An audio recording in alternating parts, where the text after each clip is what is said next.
Hello hello ഇപ്പം കേൾക്കുന്നുണ്ടോ? Hello hello hello കേൾക്കുന്നുണ്ടോ? ഹലോ ഓക്കെ, കേൾക്കുന്നുണ്ടെങ്കിൽ ഒന്ന് കേൾക്കുന്നുണ്ടെന്ന് പറയും. Okay okay okay, yes yes yes, കേൾക്കാം കേൾക്കാം കേൾക്കാം. ഓക്കെ, ഇന്ന് നമ്മൾ വന്നിട്ടുള്ളത് ഇന്ത്യൻ എക്കോണമിയിലുള്ള 4 ചാപ്റ്റേഴ്സാണ്. ഇതൊക്കെ തുടങ്ങുന്നതിന് മുമ്പ് ഞാനിത് ഒരാളെ ഇവിടേക്ക് ഇൻവൈറ്റ് ചെയ്യാം. ഇയാളെക്കുറിച്ച് ആയിട്ടില്ല, ഇയാളെക്കുറിച്ച് പറയണമെങ്കിൽ അല്ലേ, നമുക്കറിയാം എക്കണോമിക്സിൻ്റെ ദേവസേന എന്നാണ് ഞാനിവിടെ വിളിക്കൽ. ഞാനിതാ നിങ്ങളുടെ സ്വന്തം മിസ്സിനെ ഇതാ ഇവിടേക്ക് ക്ഷണിക്കുകയാണ്. മിസ് കടന്നു വരും. മിസ്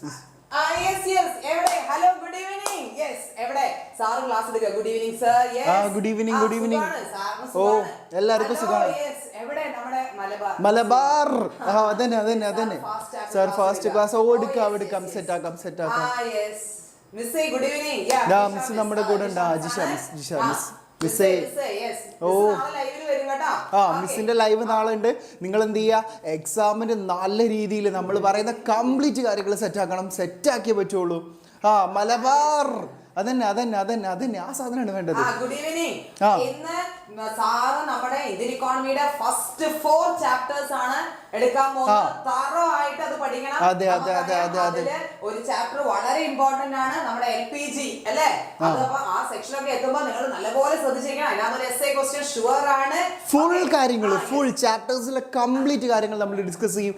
നിങ്ങൾ സെറ്റ് ആയിട്ട് നമ്മളെ കൂടെ ഇരിക്കുക. അതന്നെ മലബാർ, അതന്നെ ആ ഒരു വൈബാണ് നമുക്ക് വേണ്ടത് അല്ലേ. ആ ഒരു വൈബ് മതി. നിങ്ങൾ നമ്മുടെ കൂടെ കട്ടക്ക് നിന്നാൽ മതി, നമ്മൾ സെറ്റാക്കി തരും. എക്സാമിന് നമ്മൾ എന്ത് ചെയ്യുക, ഫുൾ മാർക്ക്. നമ്മൾ പറയുന്ന പോലെ ഇനി എക്കണോമിക്സിലെ മാർക്ക് താഴത്തില്ലടാ. ഈ പവറാണ് നമുക്ക് വേണ്ടത്. അപ്പോൾ ഇന്നത്തെയും നാളത്തെയും ക്ലാസ്സുകൾ, നമ്മൾ എടുക്കുന്ന കംപ്ലീറ്റ് ക്ലാസ്സുകൾ നിങ്ങൾ വരണം, നമ്മൾ സെറ്റാക്കണം, ഉഷാറാക്കണം. എടാ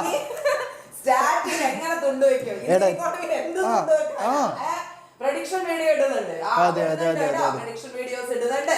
ഓക്കേ, ഇപ്പൊ ഇപ്പൊ എടുക്കുന്ന 4 ചാപ്റ്റർ നാളെ ദിവസങ്ങളൊക്കെ ഇല്ലേ, അതൊക്കെ ഇരുന്ന് അതെ താഴത്തില്ലടാ. അതന്നെ, അതാണ് വേണ്ടത്. മാർക്ക് താഴത്തില്ല, അതാണ് നമുക്ക് വേണ്ടത്. ആ പറഞ്ഞു ക്വസ്റ്റ്യൻസ് കംപ്ലീറ്റ് പ്രഡിക്ഷൻ വീഡിയോസ് ഇട്ടിട്ടുണ്ട്. ഓക്കേ, നിങ്ങൾക്ക് നാളെ കിട്ടും. ഓക്കേ, അപ്പൊ ചാനൽ സബ്സ്ക്രൈബ് ചെയ്തവർക്കൊക്കെ അതങ്ങനെ കിട്ടും. Okay okay okay. Hello hello hello.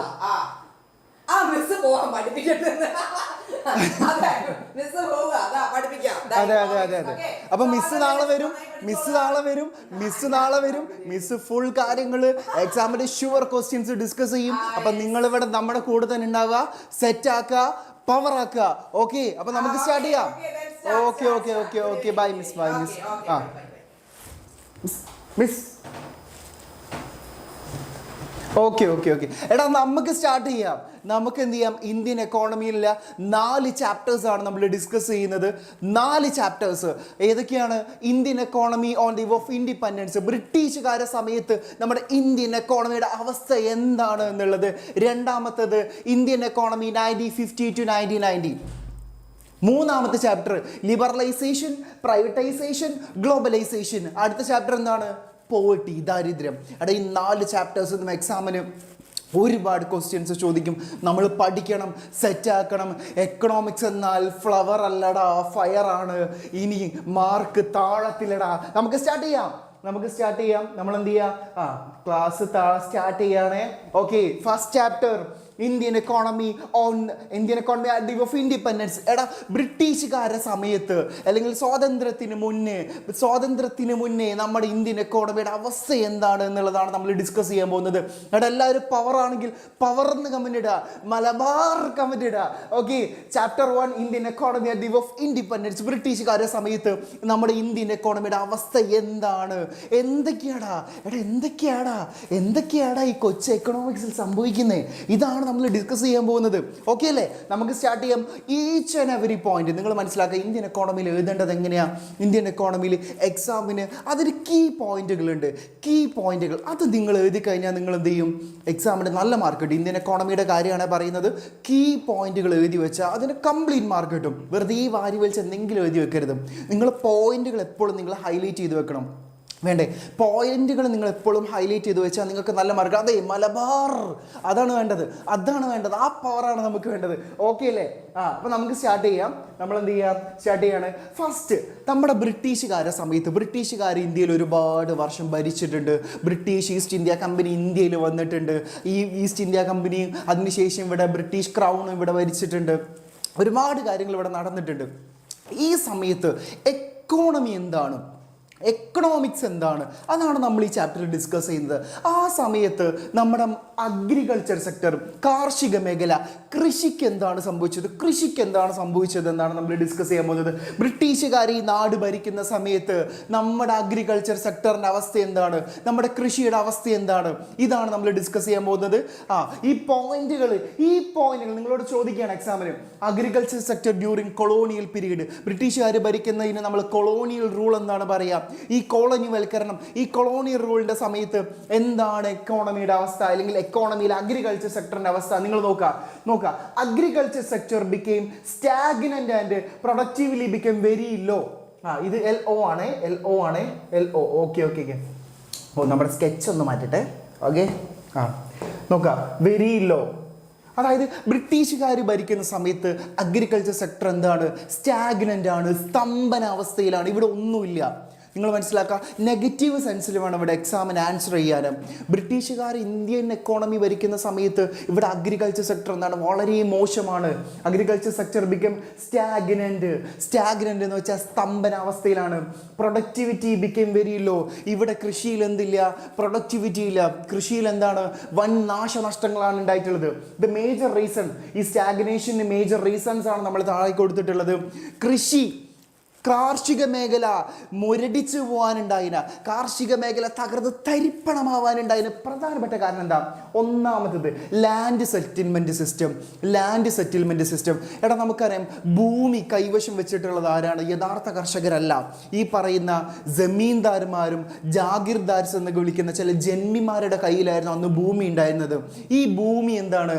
ബ്രിട്ടീഷുകാർ കൈയടക്കി വെച്ചിട്ട് അത് ആരുടെ കയ്യിലേക്കാണ് കൊടുത്തത്? ജമീന്ദാർമാർക്ക് അതിലെന്ത് ചെയ്ത്? അധികാരം കൊടുത്തു. ജമീന്ദാർമാർ എന്ത് ചെയ്ത്? യഥാർത്ഥ കർഷകരെ ചൂഷണം ചെയ്തു. ചൂഷണം ചെയ്തിട്ട് അവരുടെ അവസ്ഥ വളരെ മോശമാക്കി. കൃഷിയിൽ യാതൊരുവിധ പുരോഗതി അവർ കൊണ്ടുവന്നില്ല. ഈ ലാൻഡ് സെറ്റിൽമെന്റ് സിസ്റ്റം, ഭൂപരിഷ്കരണം, അല്ലെങ്കിൽ ഈ ഭൂമി കൊടുക്കുന്ന രീതിയിൽ ഉണ്ടായിരുന്ന പ്രശ്നങ്ങൾ വളരെ മോശമായിട്ട് നമ്മുടെ എക്കോണമിയെ ബാധിച്ചിട്ടുണ്ട്. ഫസ്റ്റ് പോയിന്റ് എന്താണ്? Land settlement system. അഗ്രികൾച്ചർ സെക്ടറിന്റെ മോശം അവസ്ഥയ്ക്ക് ഫസ്റ്റ് പോയിന്റ് എന്താണ്? Land settlement system. അതുപോലെ തന്നെ സാധനമാണ് എന്ത്? Revenue settlement system. Land settlement system, revenue settlement system.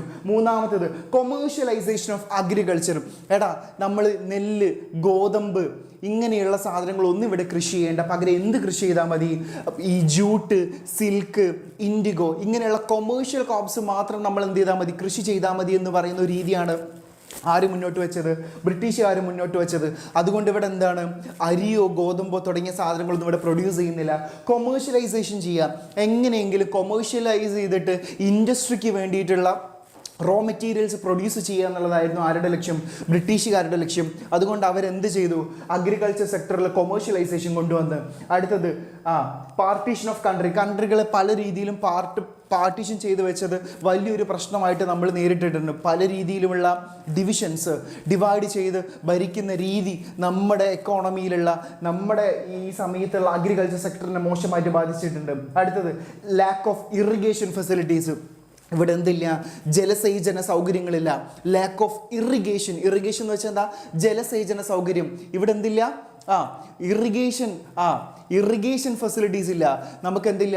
നമുക്ക് ഒരുപാട് ഡാമുകളും നദികളും കായലുകളും തോടുകളും ഉണ്ടെങ്കിൽ പോലും ഇവിടുന്ന് കൃഷിയിടത്തേക്ക് വെള്ളം എത്തിക്കാനുള്ള സൗകര്യങ്ങളൊന്നും ആര് തന്നിരുന്നില്ല? ബ്രിട്ടീഷുകാർ തന്നിരുന്നില്ല. ബ്രിട്ടീഷുകാർക്ക് അവരുടെ നികുതി പണം കൃത്യമായിട്ട് കിട്ടിയാൽ മാത്രം മതിയായിരുന്നു. ഇത് കാർഷിക മേഖലയുടെ സ്തംഭനാവസ്ഥയ്ക്ക്, കാർഷിക മേഖലയുടെ അധപ്പതനത്തിന് കാരണമായി. അടുത്തത് ആബ്സെൻസ് ഓഫ് കെമിക്കൽ ഫെർട്ടിലൈസേഴ്സ്. ഒരു കൃഷിപ്പാടത്ത് കെമിക്കൽ ഫെർട്ടിലൈസേഴ്സ് യൂസ് ചെയ്യണം. ഇത് അന്ധകാലമാണ് പറയുന്നത്. അന്ധകാലത്ത് കാര്യമാണ് പറയുന്നത്. കെമിക്കൽ ഫെർട്ടിലൈസേഴ്സ് യൂസ് ചെയ്യണം. ഈ കെമിക്കൽ ഫെർട്ടിലൈസേഴ്സ് യൂസ് ചെയ്യുമ്പോൾ എന്താണ്? നല്ല പ്രൊഡക്ടിവിറ്റി കിട്ടും. പക്ഷെ ബ്രിട്ടീഷുകാർ എന്ത് ചെയ്തില്ല? ഇതിനൊന്നും വേണ്ടത്ര പ്രോത്സാഹനം കൊടുത്തില്ല. വേറൊരു പോയിന്റ് എഴുതാം, ലാക്ക് ഓഫ് ടെക്നോളജി. ഒരു പോയിന്റ് കൂടെ എഴുതാം, എന്താണ്? Lack of technology. എന്താണ്? Lack of technology.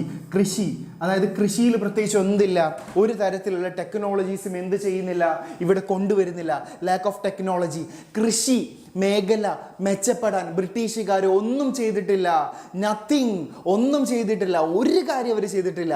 ആ സമയത്ത് എന്താണ്, ബ്രിട്ടീഷുകാർ ഇന്ത്യ ഭരിക്കുന്ന സമയത്ത് കാർഷിക മേഖല എന്താണ്, ഫേസ്ഡ് സ്റ്റാഗ്നന്റ്. എക്സാമ്പിൾ നിങ്ങൾ എന്ത് ചെയ്യുക, ഈ പോയിന്റുകൾ നിർബന്ധമായിട്ടും ഏതാ, lakh of technology, lack of irrigation, land settlement system, revenue settlement system, commercialisation of agriculture. ഈ പോയിന്റുകൾ നിർബന്ധമായിട്ടും ഏതാ, എക്സാമിന് ചോദിക്കാം. 3 മാർക്കിന്റെ ചോദ്യം ചോദിക്കാം. Agriculture sector during colonial period, ബ്രിട്ടീഷുകാർ ഭരിക്കുന്ന സമയത്ത് കൃഷിയുടെ അവസ്ഥ എന്താണ്? ഇതാണ് അവസ്ഥ, മോശം അവസ്ഥയാണ്. ഒരിക്കലും നല്ല അവസ്ഥയാണെന്ന് എഴുതി വെക്കരുതേ, വളരെ മോശമായിട്ടുള്ള പരിതാപകരമായിട്ടുള്ള അവസ്ഥയാണെന്ന് നിങ്ങൾ എഴുതി വെക്കുക. ലാക്ക് ഓഫ് ടെക്നോളജി നിർബന്ധമായിട്ട് എഴുതി വെക്കുക.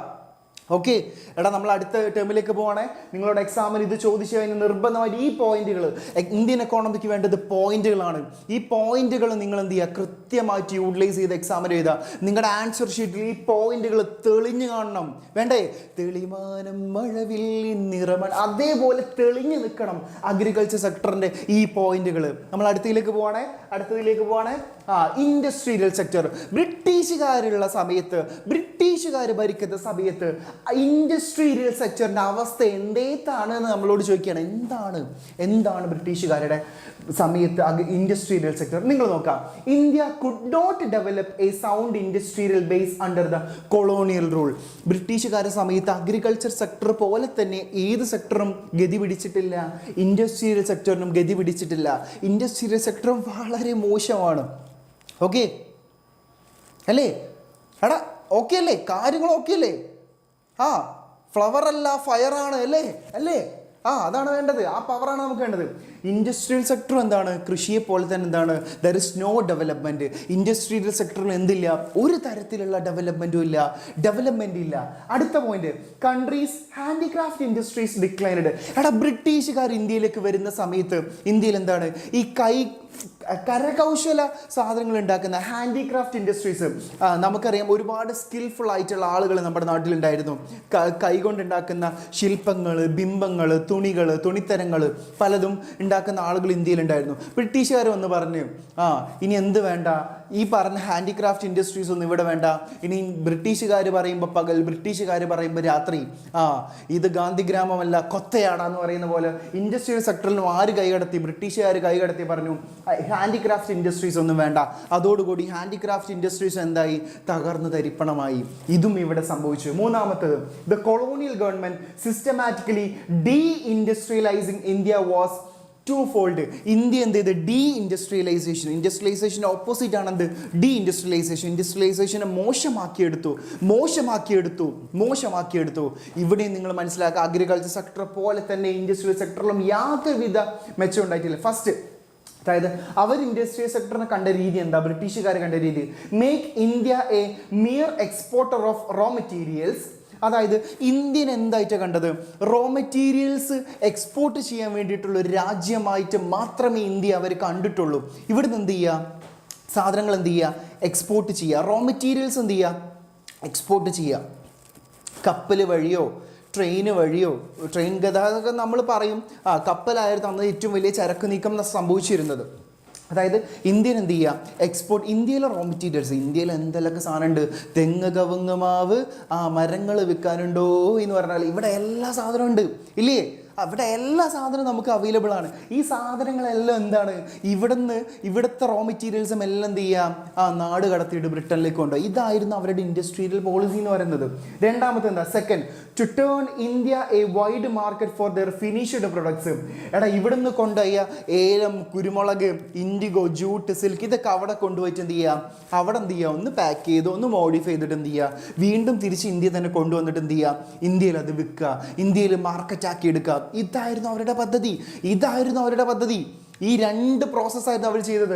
ഇന്ത്യ എന്താണ് എക്സ്പോർട്ടർ ഫോർ റോ മെറ്റീരിയൽസ്, അതുപോലെ തന്നെ എന്താണ് മാർക്കറ്റ് ഫോർ ഫിനിഷ്ഡ് ഗുഡ്സ്. ഈ രണ്ട് രീതിയിലാണ് അവർ നമ്മളെ ട്രീറ്റ് ചെയ്തുകൊണ്ടിരുന്നത്. വളരെ മോശം അവസ്ഥ. അടുത്തത്, the decline of indigenous handicraft industries created a massive unemployment in India. കരകൗശലമായി ബന്ധപ്പെട്ട് ജീവിച്ച ഹാൻഡിക്രാഫ്റ്റ് ഇൻഡസ്ട്രീസിൽ പ്രവർത്തിച്ചിരുന്ന ആളുകളുണ്ടായിരുന്നു. അതായത് ശില്പങ്ങൾ ഉണ്ടാക്കുന്നവർ, ശില്പങ്ങൾ, കലകൾ, അതുപോലെ തന്നെ കൈകൊണ്ട് ഡ്രസ്സുകൾ, ഓർണമെന്റ്സ്, ഇതൊക്കെ ഉണ്ടാക്കുന്ന ആൾക്കാരുണ്ടായിരുന്നു. ഇവരുടെ ജോലി പോയി. ബ്രിട്ടീഷുകാർ പറഞ്ഞു, ഇനി നിങ്ങൾ ഈ ജോലിയൊന്നും ചെയ്യേണ്ട, നിങ്ങൾ എന്ത് ചെയ്താൽ മതി, ഞങ്ങൾ പറയുന്നത് കേട്ട് നിന്നാൽ മതി. അതുകൊണ്ടുകൂടി എന്ത് സംഭവിച്ച്, ഹാൻഡിക്രാഫ്റ്റ് ഇൻഡസ്ട്രീസിലുള്ളവരുടെ ജോലി നഷ്ടപ്പെട്ടു. ജോലി നഷ്ടപ്പെട്ട് കംപ്ലീറ്റ്ലി ജോലി നഷ്ടപ്പെട്ട്. ഓക്കെ, ഹാൻഡിക്രാഫ്റ്റ് ഇൻഡസ്ട്രിയിൽ വലിയൊരു ക്രിയേറ്റഡ് മാസീവ് അൺഎംപ്ലോയ്മെന്റ്. ഇന്ത്യയിൽ എന്ത് സംഭവിച്ചു? ഒരു മാസീവ് അൺഎംപ്ലോയ്മെന്റ് സംഭവിച്ചു. അടുത്ത point, during the second half of 19th century modern industry began to take in root India. പക്ഷെ എന്നിരുന്നാൽ പോലും ലാസ്റ്റ് സമയത്ത് ഇന്ത്യയിൽ ചില രീതിയിൽ മോഡേൺ ഇൻഡസ്ട്രിയലൈസേഷൻ വന്നു തുടങ്ങി. അതാണ് കോട്ടന്റെയും ജൂട്ടിന്റെയും ടെക്സ്റ്റൈൽസ് മിൽസ് ഒക്കെ എന്ത് ചെയ്ത് പതിയെ അവിടെ സ്റ്റാർട്ട് ചെയ്യാൻ തുടങ്ങി. ഇന്ത്യയിൽ ഇന്ത്യയിലുള്ള ഇൻഡസ്ട്രിക്ക് വേണ്ടി ബ്രിട്ടീഷുകാർ പ്രത്യേകിച്ച് ഒന്നും ചെയ്തിട്ടില്ല. പക്ഷെ അവരെന്ത് ചെയ്ത് അവസാന സമയമായപ്പോഴത്തേക്ക് ഇന്ത്യയിൽ പതിയെ കോട്ടന്റെയും ജൂട്ടിന്റെയും ടെക്സ്റ്റൈൽസ് മില്ലൊക്കെ വരാൻ തുടങ്ങി. അതിലും ഏറ്റവും ഇമ്പോർട്ടൻ്റ് ആയിട്ട് പറയുന്നത് ടിസ്കോ. എന്താണ് TISCO? Tata iron steel corporation 1907 എന്ത് സ്റ്റാർട്ട് ചെയ്ത്? ടിസ്കോ എന്ന് പറഞ്ഞ ടാറ്റ അയൺ സ്റ്റീൽ കമ്പനി എന്ന് പറയുന്ന ഒരു കമ്പനി സ്റ്റാർട്ട് ചെയ്തു. ഇതാണ് ഇൻഡസ്ട്രിയലൈസേഷനിൽ എന്തെങ്കിലും ഒരു സംഭവം ബ്രിട്ടീഷുകാരുടെ സമയത്ത് ഉണ്ടായിരുന്നത്. ഓക്കെ, ഒരു മിനിറ്റ്. ഓക്കെ. ഇനി നിങ്ങളോട് വേറെ കാര്യം പറയാനുണ്ട്.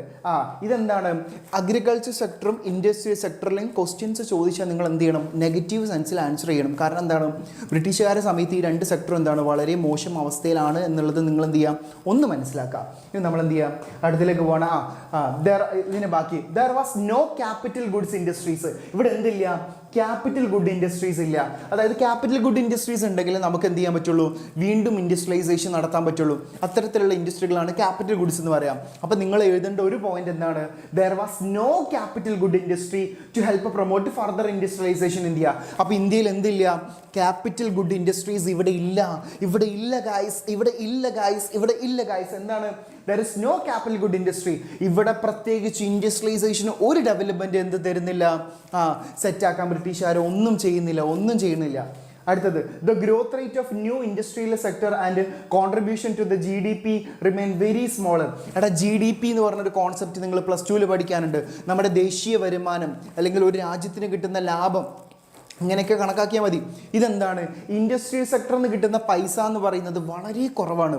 ഇൻഡസ്ട്രിയൽ സെക്ടറിൽ നിന്ന് കിട്ടുന്ന പൈസ എന്ന് പറയുന്നത് വളരെ കുറച്ചാണ്. അതായത് contribution to GDP from industrial sector was very low. അതായത് ഒന്നും കിട്ടുന്നില്ല. അടുത്തത്, area of operation of public sector limited in railways, power generation, communication, port, some other department. അതായത് പബ്ലിക് സെക്ടർ എന്ന് വെച്ചാൽ ഗവൺമെന്റ് ഓണർഷിപ്പുള്ള സ്ഥാപനങ്ങളാണ് നമ്മൾ എന്ത് പറയുക? പബ്ലിക് സെക്ടർ എന്ന് പറയുക. പബ്ലിക് സെക്ടറും ഉണ്ട്, പ്രൈവറ്റ് സെക്ടറും ഉണ്ട്. പബ്ലിക് സെക്ടർ എന്ന് വെച്ചാൽ എന്താ? ഗവൺമെന്റ് ഓണർഷിപ്പുള്ള സ്ഥാപനങ്ങളാണ് നമ്മൾ എന്ത് പറയുക? പബ്ലിക് സെക്ടർ എന്ന് പറയാം. അതായത് ആ സമയത്ത് ബ്രിട്ടീഷുകാരുടെ സമയത്ത് പബ്ലിക് സെക്ടർ ഇൻഡസ്ട്രീസ് ആയിട്ട് ചെറിയ രീതിയിൽ കമ്മ്യൂണിക്കേഷനോ റെയിൽവേയോ ഇതൊക്കെ ചെറിയ രീതിയിൽ എന്ത് ചെയ്തിട്ടുണ്ട്? റണ്ണ് ചെയ്തിട്ടുണ്ട് എന്നും കൂടെ നിങ്ങൾ എന്ത് ചെയ്യാം? ഒന്ന് മനസ്സിലാക്കുക. അപ്പോൾ ഇൻഡസ്ട്രിയൽ സെക്ടർ നമ്മൾ നല്ല സ്പീഡിൽ പോവുകയെ, പക്ഷെ നിങ്ങൾ എന്ത് ചെയ്യണം? ഓരോ പോയിന്റും, ഈച്ച് ആൻഡ് എവരി പോയിന്റ് നിങ്ങൾ മനസ്സിലാക്കി പോയിന്റുകൾ ഹൈലൈറ്റ് ചെയ്തിട്ട് നിങ്ങൾ എന്ത് ചെയ്യുക? എക്സാമിന് ചോദ്യം ചോദിച്ചാൽ ആൻസർ ഷീറ്റിൽ അതിങ്ങനെ തെളിഞ്ഞ് കാണണം, അതിങ്ങനെ സെറ്റായിട്ട് കാണണം, അതിങ്ങനെ വൈബായിട്ട് കാണണം. അതാണ് നമുക്ക് വേണ്ടത്. ഓക്കെ, നിങ്ങളോട് പറയാനുള്ളത്, നമ്മുടെ കൊമേഴ്സ് ബാച്ച്, നമ്മുടെ +2 കൊമേഴ്സ് ജ്വാല ബാച്ചിൽ നിങ്ങളെല്ലാവരും ജോയിൻ ചെയ്യണം. +1 നല്ല ടഫാണ് +2. അത് നമുക്ക് സെറ്റാക്കി എടുക്കണമെങ്കിൽ നിങ്ങളെല്ലാവരും ജോയിൻ ചെയ്യണം. അതുപോലെ തന്നെ നമ്മുടെ പുസ്തകം, അതായത് ആദ്യം 27-ാം തീയതിക്കുള്ളിൽ ജോയിൻ ചെയ്യുന്നവർക്ക് നമ്മുടെ മെറ്റീരിയൽസ് ഫ്രീ ആയിട്ട് കൊടുക്കുന്നുണ്ട്. നിങ്ങൾ മനസ്സിലാക്കുക, നമ്മുടെ ക്വാളിറ്റി മെറ്റീരിയൽസ് നമ്മൾ എന്ത് ചെയ്യുന്നുണ്ട്? ഇവിടെ പ്രൊവൈഡ് ചെയ്യുന്നുണ്ട്. അപ്പോൾ ഈ പുസ്തകം നിങ്ങൾക്ക് വേണമെങ്കിൽ ഫസ്റ്റ് ജോയിൻ ചെയ്യുന്ന ആളുകൾക്ക് ഫ്രീ ആയിട്ട് നമ്മൾ ഈ പുസ്തകം കൊടുക്കുന്നുണ്ട്. ക്വാളിറ്റി മെറ്റീരിയൽസ് ആണ്, എല്ലാ കാര്യങ്ങളും അവൈലബിൾ ആണ്. അതുപോലെ തന്നെ PYQ സെഷൻസും PDF നോട്ടുകളും ഡൗട്ട് ക്ലിയറൻസ് എല്ലാം നമ്മൾ പ്രൊവൈഡ് ചെയ്യുന്നുണ്ട്. അപ്പോൾ നിങ്ങൾ ജ്വാല ബാച്ചിൽ ജോയിൻ ചെയ്യുക. 599 ആണ് ഫീസ് ആയിട്ട് വരുന്നത്. അപ്പോൾ എല്ലാവരും ഒന്ന് ഓർമ്മിപ്പിച്ചതാണ്, കഴിഞ്ഞ ക്ലാസ്സിൽ നമ്മൾ പറഞ്ഞതാണ്. അപ്പോൾ നിങ്ങൾ ഓർമ്മയിൽ ഉണ്ടായിരിക്കുക, സെറ്റ് ആയിരിക്കാം. ഓക്കെ, അപ്പോൾ നമ്മൾ എന്ത് ചെയ്യുക, അടുത്തതിലേക്ക് പോവാണ്. Foreign trade. ബ്രിട്ടീഷുകാരുടെ സമയത്തുള്ള ഫോറിൻ ട്രേഡ് എന്താണ്? Sir good evening. Good evening. Good evening എടാ. Good evening. ഹായ്. എല്ലാവരും പഠിക്കാനുള്ള മൂഡിലിരിക്കണം കേട്ടോ. അത് വേണം, ആ വൈബിൽ വേണം, വേണ്ടേ? അത് വേണം. ഓക്കെ, നോക്കാം. Foreign trade. ബ്രിട്ടീഷുകാരുടെ സമയത്ത് വിദേശ വ്യാപാരത്തിൻ്റെ അവസ്ഥ എന്താണ്? ഫോറിൻ ട്രേഡിൻ്റെ അവസ്ഥ എന്താണ്? വിദേശ വ്യാപാരത്തിൻ്റെ അവസ്ഥ നിങ്ങൾ നോക്കാം. ബ്രിട്ടീഷുകാർ എന്താ ചെയ്തുകൊണ്ടിരുന്നത്? The British maintained monopoly control. ഈ മൊണോപ്പൊളി എന്ന് വെച്ചാൽ എന്താ? മൊണോപ്പൊളി എന്ന് വെച്ചാൽ കുത്തക എന്ന് പറയാം. അതായത് അത് കൺട്രോൾ ചെയ്യുന്ന ഏറ്റവും വലിയ തലവൻ, ദാദോം കി ദാദാ, അങ്ങനെയൊക്കെ നമ്മൾ പറയുന്നതാണ് എന്ത് പറയുക, മൊണോപ്പൊളി എന്ന് പറയാം. വലിയ ആൾക്കാർ ഇതിനൊക്കെ കൺട്രോൾ ചെയ്യുന്ന അബ്രഹാം, ഖുറൈഷി, അബ്രഹാം എന്നൊക്കെ പറയില്ലേ, അതുപോലെയുള്ള ആൾക്കാരാണ് മൊണോപ്പൊളി എന്ന് പറയാം. അപ്പോൾ ബ്രിട്ടീഷുകാരായിരുന്നു എന്ത്, ഫോറിൻ ട്രേഡിൻ്റെ എന്ത് മൊണോപ്പൊളി എന്ന് പറയുന്നത്. ഫോറിൻ ട്രേഡിൻ്റെ തലവന്മാർ. അതായത് ഇന്ത്യയിൽ നിന്ന് എന്തെങ്കിലും സാധനം പുറത്തേക്ക് പോകണമെങ്കിലോ പുറത്തുനിന്ന് എന്തെങ്കിലും സാധനം അകത്തേക്ക് വരണമെങ്കിലോ എന്താണ്, എക്സ്പോർട്ടോ ഇമ്പോർട്ടോ നടക്കണമെങ്കിൽ അത് കൺട്രോൾ ചെയ്യുന്നത് ആരാണ്? ബ്രിട്ടീഷുകാരാണ്. അത് നിങ്ങൾ മനസ്സിലാക്കുക. ബ്രിട്ടീഷുകാരായിരുന്നു അതിൻ്റെ കംപ്ലീറ്റ് കാര്യങ്ങൾ എന്ത് ചെയ്തത്, തലവൻ, തലൈവർ, അതിൻ്റെ തലവൻ. ഓക്കെ, അത് the features of India's foreign trade during the colonial period were the following. അതായത് ഇന്ത്യ ഭരിച്ചുകൊണ്ടിരിക്കുന്ന സമയത്ത് ബ്രിട്ടീഷുകാർ ആ സമയത്തുള്ള ഫോറിൻ ട്രേഡിൻ്റെ ഫീച്ചേഴ്സാണ്. ഒന്ന്, large exporter. Okay, large exporter ആയിട്ടാണ് നമ്മൾ എന്ത് ചെയ്യുന്നത്, കണക്കാക്കുന്നത്. ഓക്കെ, അതായത് ഇന്ത്യയിൽ നിന്ന് എക്സ്പോർട്ട് ചെയ്യുക. Large exporter. ഇന്ത്യയിൽ നിന്ന് സാധനങ്ങൾ എന്ത് ചെയ്യുക, മാക്സിമം എന്ത് ചെയ്യുക, എക്സ്പോർട്ട് ചെയ്യുക. ഇവിടുന്ന് മാക്സിമം സാധനങ്ങൾ ഊറ്റിക്കൊണ്ടുപോവുക, ഇവിടുന്ന് അടിച്ചു മാറ്റി കൊണ്ടുപോവുക. ഇതാണ് മെയിൻ പരിപാടി. Exporter, larger exporter. No flow of goods or silver to India. ഇവിടുന്ന് പല റോ മെറ്റീരിയൽസും കൊണ്ടുപോയിട്ടുണ്ടെങ്കിൽ പോലും എന്താണ്, തങ്കം ജ്യേഷ്ഠനോ, അത് വേണ്ട. ഓക്കെ, അതായത് ഗുഡ്സ് ആൻഡ് സർവീസുകൾ ഇവിടുന്ന് പോയിട്ടുണ്ടെങ്കിൽ, അതായത് ഇവിടുന്ന് ഒരുപാട് ഏലം, കുരുമുളക്, ഇഞ്ചി, റബ്ബർ, തേങ്ങ, മാങ്ങ, അങ്ങനത്തെ പല സാധനങ്ങൾ, ജൂട്ട്, സിൽക്ക്, സിൽവർ, ഇങ്ങനെ പല സാധനങ്ങൾ ഇവിടുന്ന് പോയിട്ടുണ്ടെങ്കിൽ പോലും ഇവിടുന്ന് എക്സ്പോർട്ട് ചെയ്ത് ബ്രിട്ടീഷുകാരെ കൊണ്ടുപോയിട്ടുണ്ടെങ്കിലും അതിന് പകരമായിട്ട് നമ്മുടെ ഇന്ത്യയിലേക്ക് എന്താണ്, ഗോൾഡോ സിൽവറോ ഒന്നും എന്തായിട്ടില്ല, ഫ്ലോ ചെയ്തിട്ടില്ല. നമുക്കറിയാം ഫോറിൻ ട്രേഡിൻ്റെ ഏറ്റവും ഇമ്പോർട്ടൻറ്റ് ഭാഗമാണ് ഗോൾഡ് ആൻഡ് സിൽവറിൻ്റെ ഫ്ലോ എന്ന് പറയുന്നത്. അപ്പോൾ ഇന്ത്യയിലേക്ക് ഫോറിൻ ട്രേഡുമായിട്ട് ബന്ധപ്പെട്ട് യാതൊരുവിധ ഫ്ലോയും എന്ത് ചെയ്തിട്ടില്ല, നടന്നിട്ടില്ല എന്ന് കൂടെ നിങ്ങളൊന്നും എന്ത് ചെയ്യുക, മനസ്സിലാക്കുക. അടുത്തത്, the policies of commodity production, trade and tariff followed by the colonial government adversely affected the structure, composition and volume of India's foreign trade. ഈ പറയുന്ന എന്താണ്, താരിഫ് എന്ന് വെച്ചാൽ ടാക്സുമായി ബന്ധപ്പെട്ട് താരിഫ്, കോട്ട എന്നൊക്കെ പറയുന്ന സാധനങ്ങളുണ്ട്. ടാക്സ് പോളിസികൾ, ടാക്സുമായിട്ട് ബന്ധപ്പെട്ട കാര്യങ്ങൾ, ബ്രിട്ടീഷുകാരിടുന്ന അധിക നികുതി, അധിക ടാക്സ്, ഇത് നമ്മളെ പല സമയത്ത് എന്താണ് മോശമായിട്ട് ബാധിച്ചിട്ടുണ്ട്. നമ്മളെ ഫോറിൻ ട്രേഡിനെ റെസ്ട്രിക്റ്റ് ചെയ്യുന്ന കാര്യങ്ങളാണ് ഈ താരിഫും കോട്ട എന്ന രൂപത്തിൽ ബ്രിട്ടീഷുകാർ എന്ത് ചെയ്തത്, ഇവിടെ ഇംപ്ലിമെൻ്റ് ചെയ്തത്. അപ്പോൾ ഈ പോളിസികൾ നമ്മുടെ ഫോറിൻ ട്രേഡിനെ എന്താണ്, വളരെ വളരെ മോശമായിട്ട് ബാധിച്ചിട്ടുണ്ട് ഗൈസ്. നിങ്ങളത് മനസ്സിലാക്കി വെക്കാം. ഓക്കെ, അടുത്തെന്താണ്, India become an exporter of primary products such as raw silk, cotton, wool, sugar. അതുപോലെ തന്നെ എന്താണ്, the importer of finished consumer goods. ഇവിടുന്ന് എന്ത് ചെയ്യുക, ഇന്ത്യയിൽ നിന്ന് എന്ത് ചെയ്യുക, നമ്മുടെ പ്രൊഡക്ട്സ് ആയിട്ടുള്ള silk, cotton, sugar, indigo, jute, wool, ഇതെല്ലാം ഇവിടുന്ന് എന്ത് ചെയ്യുക, മാക്സിമം എക്സ്പോർട്ട് ചെയ്ത് ബ്രിട്ടനിലേക്ക് കൊണ്ടുപോവുക. എന്നിട്ട് അവരെന്താ ചെയ്യുന്നത്, അത് കൺസ്യൂമർ ഗുഡായിട്ട് എന്ത് ചെയ്യുക, ഫിനിഷ്ഡ് ഗുഡായിട്ട് എന്ത് ചെയ്യുക, ഇന്ത്യയിൽ ഇറക്കുമതി ചെയ്യുക. ഇതാണ് അവർ ചെയ്തുകൊണ്ടിരിക്കുന്നത്. ഇതാണ് അവരുടെ ഫോറിൻ ട്രേഡ്. അപ്പോൾ നിങ്ങൾ മനസ്സിലാക്കാം, ബ്രിട്ടീഷുകാർക്ക് എന്താണ് ഫോറിൻ ട്രേഡ് എന്ന് വെച്ചാൽ അവരുടെ ബെനിഫിറ്റ് മാത്രമാണ് അവർ കാണുന്നത്. ഇന്ത്യക്കാരെ നന്നാക്കാൻ ഒന്നും ചെയ്യുന്നില്ല. ഇന്ത്യയിലേക്ക് എന്ത് വരുന്നില്ല, ഗോൾഡും സിൽവറിൻ്റെയും ഫ്ലോ വരുന്നില്ല. അവരുടെ കാര്യം മാത്രം, അവരുടെ കാര്യം മാത്രമേ നോക്കുന്നുള്ളൂ. അവരുടെ ബെനിഫിറ്റ് എന്താ, അവരുടെ ഗെയിൻ എന്താ, ഇത് മാത്രമാണ് അവരുടെ ലക്ഷ്യം. ബ്രിട്ടീഷുകാർ ഒന്നും ചെയ്യുന്നില്ല, അവർ ഇന്ത്യയുടെ ഡെവലപ്മെൻറ്റ് ഒന്നും ചെയ്യുന്നില്ല, അവരുടെ ഡെവലപ്മെൻറ്റിന് വേണ്ടി മാത്രം കാര്യങ്ങൾ ചെയ്യുന്നു. ഓക്കെ അല്ലേ? ഓക്കെ ആണെങ്കിൽ ഓക്കെ എന്ന് കമൻറ്റ് ഇടുക. നമ്മൾ അടുത്തേക്ക് പോവാണേ. നമ്മൾ അഗ്രികൾച്ചർ പറഞ്ഞു, ഇൻഡസ്ട്രി പറഞ്ഞു, ഫോറിൻ ട്രേഡ് പറഞ്ഞു. ഓക്കെ അല്ലേ? നമ്മൾ അടുത്തേക്ക് പോവാണ്. Demographic condition. എന്താണ് ഈ ഡെമോഗ്രഫി? എക്സാമിന് ചിലപ്പോൾ ഇത് മാത്രം ഹൈലൈറ്റ് ചോദിക്കേ.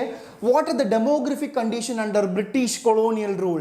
What is the demographic condition under British colonial rule? ബ്രിട്ടീഷുകാർ ഭരിക്കുന്ന സമയത്ത് ഇന്ത്യയുടെ ഡെമോഗ്രഫിക്കൽ കണ്ടീഷൻ എന്താണ്? എടാ ഡെമോഗ്രഫി എന്ന് വെച്ചാൽ എന്താ?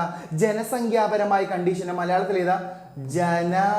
ജനസംഖ്യാപരമായ, അതായത് ജനസംഖ്യാപരമായ വിശേഷങ്ങളും വിശേഷണങ്ങളുമാണ് എന്ത്? Demographic condition.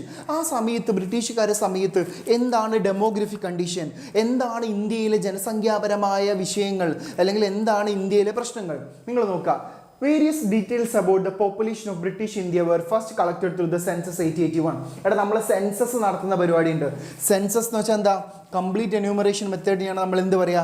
സെൻസസ് എന്ന് പറയാം. എടാ ഇന്ത്യയിൽ എത്ര ആളുകൾ ജീവിച്ചിരിക്കുന്നുണ്ട്, അതിലെത്ര പേർക്ക് ജോലിയുണ്ട്, അതിലെത്ര ചെറിയ കുട്ടികളുണ്ട്, ആണുങ്ങൾ എത്ര, പെണ്ണുങ്ങൾ എത്ര, സ്ത്രീ പുരുഷ അനുപാതം എത്ര, ശിശുമരണ നിരക്ക്, മാതൃമരണ നിരക്ക്, പാല് കുടിക്കുന്ന കുട്ടികൾ എത്ര, ഇങ്ങനെ പല കണക്കുകളും നമ്മുടെ നാട്ടിൽ എടുക്കുന്നുണ്ട്. ഇതുമായിട്ട് ബന്ധപ്പെട്ട സാധനത്തെ നമ്മൾ എന്ത് പറയാം? സെൻസസ് എന്ന് പറയാം. അപ്പോൾ ഇന്ത്യയിൽ 1881 എന്ത് ചെയ്തിട്ടുണ്ട്? സെൻസസ് നടത്തിയിട്ടുണ്ട്. ബ്രിട്ടീഷുകാർ ഭരിക്കുന്ന സമയമാണ് 1881 എന്ന് പറയുന്നത്. ബ്രിട്ടീഷുകാർ ഇന്ത്യ ഭരിച്ചുകൊണ്ടിരിക്കുന്ന സമയമാണ് 1881. ആ സമയത്ത് എന്ത് ചെയ്തിട്ടുണ്ട്? നമ്മൾ ഈ പറയുന്ന ഡെമോഗ്രഫിക് കണ്ടീഷൻ മനസ്സിലാക്കാൻ വേണ്ടിയിട്ട് എന്ത് നടത്തിയിട്ടുണ്ട്? ഒരു സെൻസസ് നടത്തിയിട്ടുണ്ട്. സെൻസസ് ഇവിടെ എന്ത് ചെയ്തിട്ടുണ്ട്? നടത്തിയിട്ടുണ്ട് എന്ന് നിങ്ങൾ മനസ്സിലാക്കുക.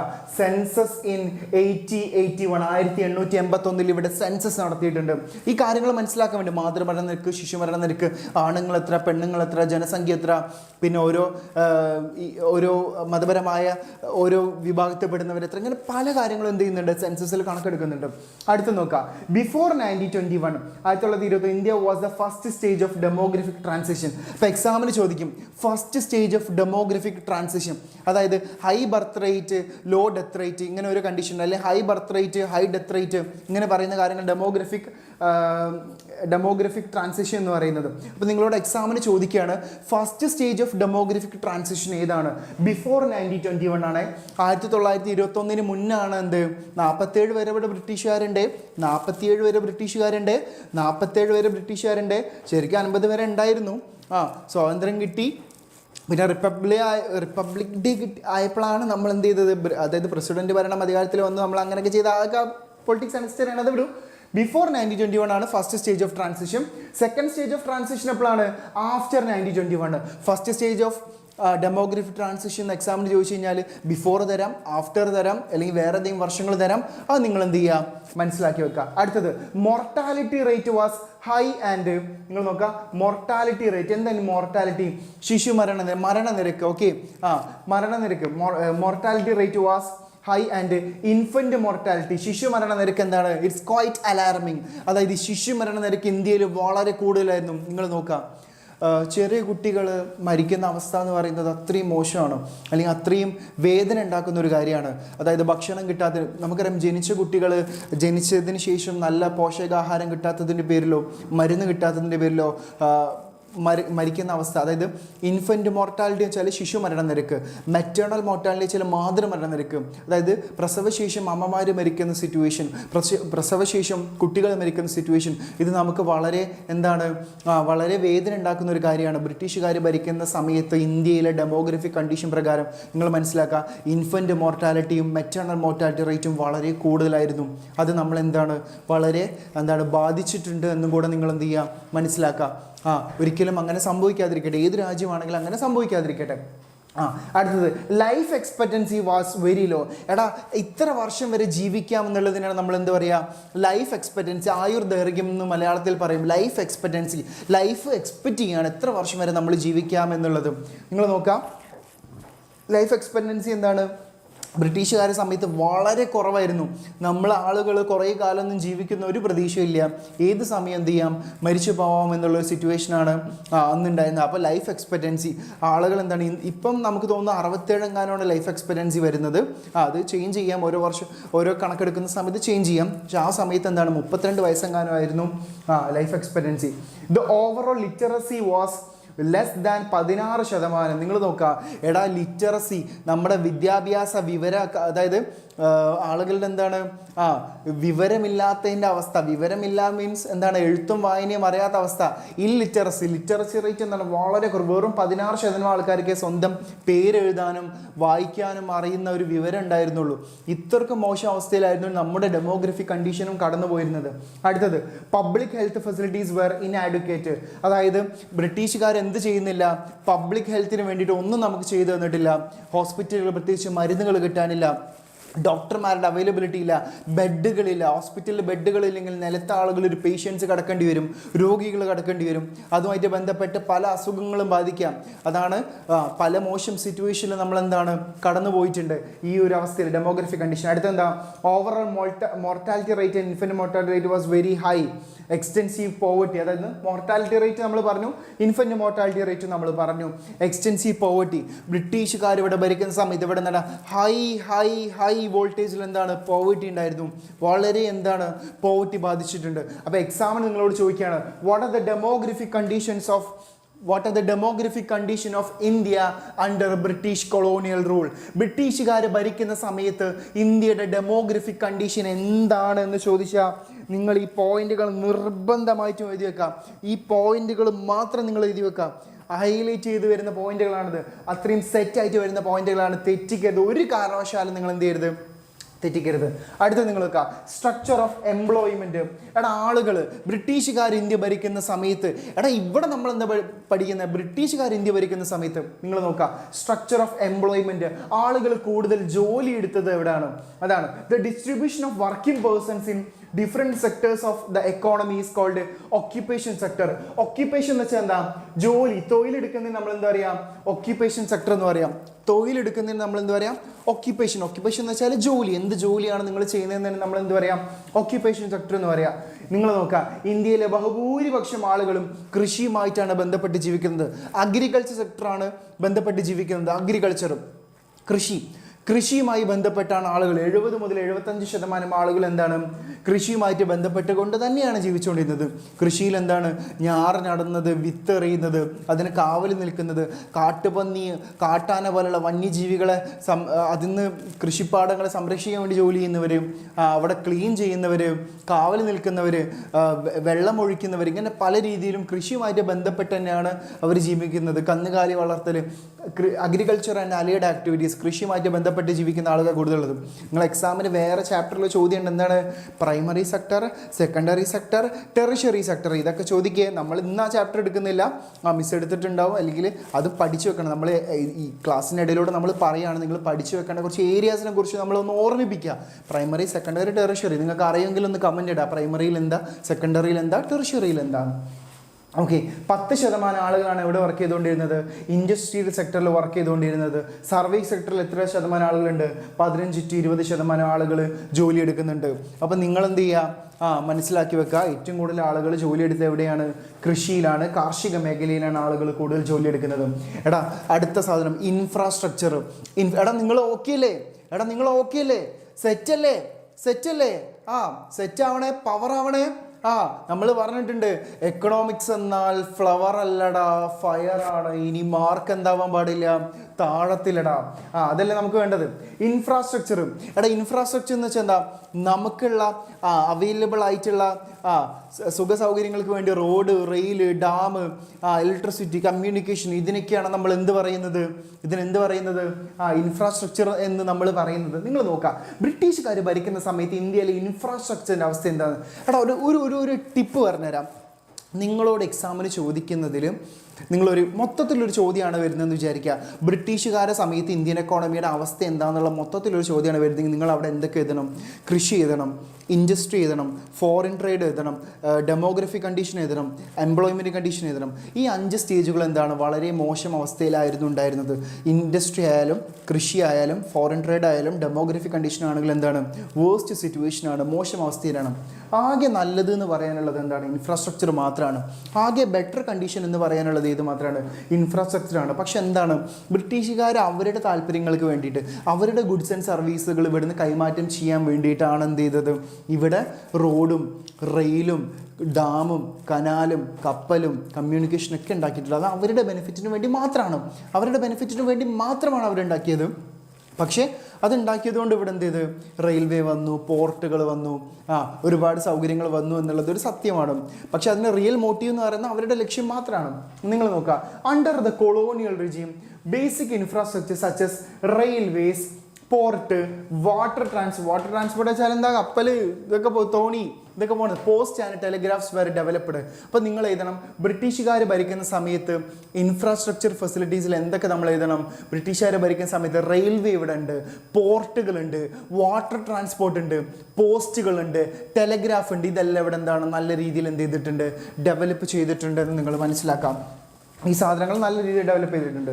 The real motive behind the development was not to provide basic amenities to the people.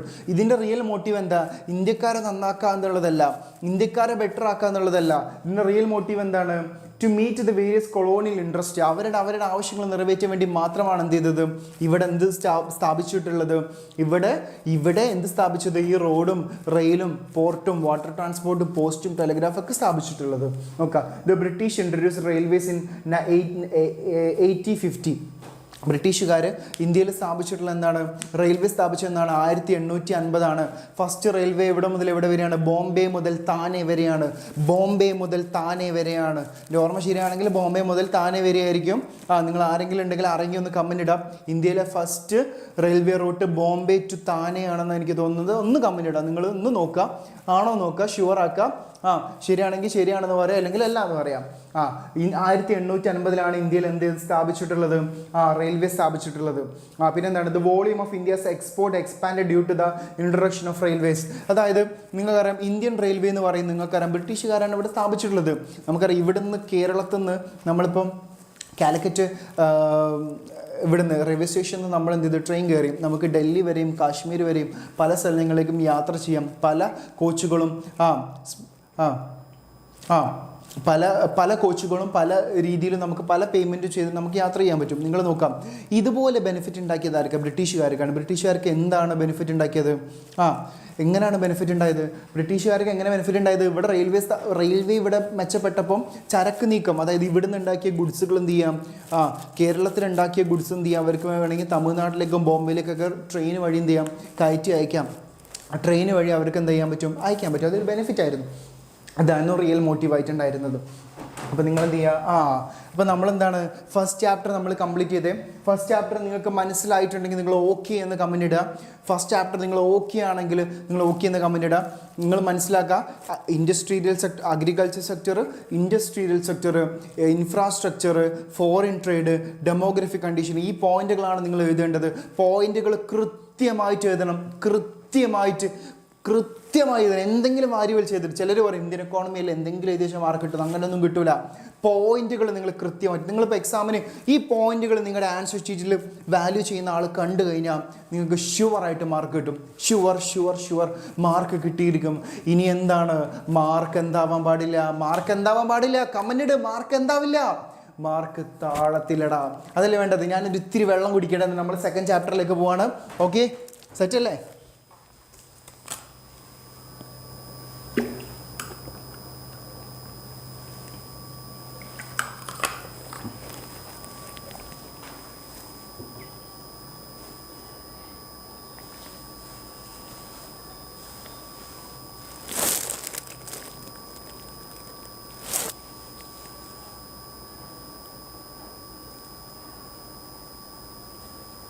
Okay, നമുക്ക് സ്റ്റാർട്ട് ചെയ്യാം. സ്റ്റാർട്ട്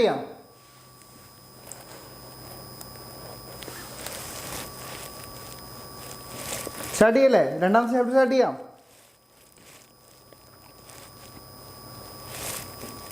യെസ് നമുക്ക് സ്റ്റാർട്ട് ചെയ്യാം. Chapter 2, Indian economy 1950 to 1990. എടാ, ബ്രിട്ടീഷുകാരൊക്കെ ഇവിടുന്ന് പോയിട്ടാ. ബ്രിട്ടീഷുകാരൊക്കെ നമ്മൾ പറഞ്ഞു വിട്ട്, ബ്രിട്ടീഷുകാരോട് പറഞ്ഞ് എന്താ പറഞ്ഞത്? ബ്രിട്ടീഷുകാരോട് പറഞ്ഞു, ഇത് ഇന്ത്യയാണ് അല്ലേ, ഇവിടെ ഇങ്ങനെയാണ്, നിങ്ങൾ വേഗം വിട്ടോളി. ബ്രിട്ടീഷുകാരെ നമ്മൾ എന്ത് ചെയ്ത്, നമ്മുടെ നേതാക്കന്മാർ, നമ്മുടെ സ്വാതന്ത്ര്യ സമര സേനാനികളുടെ നേതൃത്വത്തിൽ എന്ത് ചെയ്തു, ബ്രിട്ടീഷുകാരെ അവിടെ നിന്ന് തുരത്തി ഓടിച്ചു, സ്വാതന്ത്ര്യം നേടി. എന്നിട്ട് നമ്മുടെ ഇന്ത്യയിൽ ഇന്ത്യക്കാർ ശരിക്കും കൃത്യമായിട്ട് ഭരണം തുടങ്ങിയത്, കൃത്യമായിട്ട് ഫൗണ്ടേഷൻ വന്നത് 1950 മുതലാണ്. അപ്പം നമ്മൾ അവിടെ ഒരുപാട് പൊളിറ്റിക്കൽ കാര്യങ്ങളൊക്കെ പഠിക്കാനുണ്ട്. നമുക്കതൊന്നും വേണ്ട. നമുക്ക് അവിടുത്തെ എക്കണോമിക് കാര്യങ്ങൾ മാത്രമേ ഡിസ്കസ് ചെയ്യേണ്ട ആവശ്യമുള്ളൂ. ഇന്ത്യൻ എക്കോണമി 1950 to 1990, 1950 മുതൽ 1990 വരെ, 91 വലിയൊരു മാറ്റം സംഭവിച്ചേ. 91 എന്താണ്, 91 വലിയൊരു മാറ്റം വന്നിട്ടുണ്ട്. അതിൻ്റെ ഒരു ചാപ്റ്റർ തന്നെ നമുക്ക് അടുത്ത പഠിക്കാനുണ്ട്. നിങ്ങൾ ഇവിടെ മനസ്സിലാക്കുക, 90 വരെ നമ്മുടെ എക്കോണമി പോയിരുന്ന ഒരു രീതി ഉണ്ടായിരുന്നു.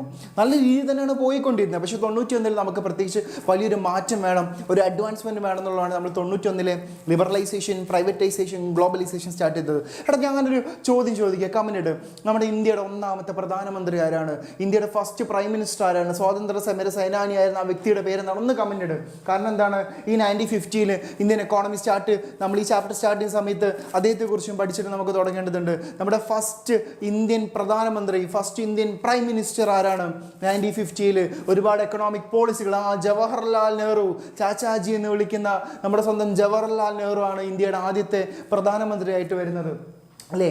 ആ സമയത്ത് അദ്ദേഹം എടുത്ത പല പോളിസികളും ഇന്ത്യൻ എക്കോണമി ഇന്ത്യൻ എക്കോണമിയിൽ എന്താണ് കൃത്യമായിട്ടുള്ള സിഗ്നിഫിക്കൻസ് ഉണ്ടാക്കിയിട്ടുണ്ട്. അതൊക്കെ നമ്മളിവിടെ പഠിക്കുന്നുണ്ട്.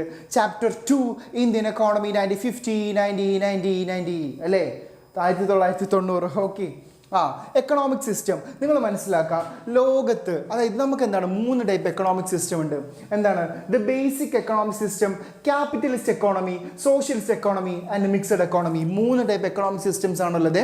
Capitalist economy, socialist economy, mixed economy. 3 എക്കോണമികളുണ്ട് എന്ന് മനസ്സിലാക്കുക. Capitalism, socialism, mixed economy.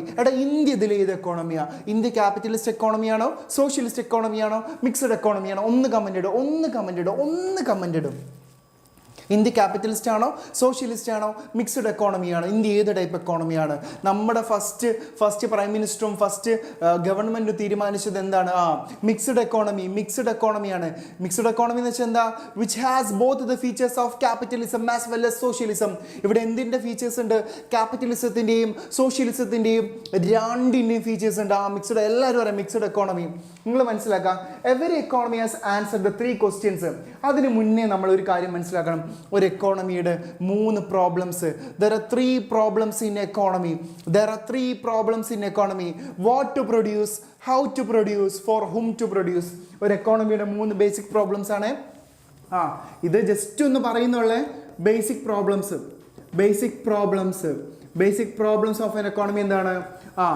What to produce, എന്ത് പ്രൊഡ്യൂസ് ചെയ്യണം, അതായത് ഒരു എക്കോണമിയിൽ എന്ത് ഗുഡ്സ് പ്രൊഡ്യൂസ് ചെയ്യണം, വാട്ട് ടൈപ്പ് ഓഫ് ഗുഡ്സ്, എന്താണ് ഇവിടെ പ്രൊഡ്യൂസ് ചെയ്യേണ്ടത്. സ്വാതന്ത്ര്യം കിട്ടിയ സമയമാണ്, ബ്രിട്ടീഷുകാർ ചതച്ചരച്ചൊരു ഇന്ത്യയാണ്. ഇവിടെ നമ്മൾ എന്ത് ഗുഡ്സ്, എന്ത് സാധനം പ്രൊഡ്യൂസ് ചെയ്യണം, വാട്ട് ടു പ്രൊഡ്യൂസ്. രണ്ടാമത്തത് ഹൗ ടു പ്രൊഡ്യൂസ്, അതെങ്ങനെ പ്രൊഡ്യൂസ് ചെയ്യണം, how to produce. Last one എന്താണ്? ഫോർ ഹും ടു പ്രൊഡ്യൂസ്, ആർക്ക് പ്രൊഡ്യൂസ് ചെയ്യണം, ഫോർ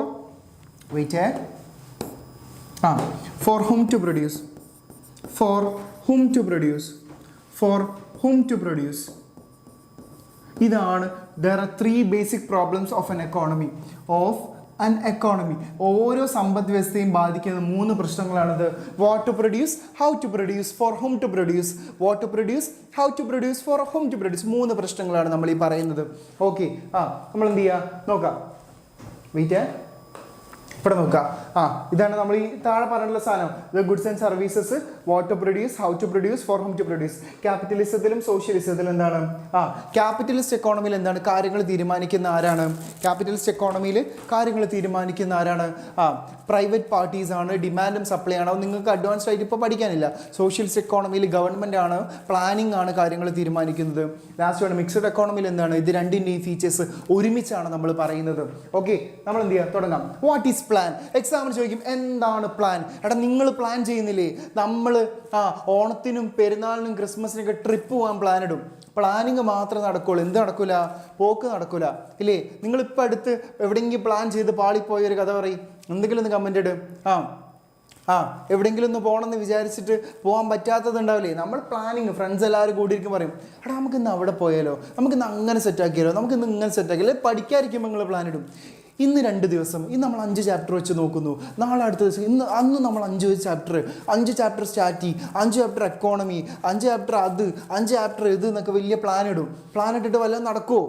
നടക്കണം കേട്ടോ, നടന്നേ പറ്റുള്ളൂ. പ്ലാനിങ് ഇട്ട് കഴിഞ്ഞാൽ ഒബ്ജക്റ്റീവ്സും ഗോളും അതിലുണ്ടാവും. അത് അച്ചീവ് ചെയ്യുന്നതിന് നമ്മൾ എന്ത് പറയാം? അത് അച്ചീവ് ചെയ്താലേ പ്ലാൻ അച്ചീവ് ചെയ്ത് നമ്മൾ പറയുള്ളൂ. വിചാരിച്ചാൽ പോകണം സർ, അതത്രേ ഉള്ളൂ. വിചാരിച്ചാൽ പോകണം. അതിനെയാണ് നമ്മളൊരു പ്ലാന് കൃത്യമായിട്ട് എന്ത് ചെയ്യുക, നടത്തുക എന്ന് പറയുന്നത്. പ്ലാൻ ചെയ്ത് കഴിഞ്ഞാൽ നമ്മൾ എന്ത് ചെയ്യണം, അത് സെറ്റാക്കിയിരിക്കണം. നിങ്ങളെ മനസ്സിലുണ്ട്, നിങ്ങൾ +1 ഇത്ര മാർക്ക് ഞാൻ സ്കോർ ചെയ്തിരിക്കും, അതിന് വേണ്ട കൃത്യമായ പ്ലാനിങ് നിങ്ങൾ പഠനത്തിൽ കാണിച്ചിട്ടുണ്ടെങ്കിൽ നിങ്ങളുടെ മാർക്ക് ലിസ്റ്റിൽ അതിങ്ങനെ തെളിഞ്ഞ് കാണും, സെറ്റായിട്ട് കാണും. നിങ്ങൾ പ്ലാനിങ് മാത്രമേ നടക്കുന്നുള്ളൂ, പരിപാടി നടക്കുന്നില്ലെങ്കിൽ എന്താണ്, പ്രത്യേകിച്ച് ബെനിഫിറ്റ് ഉണ്ടാവില്ല. അത് നിങ്ങൾ മനസ്സിലാക്കാം. വാട്ട് ഈസ് പ്ലാൻ, എന്താണ് പ്ലാൻ? എക്സാമിന് ചോദിക്കാം വാട്ട് ഈസ് പ്ലാൻ അല്ലെങ്കിൽ ഡിഫൈൻ പ്ലാൻ, ഇങ്ങനെ ഒരു ചോദ്യം വന്നേക്കാം. A plan should have some general goals. ഒരു പ്ലാനിൽ എന്തുണ്ട്, ജനറൽ ഗോളുകളുണ്ട്. ഒരു പ്ലാനിൽ എന്തുണ്ട്, ജനറൽ ഗോളുകളുണ്ട്.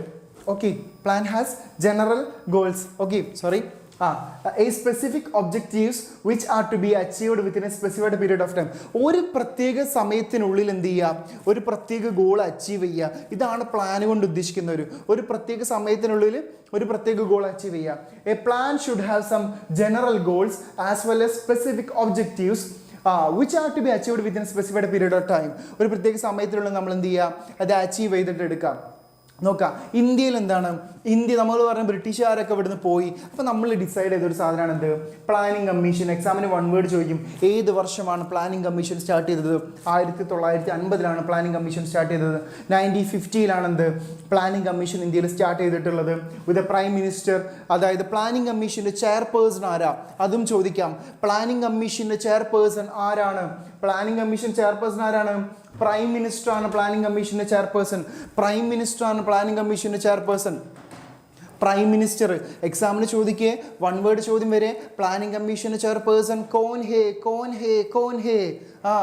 അപ്പം നിങ്ങൾ എന്ത് ചെയ്യണം, പ്ലാനിങ് കമ്മീഷന്റെ ചെയർപേഴ്സൺ പ്രൈം മിനിസ്റ്റർ ആണ്. ഇപ്പം എന്താണ്, ഈ 2015 ജാനുവരി 1 നമ്മുടെ ഇത്രയും കാലം നിലനിന്നിരുന്ന പ്ലാനിങ് കമ്മീഷൻ എന്ത് ചെയ്തു, റീപ്ലേസ് ചെയ്തു. പ്ലാനിങ് കമ്മീഷൻ എന്ത് ചെയ്തു, മൊത്തത്തിലൊന്ന് എന്ത് ചെയ്യാം, ഒന്ന് നമ്മൾ അറിയില്ലേ, ചില ആൾക്കാർ നനച്ചുള്ളിപ്പണി എന്നൊക്കെ പറയില്ലേ, വീട്ടിലെ അടുക്കളയിലൊക്കെ നനച്ചുള്ളിപ്പണി നടത്തുക. മീൻസ് എന്താണ്, വീടൊക്കെ ഒന്ന് ക്ലീൻ ആക്കുക, സെറ്റാക്കുക, അടിപൊളിയാക്കുക എന്നുള്ളതാണ് നമ്മൾ പറയാം. അതുപോലെ എന്താണ്, പ്ലാനിങ് കമ്മീഷൻ ഒന്ന് എന്ത് ചെയ്യുക, റീ അറേഞ്ച് ചെയ്തിട്ട് നമ്മൾ പുതിയൊരു കമ്മീഷൻ തുടങ്ങി. അതിൻ്റെ പേരാണെന്ത്, നീതി ആയോഗ്. എന്താണ് അതിൻ്റെ പേര്, നീതി ആയോഗ്. നീതി ആയോഗ് എന്ന് വെച്ചാൽ national institution for transforming India. National institution for transforming India. ഇതിനാണ് നമ്മൾ എന്താ പറയുക, നീതി ആയോഗ് എന്ന് പറയാം. നീതി ആയോഗ് 2015 ജാനുവരി 1 എന്ത് ചെയ്തത്, നീതി ആയോഗ് സ്റ്റാർട്ട് ചെയ്തത്. അപ്പോൾ എക്സാമിന് ചോദിക്കുന്ന ചോദ്യം എന്തായിരിക്കും, പ്ലാനിങ് കമ്മീഷനെ റീപ്ലേസ് ചെയ്തുകൊണ്ട്, പ്ലാനിങ് കമ്മീഷനെ മാറ്റിക്കൊണ്ട്, പ്ലാനിങ് കമ്മീഷനെ ചേഞ്ച് ചെയ്തുകൊണ്ട് നമ്മൾ സ്റ്റാർട്ട് ചെയ്തിട്ടുള്ള കമ്മീഷൻ ഏതാണ്? Option A RBI, option B SEBI, option D IMF, option D NITI Aayog. ഏതാണ് നിങ്ങൾ കമൻ്റ് ഇടുക? ഓക്കെ, നിങ്ങൾ പഠിച്ചു വെക്കണേ. പ്ലാനിങ് കമ്മീഷനെ റീപ്ലേസ് ചെയ്തുകൊണ്ട് നിലവിൽ വന്ന കമ്മീഷൻ ഏതാണ്, നിലവിൽ വന്ന കമ്മിറ്റി ഏതാണ്? നീതി ആയോഗ്. അതന്നെ 2015 ജനുവരി 1 2015 അത് ആലോചിച്ച് വെക്കാം. ഇപ്പോൾ 2025 അല്ലേ, 10 കൊല്ലം പുറകിൽ 2015, അങ്ങനെ ആലോചിച്ച് വെക്കാം. എന്നിട്ട് നമ്മൾ എന്ത് ചെയ്യാതെ എഴുതാം. ഓക്കെ, എക്സാമിന് ഏറ്റവും കൂടുതൽ ആവർത്തിച്ച് ചോദിക്കുന്ന ചോദ്യമാണ്, what are the goals of 5-year plan? നമ്മൾ തീരുമാനിച്ചു പ്ലാനിങ് കമ്മീഷൻ സ്റ്റാർട്ട് ചെയ്യാതെ. അതുപോലെ തന്നെ നമ്മൾ എന്ത് ചെയ്ത്, പഞ്ചവത്സര പദ്ധതി. ഓരോ 5 വർഷം കൂടുമ്പോൾ നമ്മൾ എന്ത് ചെയ്യാം, കുറേ പ്ലാനുകൾ സെറ്റ് ചെയ്യും. അത് നമ്മൾ എന്ത് ചെയ്യും, ആ 5 വർഷം കഴിയുമ്പോഴത്തേക്ക് എന്ത് ചെയ്യും, അച്ചീവ് ചെയ്യും. ഇതാണ് നമ്മുടെ ഗവൺമെൻറ് ഉദ്ദേശിച്ചത്. ഇതിനാണ് എന്താ പറയുക, പഞ്ചവത്സര പദ്ധതി അല്ലെങ്കിൽ 5-year പ്ലാൻസ് എന്ന് പറയാം. ഈ 5-year പ്ലാൻ 1951 സ്റ്റാർട്ട് ചെയ്തത്. പ്ലാനിങ് കമ്മീഷൻ സ്റ്റാർട്ട് ചെയ്തത് 1950 ബട്ട് 5-year പ്ലാൻ സ്റ്റാർട്ട് ചെയ്തത് 1951. ഫസ്റ്റ് 5-year പ്ലാൻ കൂടുതൽ ഇമ്പോർട്ടൻസ് കൊടുത്തത് എന്തിനാ? First 5-year plan give more importance for what? ഒന്ന് കമന്റ് ഇടും. ഫസ്റ്റ് 5-year പ്ലാൻ കൂടുതൽ ഇമ്പോർട്ടൻസ് കൊടുത്തത് എന്തിനാ? കൃഷിക്കാണോ ഇൻഡസ്ട്രിക്കാണോ? അഗ്രികൾച്ചറിനാണോ ഇൻഡസ്ട്രിക്കാണോ? First 5-year plan give more importance for what? First 5-year plan first 5-year plan, ആദ്യ 5-year പ്ലാൻ കൂടുതൽ ഇമ്പോർട്ടൻസ് കൊടുത്തത് എന്തിനാണ്? അഗ്രികൾച്ചർ, അഗ്രികൾച്ചറിനാണ് കൂടുതൽ ഇമ്പോർട്ടൻസ് കൊടുത്തത്. രണ്ടാമത്തെ 5-year പ്ലാൻ കൂടുതൽ ഇമ്പോർട്ടൻസ് കൊടുത്തത് എന്തിനാ? അത് ഇൻഡസ്ട്രിക്കാണ്, ഹെവി ഇൻഡസ്ട്രിക്കാണ് കൂടുതൽ ഇമ്പോർട്ടൻസ് കൊടുത്തത്. ഫസ്റ്റ് 5 ഇയർ പ്ലാൻ ഇമ്പോർട്ടൻസ് കൊടുത്തത് അഗ്രികൾച്ചറിനാണ്, രണ്ടാമത്തെ 5 ഇയർ പ്ലാൻ എന്തിനാണ്? ഇൻഡസ്ട്രിക്കാണ്. നിങ്ങൾ നോക്കുക, പൊതുവെ ജനറലി നമ്മൾ ഈ 5 ഇയർ പ്ലാൻ ഓരോ 5 വർഷം നമ്മൾ 5 ഇയർ പ്ലാൻ സ്റ്റാർട്ട് ചെയ്യുന്നുണ്ട് അല്ലെങ്കിൽ നടത്തുന്നുണ്ട്. ഇതിന് പൊതുവായിട്ടുള്ള ഗോൾ എന്താണ്? 5 ഇയർ പ്ലാൻ പൊതുവെ ഉദ്ദേശിക്കുന്ന ഗോളുകളിൽ ഏറ്റവും ഇമ്പോർട്ടൻ്റ് ഫസ്റ്റ് വൺ എന്താണ്? ഗ്രോത്ത്. നമുക്ക് എന്ത് വേണം? ഗ്രോത്ത് വേണം, പുരോഗതി വേണം. 5 ഇയർ പ്ലാൻ്റെ ഗോൾസ് എക്സാമിന് 4 മാർക്കിന് ചോദിക്കാറുണ്ട്. നിങ്ങൾ നോക്കുക, ഗ്രോത്ത് എന്ന് വെച്ചാൽ എന്താ? Growth means increase in the productive capacity of A country. ഒരു രാജ്യത്തിൻ്റെ പ്രൊഡക്ഷൻ കപ്പാസിറ്റി, ഇവിടുത്തെ പ്രൊഡക്ടിവിറ്റി, ഉൽപാദനത്തിൻ്റെ ഉൽപാദനം എന്ത് ചെയ്യുക? കൂടുക, അതിൽ ഗ്രോത്ത് ഉണ്ടാവുക. ഇതിനാണ് നമ്മൾ പറയുക ഒരു ഇൻക്രീസ് ഉണ്ടാവുക. അതിനാണ് നമ്മൾ എന്താ പറയുക? ഗ്രോത്ത് എന്ന് പറയാം. രണ്ടാമത്തെ പോയിന്റ് നോക്കുക, എന്താണ്? രണ്ടാമത്തെ പോയിന്റ് എന്താണ്? മോഡേണൈസേഷൻ. മോഡേണൈസേഷൻ എന്ന് വെച്ചാൽ എന്താ? ആധുനികവൽക്കരണം. ഒന്നാമത്തെ എന്താണ്? ഗ്രോത്ത് ഉണ്ടാവുക. 5 ഇയർ പ്ലാൻ്റെ ഫസ്റ്റിലെ ഗോൾ എന്ന് പറഞ്ഞാൽ ഗ്രോത്ത് ആണ്. രണ്ടാമത്തെ എന്താണ്? മോഡേണൈസേഷൻ. മോഡേണൈസേഷൻ എന്ന് വെച്ചാൽ എന്താ?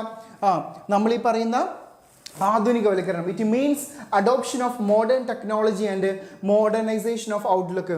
നമ്മൾ ആധുനികവൽക്കരിച്ച കുറേ ഗുഡ്സ് കൊണ്ടുവരിക, കുറേ സംഭവങ്ങൾ ഇവിടെ കൊണ്ടുവരിക, നല്ല നല്ല ടെക്നോളജീസ് യൂസ് ചെയ്യുക. മൂന്നാമത്തേത് സെൽഫ് റിലയൻസ്, സ്വയം പര്യാപ്തരാവുക. നമ്മൾ ആരെയും ഡിപ്പെൻഡ് ചെയ്യരുത്, സെൽഫ് റിലയൻസ് ആയിരിക്കാം. നമ്മുടെ രാജ്യം എല്ലാ രാജ്യങ്ങളുടെ മുമ്പിൽ തലയെടുപ്പോടെ, അന്തസ്സോടെ, അഭിമാനത്തോടു കൂടെ പവറിൽ നിൽക്കുക എന്നുള്ളതാണ് സെൽഫ് റിലയൻസോട് ഉദ്ദേശിക്കുന്നത്. It means relying on one side and reducing the dependence on others. മറ്റുള്ളവരെ ഡിപ്പെൻഡ് ചെയ്യാതെ ഇൻഡിപെൻഡൻ്റ് ആയി നിൽക്കാം, സെൽഫ് റിലയൻസ് ആയി നിൽക്കുക. നിങ്ങളോട് പറയാനുള്ളത്, ബോയ്സ് ആയിക്കോട്ടെ ഗേൾസ് ആയിക്കൊള്ളട്ടെ, നിങ്ങൾ പഠിക്കുക. +1 +2 നല്ല മാർക്കോട് കൂടി പഠിക്കുക. ഡിഗ്രിക്കോ അല്ലെങ്കിൽ നിങ്ങൾക്ക് ഇഷ്ടപ്പെട്ട കോഴ്സ് എടുത്ത് നിങ്ങൾ പഠിക്കുക. നല്ല ജോലിക്ക് കയറാം, പഠിച്ച് നല്ല ജോലിക്ക് കയറാം. സെൽഫ് റിലയൻസ്, സ്വയം ഒരു അഭിമാനത്തോടു കൂടി ഞാൻ ജോലി എടുത്തിട്ട് ഞാൻ എൻ്റെ കൂടെയുള്ളവരെ സഹായിക്കുന്നു. നമ്മളെന്താണ്? മറ്റുള്ളവർ ആരും ഡിപ്പെൻഡ് ചെയ്യുന്നില്ല, നമ്മൾ സ്വയം പര്യാപ്തരാവുക. ഈ ഒരു ലെവലിലേക്ക് നിങ്ങൾ എത്തിയേ പറ്റുള്ളൂ, നമുക്ക് എത്തിച്ചെടുക്കണം. അടുത്തെന്താണ്? ഇക്വിറ്റി. ലാസ്റ്റ് പോയിന്റ് ആണെന്ത്? Equity. It means reduction of inequality between rich and poor. ഉള്ളവനും ഇല്ലാത്തവനും തമ്മിലുള്ള അന്തരമ കുറയ്ക്കുക, പാവപ്പെട്ടവനും പണക്കാരനും തമ്മിലുള്ള ആ ഒരു ഗ്യാപ്പ് കുറയ്ക്കുക. റിച്ച് ആൻഡ് പുവർ എന്ന് പറയുന്ന ആ ഒരു വ്യത്യാസം നമ്മൾ എന്ത് ചെയ്യുക? എടുത്ത് ഒഴിവാക്കാം. എല്ലാവരും എന്ത് ചെയ്യുക? ഈക്വൽ ആക്കുക, എല്ലാവരും എന്ത് ചെയ്യുക? തുല്യരാക്കുക. ഇതാണ് നമ്മൾ എന്ത് ചെയ്യുന്നത്? ഇക്വിറ്റി കൊണ്ട് ഉദ്ദേശിക്കുന്നത്. അപ്പോൾ എക്സാമിന് ചോദിക്കുകയാണ്, what are the goals of 5 year plan? നിങ്ങൾ എഴുതണം growth, modernisation, self reliance, equity. തെറ്റിക്കരുത്, ഒരു കാരണവശാലും തെറ്റിക്കരുത്. ഇമ്പോർട്ടൻറ്റ് പോയിന്റ് ആണ്. നിങ്ങൾ നോക്കുക താഴെ, എക്സാമിന് 1 വേർഡ് ചോദ്യമാണ്. Who is the architecture of Indian planning? Indian പ്ലാനിങ്ങിൻ്റെ ശില്പി എന്നറിയപ്പെടുന്ന ആരാണ്? Who is the architecture of Indian planning? Comment ഇടും.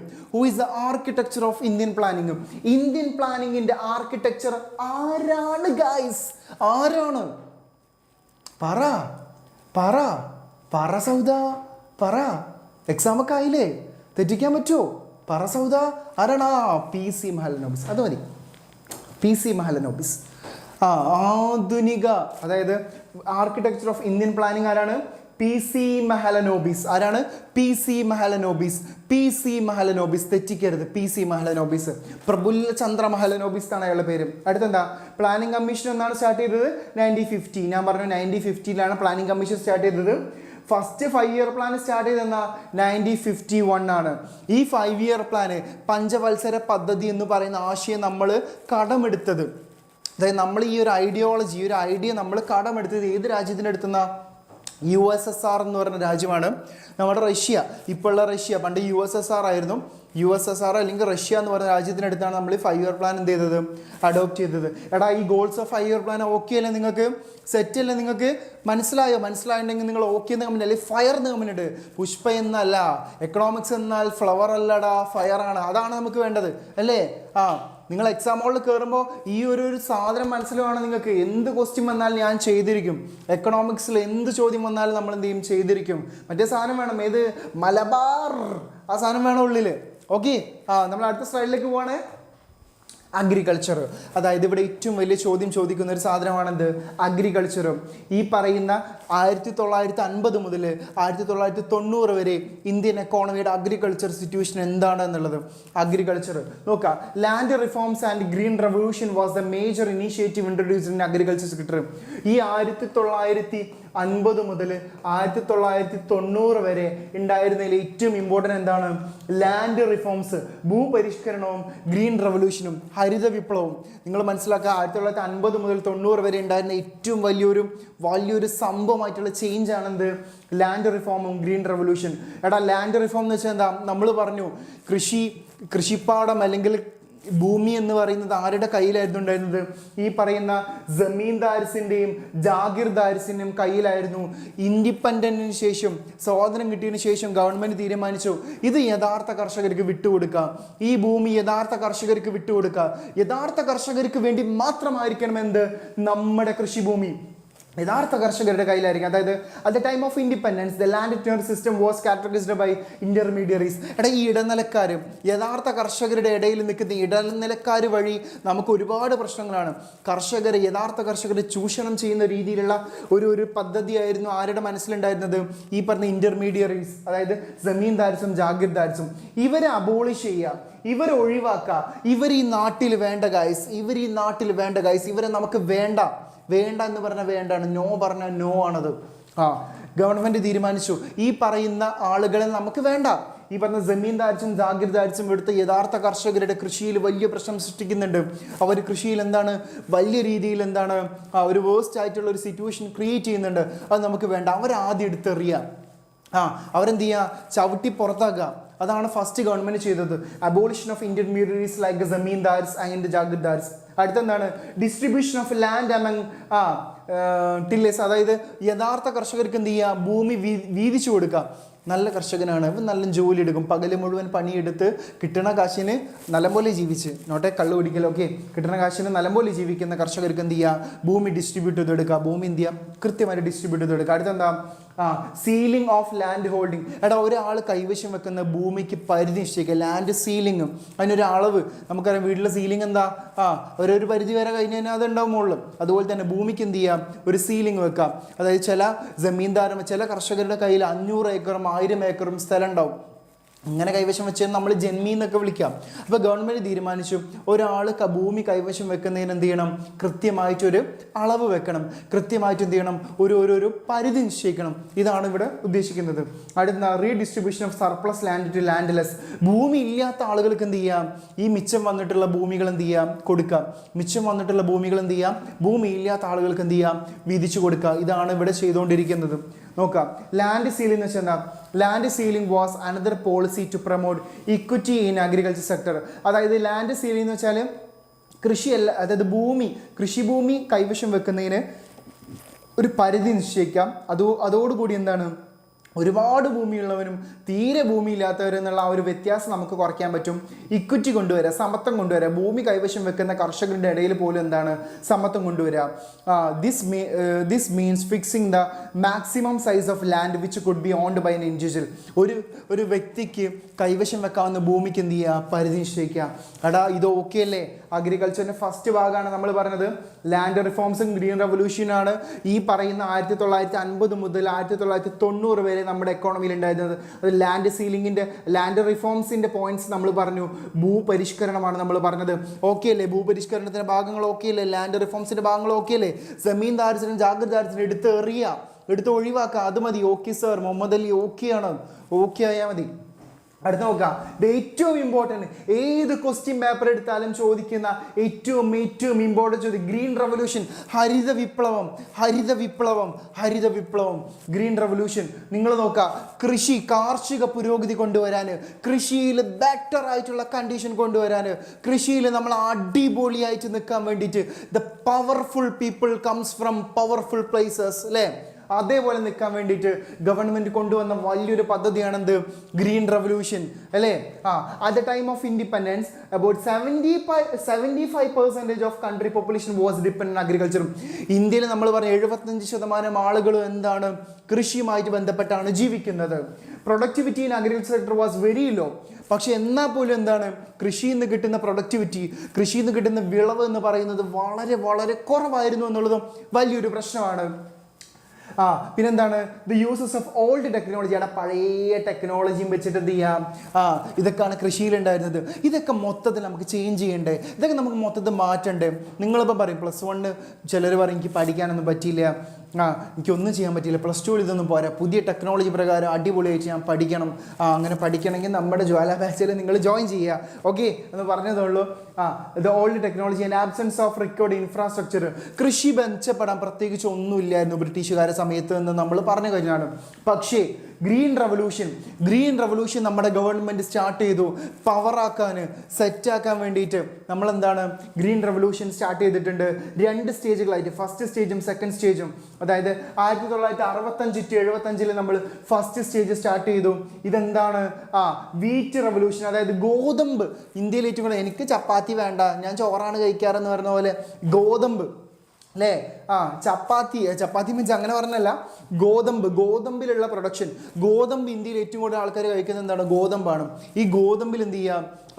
ഗോതമ്പ് പ്രൊഡക്ഷൻ കൂട്ടുക എന്നുള്ള ഉദ്ദേശത്തോടുകൂടിയാണ് ഫസ്റ്റ് ഫേസ്. രണ്ടാമത്തെ ഫേസ് 75 മുതൽ 85 വരെ എന്താണ്? ബാക്കിയുള്ള റൈസ് ആയാലും ബാക്കിയുള്ള സാധനങ്ങളിലായാലും എന്താണ്? ബാക്കിയുള്ള സ്റ്റേറ്റുകളിലേക്ക് അത് സ്പ്രെഡ് ചെയ്തിട്ട് കൃഷി സെറ്റാക്കാൻ തുടങ്ങി. നിങ്ങൾ എക്സാമിന് ചോദിച്ചു കഴിഞ്ഞാൽ നിങ്ങൾ എഴുതേണ്ട ഏറ്റവും ഇമ്പോർട്ടൻറ്റ് പോയിന്റ് എന്താണെന്നറിയോ? ഈ പോയിന്റുകളാണ്. Use of HYV seeds, high yielding varieties of seeds. എടാ കേൾക്കുന്നില്ലേ? ഞാൻ പറയുന്നത് കേൾക്കുന്നില്ലേ? വോയിസ് എന്തെങ്കിലും പ്രശ്നം ഉണ്ടോ? സെറ്റല്ലേ? ഞാൻ അത്യാവശ്യം നല്ല ശബ്ദത്തിലല്ലേ പറയുന്നത്? കേൾക്കുന്നില്ലേ? കേൾക്കുന്നുണ്ടെങ്കിൽ ഒന്ന് ഓക്കെ എന്ന് പറയും. കേൾക്കുന്നുണ്ടെങ്കിൽ ഒന്ന് ഓക്കെ എന്ന് പറയും.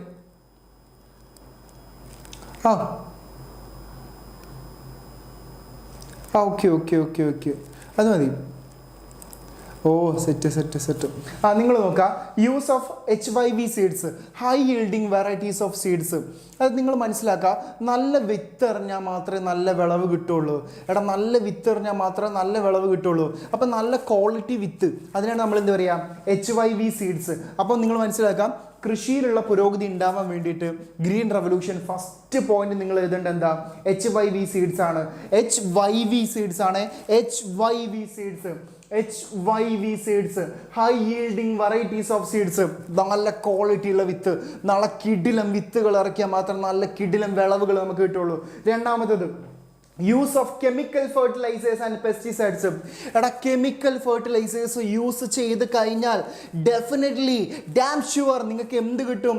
നല്ല വിളവ് കിട്ടും. കൃഷിയിൽ നല്ല വിളവ് കിട്ടണമെങ്കിൽ we should use chemical fertilisers. നല്ല കെമിക്കൽ ഫെർട്ടിലൈസേഴ്സ് യൂസ് ചെയ്യാം. അപ്പോൾ രണ്ടാമത്തെ പോയിന്റ് ഗ്രീൻ റവല്യൂഷൻ ചോദിച്ചാൽ ഫസ്റ്റ് പോയിന്റ് HYV സീഡ്സ് ആണെങ്കിൽ രണ്ടാമത്തെ പോയിന്റ് എന്താ? Chemical fertilisers. മൂന്നാമത്തെ point use of modern technologies. Modern technology use ചെയ്യുക. ഇപ്പം എന്താണ്? വലിയൊരു കൃഷിപ്പാടുണ്ട്. ഈ കൃഷിപ്പാടം ഈ പാടം നിങ്ങൾ എന്താണ് നനയ്ക്കാൻ വേണ്ടിയിട്ട് ഓരോ ബക്കറ്റിലും വെള്ളം ഇങ്ങനെ എടുത്ത് ഒഴിക്കാൻ പറ്റുമോ? ഒരിക്കലും കഴിയില്ല. അതിനുവേണ്ടി നല്ല മോട്ടറും പമ്പ് സെറ്റും ഉപയോഗിച്ചിട്ട് എന്താണ് ആ പറമ്പ് മൊത്തം, അല്ല ആ ഒരു കൃഷിപ്പാടം 10-20 ഏക്കർ സ്ഥലം ഉണ്ടെങ്കിൽ മൊത്തം അങ്ങനെ നനയ്ക്കാം.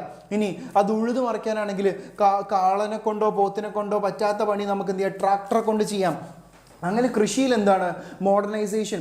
നിങ്ങളെന്താണ് നോർത്തിലൊക്കെ പോയി കഴിഞ്ഞാൽ അവിടെ ചെയ്യുന്ന കൃഷികളുണ്ടാവും. നല്ല ഗോതമ്പ് പാടങ്ങളിലൊക്കെ ഉള്ള കൃഷി. പഞ്ചാബിലൊക്കെ പോയി കഴിഞ്ഞാൽ നിങ്ങൾക്ക് മനസ്സിലാക്കാൻ പറ്റും. അവിടെയൊക്കെ പോയി കാഴ്ചകൾ കാണാം. അവിടെ കൃഷി ചെയ്യുന്ന രീതികൾ അത്രയും അഡ്വാൻസ്ഡ് ടെക്നോളജീസ് യൂസ് ചെയ്തുകൊണ്ടാണ് അവർ കൃഷി ചെയ്യുന്നത്. ഇറിഗേഷൻ എന്ന് വെച്ചാൽ എന്താ?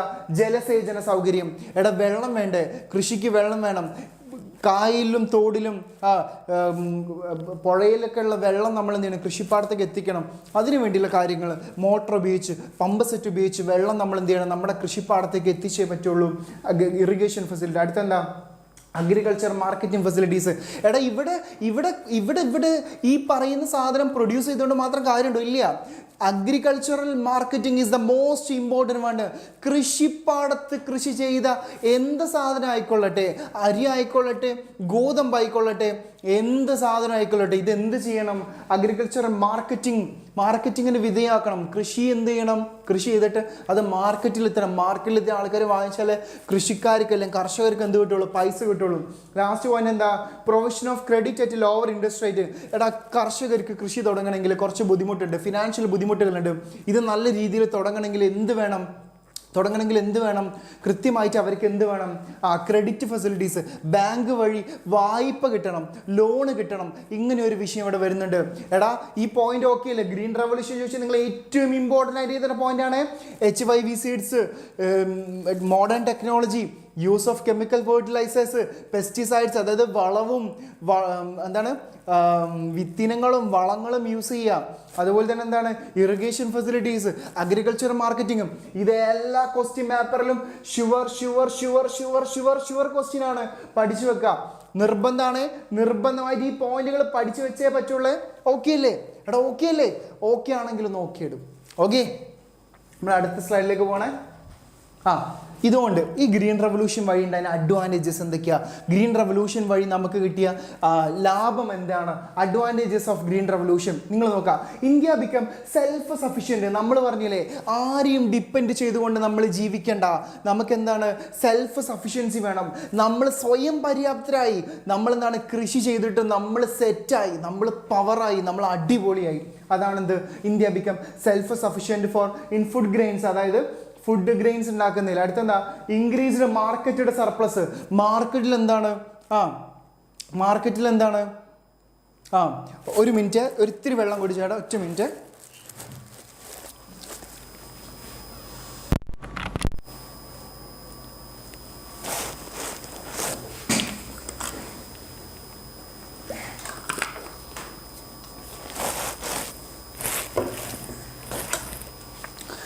നിങ്ങൾ നോക്കാം, അഡ്വാൻറ്റേജസ് ഓഫ് ഗ്രീൻ റെവല്യൂഷനിൽ നമ്മൾ ഫസ്റ്റ് പറഞ്ഞ എന്താ, നമ്മളെന്താണ് സെൽഫ് സഫിഷ്യൻ്റ് ആയി.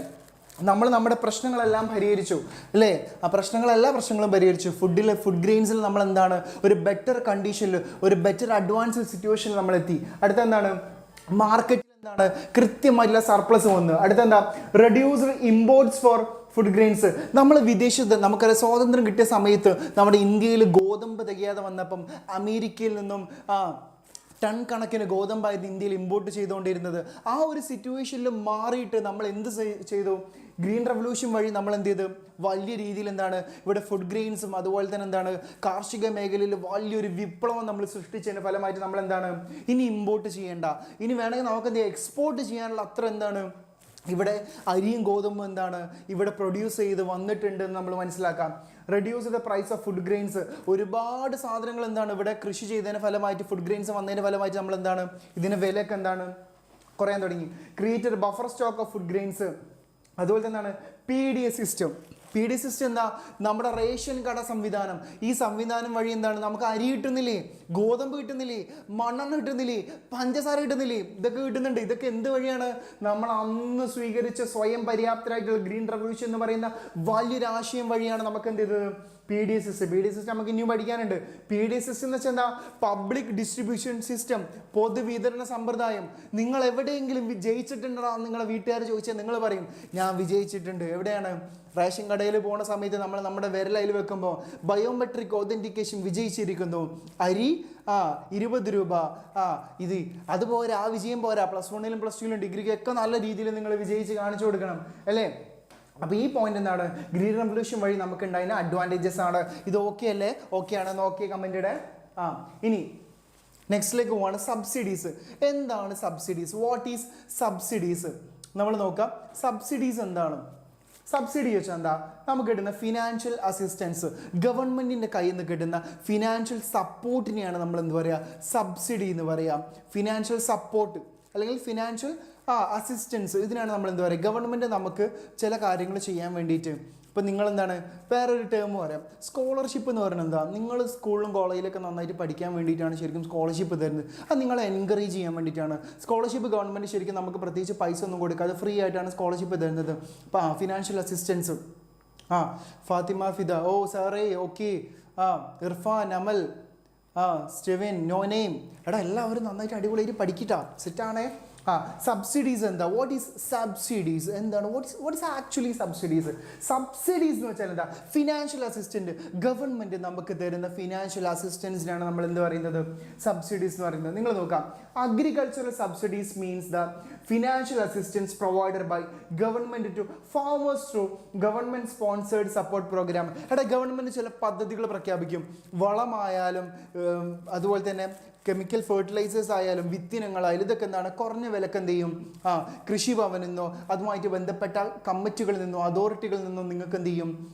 ഫാമേഴ്സിന് കൊടുക്കും. ഇങ്ങനെ ഫാമേഴ്സിന് കൊടുക്കാൻ വേണ്ടിയിട്ട് ഗവൺമെൻറ് കൊണ്ടുവരുന്ന ഇങ്ങനെ എന്താണ് ഗവൺമെൻറ് എന്താണ് സപ്പോർട്ട് വഴി നമ്മുടെ ഫാമേഴ്സിന് കൊടുക്കുന്ന നമ്മൾ എന്താ പറയുക സബ്സിഡീസ് എന്ന് പറയുക. നിങ്ങളോട് എക്സാമിന് ചോദിക്കുന്ന ഒരു ചോദ്യം എന്താണ്? എക്സാമിന് ചോദിക്കുന്ന ഒരു ചോദ്യമാണ് arguments for subsidies, argument against subsidies. എടാ നിങ്ങളുടെ പേഴ്സ്പെക്റ്റീവിൽ, നിങ്ങളുടെ കണക്കിൽ സബ്സിഡീസ് കൊടുക്കുന്നത് നല്ലതാണോ, സബ്സിഡീസ് കൊടുക്കുന്നത് ദോഷമാണോ, ഈ ഒരു ചോദ്യം വരാം. ആർഗ്യുമെൻറ്റ്സ് ഫോർ ആൻഡ് എഗെയിൻസ്റ്റ്, അല്ലെങ്കിൽ സപ്പോർട്ടിങ് ആർഗ്യുമെൻറ്റ്സ് ഫോർ സബ്സിഡീസ്, അല്ലെങ്കിൽ അതിന് നമ്മൾ എതിർക്കുന്ന പോയിന്റുകൾ. സബ്സിഡീസ് കൊടുക്കണോ, സബ്സിഡീസ് കൊടുക്കണ്ടേ, ഇതാണ് നമ്മളോട് ചോദിക്കുന്നത്. അപ്പം നിങ്ങൾ എക്സാമിന് എന്ത് എഴുതണം? Supporting arguments. എടാ സബ്സിഡീസ് ഈ നാട്ടിൽ കൊടുക്കണം എന്ന് പറയുന്നതിന് പ്രധാനപ്പെട്ട കാരണം എന്താ? Subsidies attract more people to agriculture. എടാ കൃഷി ചെയ്യുകയാണെങ്കിൽ നിങ്ങൾക്ക് എന്താണ് ഒരുപാട് അലവൻസുകൾ തരാം, ഒരുപാട് ഫിനാൻഷ്യൽ സപ്പോർട്ട് തരാം, ഒരുപാട് ഫിനാൻഷ്യൽ ഒരു എന്താ പറയുക ഒരു സ്റ്റെബിലിറ്റി തരാം, പ്രൊവൈഡ് ചെയ്യാം. ഇങ്ങനെയൊക്കെ നിങ്ങളോട് പറയുകയാണെങ്കിൽ എന്ത് ചെയ്യും? കുറേ ആൾക്കാർ കൃഷി ചെയ്യാൻ വരും. കുറേ ആൾക്കാർ കൃഷി ചെയ്യുന്നത് നമുക്കറിയാം. ഇന്ന് നമ്മുടെ നാട്ടിൽ പല ആളുകളും കൃഷി ചെയ്യുന്നില്ല. നമ്മുടെ ജനറേഷൻ ഒന്നും എന്താണ് കൃഷിയിലേക്കൊന്നും ഇറങ്ങുന്നില്ല. അപ്പോൾ കൃഷി ചെയ്യാൻ ഇവിടെ ആളുകൾ വേണം. അപ്പോൾ നല്ല ഫിനാൻഷ്യൽ സപ്പോർട്ടൻസ് ഗവൺമെൻറ് തന്നിട്ടുണ്ടെങ്കിൽ പല ആളുകളും എന്തിനും കൃഷിയിലേക്ക് വരും. അടുത്ത പോയിന്റ് ഇതാ, subsidies encourage farmers to buy and test new technology. കുറച്ച് പൈസ ഗവൺമെൻറ് സബ്സിഡീസ് വഴി നമുക്ക് തന്നു കഴിഞ്ഞാൽ പുതിയ ടെക്നോളജീസ് എന്ത് ചെയ്യും? ആളുകൾ എന്ത് ചെയ്യും? പുതിയ കാര്യങ്ങൾ എന്ത് ചെയ്യും? ആളുകൾ എന്ത് ചെയ്യും? ന്യൂ ടെക്നോളജീസും കാര്യങ്ങൾ എന്ത് ചെയ്യും? ഇവിടെ ഇംപ്ലിമെൻറ്റ് ചെയ്യും. അടുത്തെന്താണ്? It help to increase agricultural produce, അതായത് അഗ്രികൾച്ചർ പ്രൊഡക്ഷൻ എന്ത് ചെയ്യും? ഇത് ഇൻക്രീസ് ചെയ്യിപ്പിക്കും. It helps to overcome unexpected loss of farmers. എടാ ഇന്ത്യയിൽ ഏറ്റവും വലിയ പ്രശ്നം എന്താ?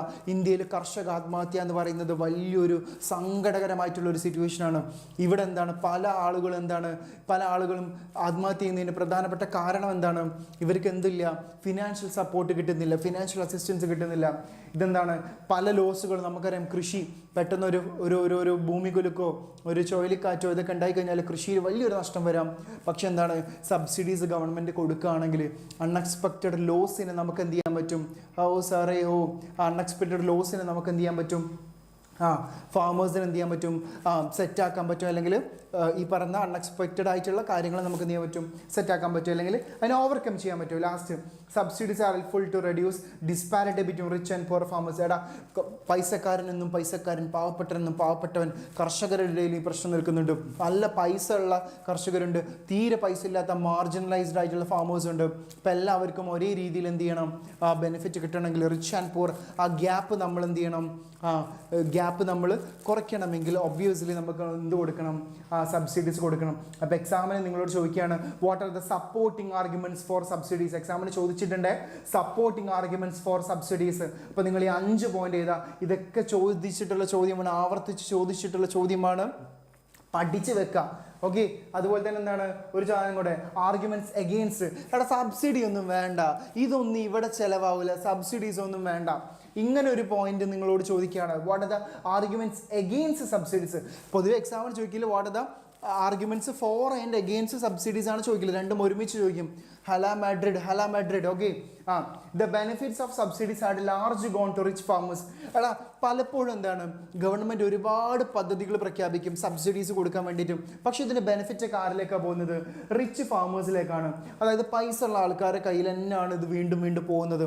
അത് വലിയൊരു പ്രശ്നമാണ്. രണ്ടാമത്തേത്, a major part of fertiliser subsidy goes to fertiliser industry.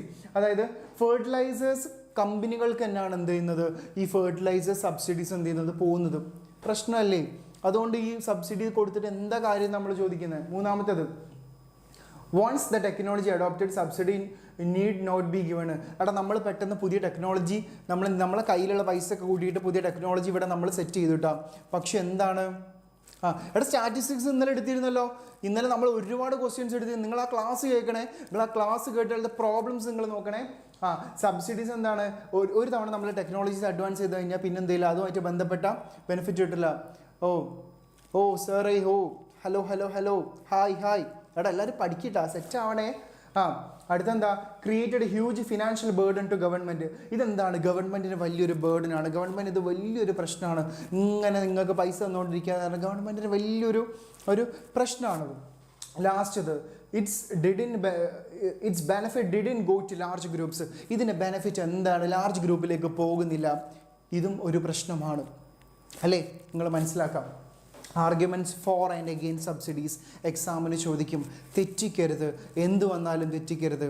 നമുക്കൊന്നേ പറയാനുള്ള എന്താണ്, നിങ്ങളൊരു അപ്രോച്ച് എന്താ, study study study, I don't like it, I avoid, but studies likes me, I can't avoid, അല്ലേ? ആ സാധനമാണ് നിങ്ങളുടെ ഉള്ളിൽ, അത് പോരാ. അതുകൊണ്ട് നമുക്ക് എന്ത് വേണം, പവറാണ് വേണ്ടത്. പവർ ഉണ്ടെങ്കിൽ ഇവിടെ എക്സാമിന് പഠിക്കാനുള്ളൊരു മൈൻഡ് സെറ്റ് വേണം. എന്ത് ക്വസ്റ്റ്യൻ വന്നാലും നമ്മൾ സെറ്റാക്കിയിരിക്കും, പവറാക്കിയിരിക്കും. നമ്മളെന്താ പറയാനുള്ളത്, ഇനി എന്താണ്, സബ്സിഡീൻ്റെ ഭാഗത്തുനിന്ന് ഒരു ക്വസ്റ്റ്യൻ വന്നു കഴിഞ്ഞാൽ എന്താണ്, മാർക്ക് താഴത്തിലിടാ. അതാണ് നമുക്ക് വേണ്ടത്. ഓക്കെ, ഇനി നോക്കാം ഇൻഡസ്ട്രി ആൻഡ് ട്രേഡ്. നമ്മൾ ഈ ഡിസ്കസ് ചെയ്യുന്നത് എന്താ, ഇന്ത്യൻ എക്കോണമി 1950 മുതൽ 1990 വരെയുള്ള അവസ്ഥയാണ്.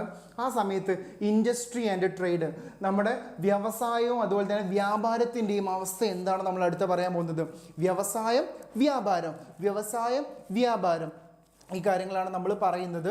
ഓക്കെ, നിങ്ങൾ നോക്കാം. ഇതിൽ ഏറ്റവും ഇമ്പോർട്ടൻ്റ് ആയി നിങ്ങൾ എഴുതേണ്ടത് എന്താണ്, IPR ആണ്. IPL അല്ല, IPR, industrial policy resolution. Industrial policy resolution, IPR. 1956 നമ്മൾ എന്ത് ചെയ്യുന്നത്, ഇങ്ങനെയൊരു പോളിസി റെസൊല്യൂഷൻ കൊണ്ടുവരുന്നത്. For the well being of industry and trade, for the better advancement of industry and trade, for the power of industry and trade, അങ്ങനെ നമുക്ക് പറയാം.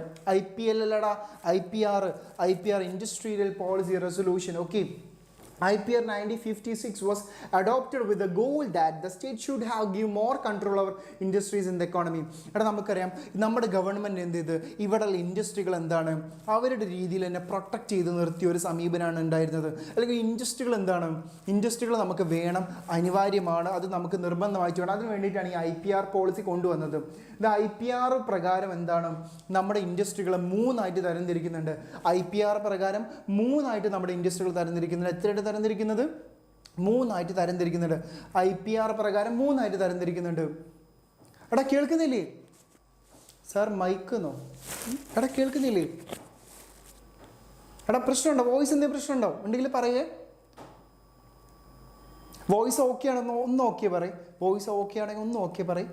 പ്രശ്നമില്ലല്ലോ, okay അല്ലേ? Okay okay, മതി. നിങ്ങൾ നോക്കാം, IPR പ്രകാരം എന്താണ്, 3 തരത്തിലാണ് നമ്മൾ എന്ത് ചെയ്യുന്നത്, നമ്മുടെ ഇന്ത്യയിലുള്ള ഇൻഡസ്ട്രികൾ എന്ത് ചെയ്യുന്നത്, കാറ്റഗറൈസ് ചെയ്യുന്നത്. നിങ്ങൾ നോക്കാം, industries exclusively owned by state. State എന്ന് വെച്ചാൽ എന്താ, നമ്മുടെ ഗവൺമെൻറ്റിനെയാണ് അല്ലെങ്കിൽ നമ്മുടെ രാജ്യത്തിനാണ് സ്റ്റേറ്റ് എന്ന് പറയുക. അതായത് ഇൻഡസ്ട്രികൾ എന്താണ്, എക്സ്ക്ലൂസീവ്ലി ഓൺഡ് ബൈ സ്റ്റേറ്റ്. ഇവിടെ എന്താണ്, ഗവൺമെൻറ് മാത്രം കംപ്ലീറ്റ്ലി എന്താണ്, നമ്മുടെ സ്റ്റേറ്റ്, രാജ്യം കംപ്ലീറ്റ്ലി ആക്കുന്ന, എല്ലാവരും അടിച്ചു കയറി വാ, അതന്നെയാണ് നമുക്ക് വേണ്ടത്. Industries exclusively owned by state completely own ചെയ്യുന്ന ചില ഇൻഡസ്ട്രീസ്. രണ്ടാമത്തെ എന്താ, industries in which the private sector can coexist with public sector. അതായത് പ്രൈവറ്റ് സെക്ടറും പബ്ലിക് സെക്ടറും PPP എന്ന് പറയും, പബ്ലിക് പ്രൈവറ്റ് പാർട്ണർഷിപ്പ് എന്നാ പറയാം. അതായത് PPP. ഇത് +2 എത്തുമ്പോൾ വേറെ സാധനമാണ്, പ്രൊഡക്ഷൻ പോസിബിലിറ്റി അങ്ങനെയൊക്കെ സാധനം ഉണ്ട്, അത് നമുക്ക് വേണ്ട. ഇവിടെ നിന്നാണ് എന്താണ്, പ്രൈവറ്റ് സെക്ടറും പബ്ലിക് സെക്ടറും തമ്മിൽ എന്താണ് കമ്പൈൻ ചെയ്തിട്ടാണ് ഇത് വരുന്നത്. പബ്ലിക് സെക്ടറും പ്രൈവറ്റ് സെക്ടറും കംപ്ലീറ്റ്ലി എന്താണ് ഒത്തുചേർന്നിട്ട്. ലാസ്റ്റത്തെ എന്താണ്, industries were completely left to the private sector. അപ്പോൾ 3 തരത്തിലാണ് നമ്മൾ പറഞ്ഞത്. എന്താണ്, completely owned by state, industries which private sector can coexist with public sector. അടുത്ത ലാസ്റ്റത്തെ എന്താണ്, ഇത് completely owned by private sector. അപ്പോൾ നമ്മുടെ ഇന്ത്യൻ എക്കോണമിയിലുള്ള ഇൻഡസ്ട്രികൾ എന്താണ്, 3 തരത്തിൽ. IPR പ്രകാരം, IPR ഏത് വർഷമാണെന്നുള്ളത് 1 വേർഡ് ചോദ്യം ചോദിക്കാറുണ്ട്. IPR ഏത് വർഷമാണ്, 1956 1956 IPR വരുന്നത്. അതും നിങ്ങൾ എന്ത് ചെയ്യാം, ഒന്ന് മനസ്സിലാക്കി വെക്കാം. ഇത് പ്രകാരം 3 തരത്തിൽ ഇൻഡസ്ട്രികൾ എന്ത് ചെയ്യുന്നു, കാറ്റഗറൈസ് ചെയ്യുന്നുണ്ട്. ഓക്കെ, നിങ്ങൾ നോക്കാം. ഇവിടെ ചോദിക്കാൻ ചാൻസ് ഉള്ള ചോദ്യമാണ് എന്ത്, സ്മോൾ സ്കെയിൽ ഇൻഡസ്ട്രി, ചെറുകിട വ്യവസായം. നമ്മുടെ നാട്ടിൽ അച്ചപ്പം, നുറുക്ക്, അതുപോലെ തന്നെ അച്ചാറ്, ഇതിൻ്റെയൊക്കെ യൂണിറ്റുകൾ നിങ്ങൾ കണ്ടിട്ടില്ലേ, ചില കുടുംബശ്രീ യൂണിറ്റുകൾ. ഓരോ അച്ചാറുകൾ, നുറുക്ക്, അച്ചപ്പം. നമ്മൾ വിചാരിക്കും ഇവർക്ക് കുറച്ച് വരുമാനം കിട്ടുന്നുള്ളൂ, ഒരിക്കലും അല്ല. ഇവിടെ എന്താണ്, ഇവിടെ ഒരുപാട് ആളുകൾ ജോലി എടുക്കുന്നുണ്ട്, വലിയൊരു വ്യവസായമാണിത്, ഒരു സ്മോൾ സ്കെയിൽ ഇൻഡസ്ട്രിയാണത്. നല്ല ടേസ്റ്റ് അല്ലേ, നല്ല അച്ചപ്പം നുറുക്കൊക്കെ കഴിക്കുമ്പോൾ നല്ല ടേസ്റ്റ് അല്ലേ, നല്ല അടിപൊളി അച്ചാറുകൾ ഉണ്ടാവില്ലേ, പല ടൈപ്പ് അച്ചാറുകളുണ്ട്, അങ്ങനെ കുറേ സാധനങ്ങളുണ്ട്. അപ്പോൾ ഇതൊക്കെ പ്രൊഡ്യൂസ് ചെയ്യുന്ന പൊതുവെ നമ്മുടെ നാട്ടിൽ എന്താണ്, സ്മോൾ സ്കെയിൽ ഇൻഡസ്ട്രികളാണ് നമ്മൾ എന്ത് ചെയ്യുന്നത്, ഇത് പ്രൊഡ്യൂസ് ചെയ്യുന്നത് നിങ്ങൾ നോക്കാം 1956 ആണ് സ്മോൾ സ്കെയിൽ ഇൻഡസ്ട്രി. ഏത് വർഷമാണ്? 1955 In 1956 the Village and Small Scale Industry Committee കമ്മിറ്റിയെ വിളിക്കുന്ന പേരെന്താ? വൺ വേർഡ് ചോദ്യമാണ്. Small scale industry committee is always known as otherwise known as small scale industry. വീട്ടിലാരൊക്കെയുണ്ട്? വീട്ടിൽ എല്ലാവരും ഉണ്ട്. പണ്ട് ഉമ്മയുണ്ട്, ഇക്കാക്കന്മാരുണ്ട്, 3 കാക്കന്മാരുണ്ട്, 4 മക്കളാണ് ഞങ്ങൾ. ഞാനാണ് ചെറിയ കുട്ടി വീട്ടിലെ. ഓക്കെ, എന്തെങ്കിലും ആട്ടോ, അത് നമ്മളിവിടെ നോക്കണ്ട, നമ്മളിത് പഠിക്കാം. Village and small scale industries committee also called Karve committee അല്ലേ? സ്മോൾ സ്കെയിൽ ഇൻഡസ്ട്രി കമ്മിറ്റി വിളിക്കുന്ന പേരെന്താണ്? കാർവേ. അതാ കമൻറ്റ് വന്നു, Karve committee. Small scale industry committee is also known as Karve committee. One word ചോദ്യം ചോദിക്കും. Small scale industry committee. Okay, small scale industry committee, ഇതിന് നമ്മൾ എന്താ പറയുക? കാർവേ കമ്മിറ്റി എന്ന് പറയാം. 1956 ആണ്, 1955 ഈ പറയുന്ന കമ്മിറ്റി വരുന്നത്. Okay, yes. ഓക്കെ, നിങ്ങൾ നോക്കി ഈ പോയിന്റ് നോക്കാം. A small scale industry is defined with reference to the maximum investment allowed on asset of unit. എടാ അതായത് ഇവിടെ മാക്സിമം ഇൻവെസ്റ്റ്മെൻറ്റിൻ്റെ ബേസിലാണ് നമ്മളത് സ്മോൾ സ്കെയിൽ ഇൻഡസ്ട്രി ആണോ സ്മോൾ സ്കെയിൽ ഇൻഡസ്ട്രി അല്ലാത്തതാണോ എന്ന് നമ്മൾ എന്ത് ചെയ്യുന്നത്? ഡിഫൈൻ ചെയ്യുന്നത്. ഇപ്പോൾ എന്താണ്? അതായത് 1 കോടി രൂപ വരെ ഇൻവെസ്റ്റ്മെൻറ്റ് വെച്ചിട്ടുള്ള ഇൻഡസ്ട്രികളെയാണ് നമ്മൾ എന്ത് പറയുക? സ്മോൾ സ്കെയിൽ ഇൻഡസ്ട്രി പറയുക. 1 കോടി രൂപ വരെ ഇൻവെസ്റ്റ്മെൻ്റ് ഉള്ള കമ്പനികളാണ് നമ്മൾ എന്ത് വിളിക്കാം? സ്മോൾ സ്കെയിൽ ഇൻഡസ്ട്രി എന്ന് പറയാം. 1 കോടി ഇൻവെസ്റ്റ്മെൻറ്റ്, 1 കോടി അല്ലേ? 1 കോടി ഇൻവെസ്റ്റ്മെൻ്റ് ഉള്ള കമ്പനികൾ അല്ലെങ്കിൽ സ്ഥാപനങ്ങളെ നമ്മൾ സ്മോൾ സ്കെയിൽ ഇൻഡസ്ട്രിയിലാണ് കാറ്റഗറൈസ് ചെയ്യാം. ഇതിൻ്റെ പ്രത്യേകത എന്താ? Therefore generate more employment. Small scale industry എന്താണ്? ഒരുപാട് പേർക്ക് എന്താണ്? ജോലി കൊടുക്കും. നമുക്കറിയാം, നമ്മളിപ്പോൾ ഒരു അച്ചാർ യൂണിറ്റ് എടുക്കാം. ഇവിടെ എന്താണ്? അച്ചാറിൻ്റെ മാങ്ങച്ചാർ ഉണ്ടാക്കുന്നത്. ഈ മാങ്ങച്ചാറിലെ മാങ്ങ പർച്ചേസ് ചെയ്യാൻ പോകുന്ന ആൾക്കാരുണ്ടാവും. ഇത് ഇവിടെ കൊണ്ടുവന്നിട്ട് കഷ്ണം മുറിക്കുന്ന ആൾക്കാരുണ്ട്, ഇത് മിക്സ് ചെയ്യുന്ന ആൾക്കാരുണ്ട്, ഇത് പാക്ക് ചെയ്യുന്ന ആൾക്കാരുണ്ട്, ഇതിന് അവിടെ ആ ലേബൽ ഒട്ടിക്കുന്ന ആൾക്കാരുണ്ട്, ഇത് മാർക്കറ്റിൽ എത്തിക്കുന്ന ആൾക്കാരുണ്ടാവും. പല കാര്യങ്ങളുണ്ടാവും. അപ്പോൾ ഇവിടെ ഒരുപാട് ആൾക്കാർ ജോലി എടുക്കുകയും ഒരുപാട് ആൾക്കാർക്ക് ജോലി കിട്ടും. സ്മോൾ സ്കെയിൽ ഇൻഡസ്ട്രിയുടെ ഏറ്റവും വലിയ ബെനിഫിറ്റ് ആണ് എന്ത്? ഒരുപാട് ആൾക്കാർ ജോലി കിട്ടും. Therefore generate more employment. Last എന്താണ്? Small scale industries normally cannot compete with the big industries firm, therefore production of number of product was reserved to small scale industries. അതാണ് വലിയ കമ്പനികളുമായിട്ട് എന്ത് ചെയ്യാൻ പറ്റില്ല? സ്മോൾ സ്കെയിൽ ഇൻഡസ്ട്രികൾക്ക് മത്സരിക്കാൻ പറ്റില്ല. അതുകൊണ്ട് ചില കാര്യങ്ങളൊക്കെ എന്ത് ചെയ്യും? അവർക്ക് റിസർവ് ചെയ്ത് വെക്കാറുണ്ട്, അവർക്ക് സെറ്റ് ചെയ്ത് വെക്കാറുണ്ട്. ഓക്കെ അല്ലേ? ഓക്കെ ആണേ? എടാ, സ്മോൾ സ്കെയിൽ ഇൻഡസ്ട്രി എക്സാമിന് ചോദിക്കാറുണ്ട്. 1955 ആണ്, കാർവേ കമ്മിറ്റിയാണ്. 1 കോടി വരെ മുടക്കം മുതലുള്ളതിനാണ് നമ്മൾ സ്മോൾ സ്കെയിൽ ഇൻഡസ്ട്രി എന്ന് പറയാം. ഒരുപാട് പേർക്ക് എംപ്ലോയ്മെൻറ്റ് ഓപ്പർച്യൂണിറ്റീസ് കൊടുക്കുന്നുണ്ട്. അതുപോലെ തന്നെ എന്താണ്?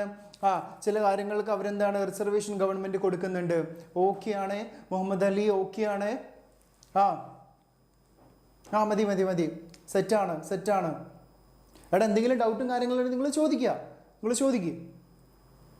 നമ്മൾ മാക്സിമം കാര്യങ്ങൾ ഓരോ ഭാഗത്തുള്ള ഓരോ കാര്യങ്ങളും നമ്മൾ പറയുന്നുണ്ട്. നിങ്ങൾ എന്ത് സംശയം ഉണ്ടോ ചോദിക്കുക. എന്തെങ്കിലും ചോദിക്കാനുണ്ടെങ്കിൽ നിങ്ങൾ ചോദിക്കാം. ക്ലാസ് എപ്പോൾ തീരും? എടാ, ഇത് കഴിഞ്ഞിട്ട് 2 ചാപ്റ്ററും കൂടെ ഉണ്ട്. ലിബറലൈസേഷൻ, പ്രൈവറ്റൈസേഷൻ, ഗ്ലോബലൈസേഷൻ ഉണ്ട്. അതുപോലെ തന്നെ എന്താണ്? നമുക്ക് വേറൊരു പോയിന്റ് കൂടെ ഉണ്ട്. എന്താണ്? എടാ, നല്ല കമൻറ്റ് ഇട്. ഓക്കെ, ക്ലാസ് 2 ചാപ്റ്ററും കൂടെ ഉണ്ട്. അത് കഴിഞ്ഞിട്ട് നമ്മൾ തീർക്കും. നമ്മൾ പെട്ടെന്ന് എന്ത് ചെയ്യും? തീർക്കും. ഓക്കെ, ഇനി advantages of small scale industries നിങ്ങൾ നോക്കുക. എടാ, ഈ സ്മോൾ സ്കെയിൽ ഇൻഡസ്ട്രികളുള്ള അഡ്വാൻറ്റേജ് എന്താ? Less capital investment. എടാ, സ്മോൾ സ്കെയിൽ ഇൻഡസ്ട്രി ചെറുകിട വ്യവസായത്തിന് എന്ത് മതി? കുറഞ്ഞ ക്യാപിറ്റൽ മതി. കുറഞ്ഞ കാര്യങ്ങൾ മതി. പോരെ? കുറഞ്ഞ എന്ത് മതി? ലെസ് ക്യാപിറ്റൽ ഇൻവെസ്റ്റ്മെൻറ്റ് മതി. എടാ, എന്തെങ്കിലും ഡൗട്ടുകൾ ഉണ്ടെങ്കിൽ നിങ്ങൾ കമൻറ്റ് ഇടണേ. പിന്നെന്താണ്? More employment. ഒരുപാട് പേർക്ക് എന്താണ്? ഇവിടെ ജോലി കിട്ടും. ഒരുപാട് പേർക്ക് ഇവിടെ എന്ത് കിട്ടും? ജോലി കിട്ടും. അടുത്തെന്താ? Less pollution. എക്കോ ഫ്രണ്ട്ലി ആണ്. പൊതുവേ സ്മോൾ സ്കെയിൽ ഇൻഡസ്ട്രികളൊക്കെ എന്താണ്? എക്കോ ഫ്രണ്ട്ലി ആണ്. നമുക്കറിയാം, നമ്മുടെ വീടിൻ്റെ അടുത്തൊരു അച്ചാർ യൂണിറ്റ് സ്മോൾ സ്കെയിൽ ഇൻഡസ്ട്രി തുടങ്ങുന്നുണ്ട്. അല്ലെങ്കിൽ വല്ല കൊക്കക്കോള പെപ്സിയുടെ വലിയൊരു MNCയുടെ ഒരു സ്ഥാപനം വരുന്നുണ്ടെങ്കിൽ നമ്മൾ ഒബ്വിയസ്ലി നമ്മൾ എന്ത് ചെയ്യും? കൊക്കക്കോള പെപ്സിയൊക്കെ എതിർക്കും. അതുപോലെ തന്നെ എന്താണ്? സ്മോൾ സ്കെയിൽ ഇൻഡസ്ട്രി വരുമ്പോൾ നമുക്ക് വലിയ പ്രശ്നമൊന്നുമില്ല. കാരണം ഇത് എക്കോ ഫ്രണ്ട്ലി ആണ്. Local resources can be used. അതായത് ആ ഏരിയയിലുള്ള ആളുകൾക്ക് ജോലി കിട്ടും. ആ ഏരിയയിലുള്ള ലോക്കൽ റിസോഴ്സസ് നമുക്ക് എന്ത് ചെയ്യാൻ പറ്റും? യൂസ് ചെയ്യാൻ പറ്റും. ഓക്കെ, ഇങ്ങനത്തെ കാര്യങ്ങളൊക്കെ സെറ്റാണ്. Helps four rural development. ഗ്രാമീണ വികസനത്തിന് എന്താണ്? ഇത് വലിയ രീതിയിൽ എന്ത് ചെയ്യും? ബെനിഫിറ്റ് ചെയ്യും. ഒരു പോയിന്റ് കൂടെ ഉണ്ട്. ലേബർ ഇൻറ്റൻസീവ് ആണ്. എന്താണ്? ലേബർ ഇൻറ്റൻസീവ് ഇതെന്താണ്, കൂടുതലായിട്ട് ലേബർ ഓറിയൻറ്റഡ് ആണ്, ഒരുപാട് പേർക്ക് ജോലി കിട്ടും, ലേബർ ഓറിയൻറ്റഡ് ആയിട്ടാണ് നമ്മൾ എന്ത് ചെയ്യുന്നത്, സ്മോൾ സ്കെയിൽ ഇൻഡസ്ട്രി പറയുന്നത്. ഓക്കെ, അടുത്ത അതിൻ്റെ ഡിസഡ്വാൻറ്റേജസ് പൊതുവെ ചോദിക്കാറില്ല, നമ്മൾ ജസ്റ്റ് ഒന്ന് പറയാം. സ്മോൾ സ്കെയിൽ ഇൻഡസ്ട്രി എന്താണ്, increase the financial burden of the government. അതായത് ഈ സ്മോൾ സ്കെയിൽ ഇൻഡസ്ട്രിക്ക് പലപ്പോഴും എന്താണ്, ഗവൺമെൻറ് എന്ത് ചെയ്യുന്നുണ്ട്, സപ്പോർട്ട് കൊടുക്കുന്നുണ്ട്. അത് ഗവൺമെൻറ്റിനെ സംബന്ധിച്ച് എന്താണ്, ഒരു ബേർഡൻ തന്നെയാണ്. അടുത്തെന്താ, ഹൈ കോസ്റ്റ് ഓഫ് പ്രൊഡക്ഷനും ചില സമയത്ത് എന്താണ്, കോസ്റ്റ് ഓഫ് പ്രൊഡക്ഷൻ എന്താണ്, വളരെ കൂടുതലാണ്. Adversely affect large scale industries.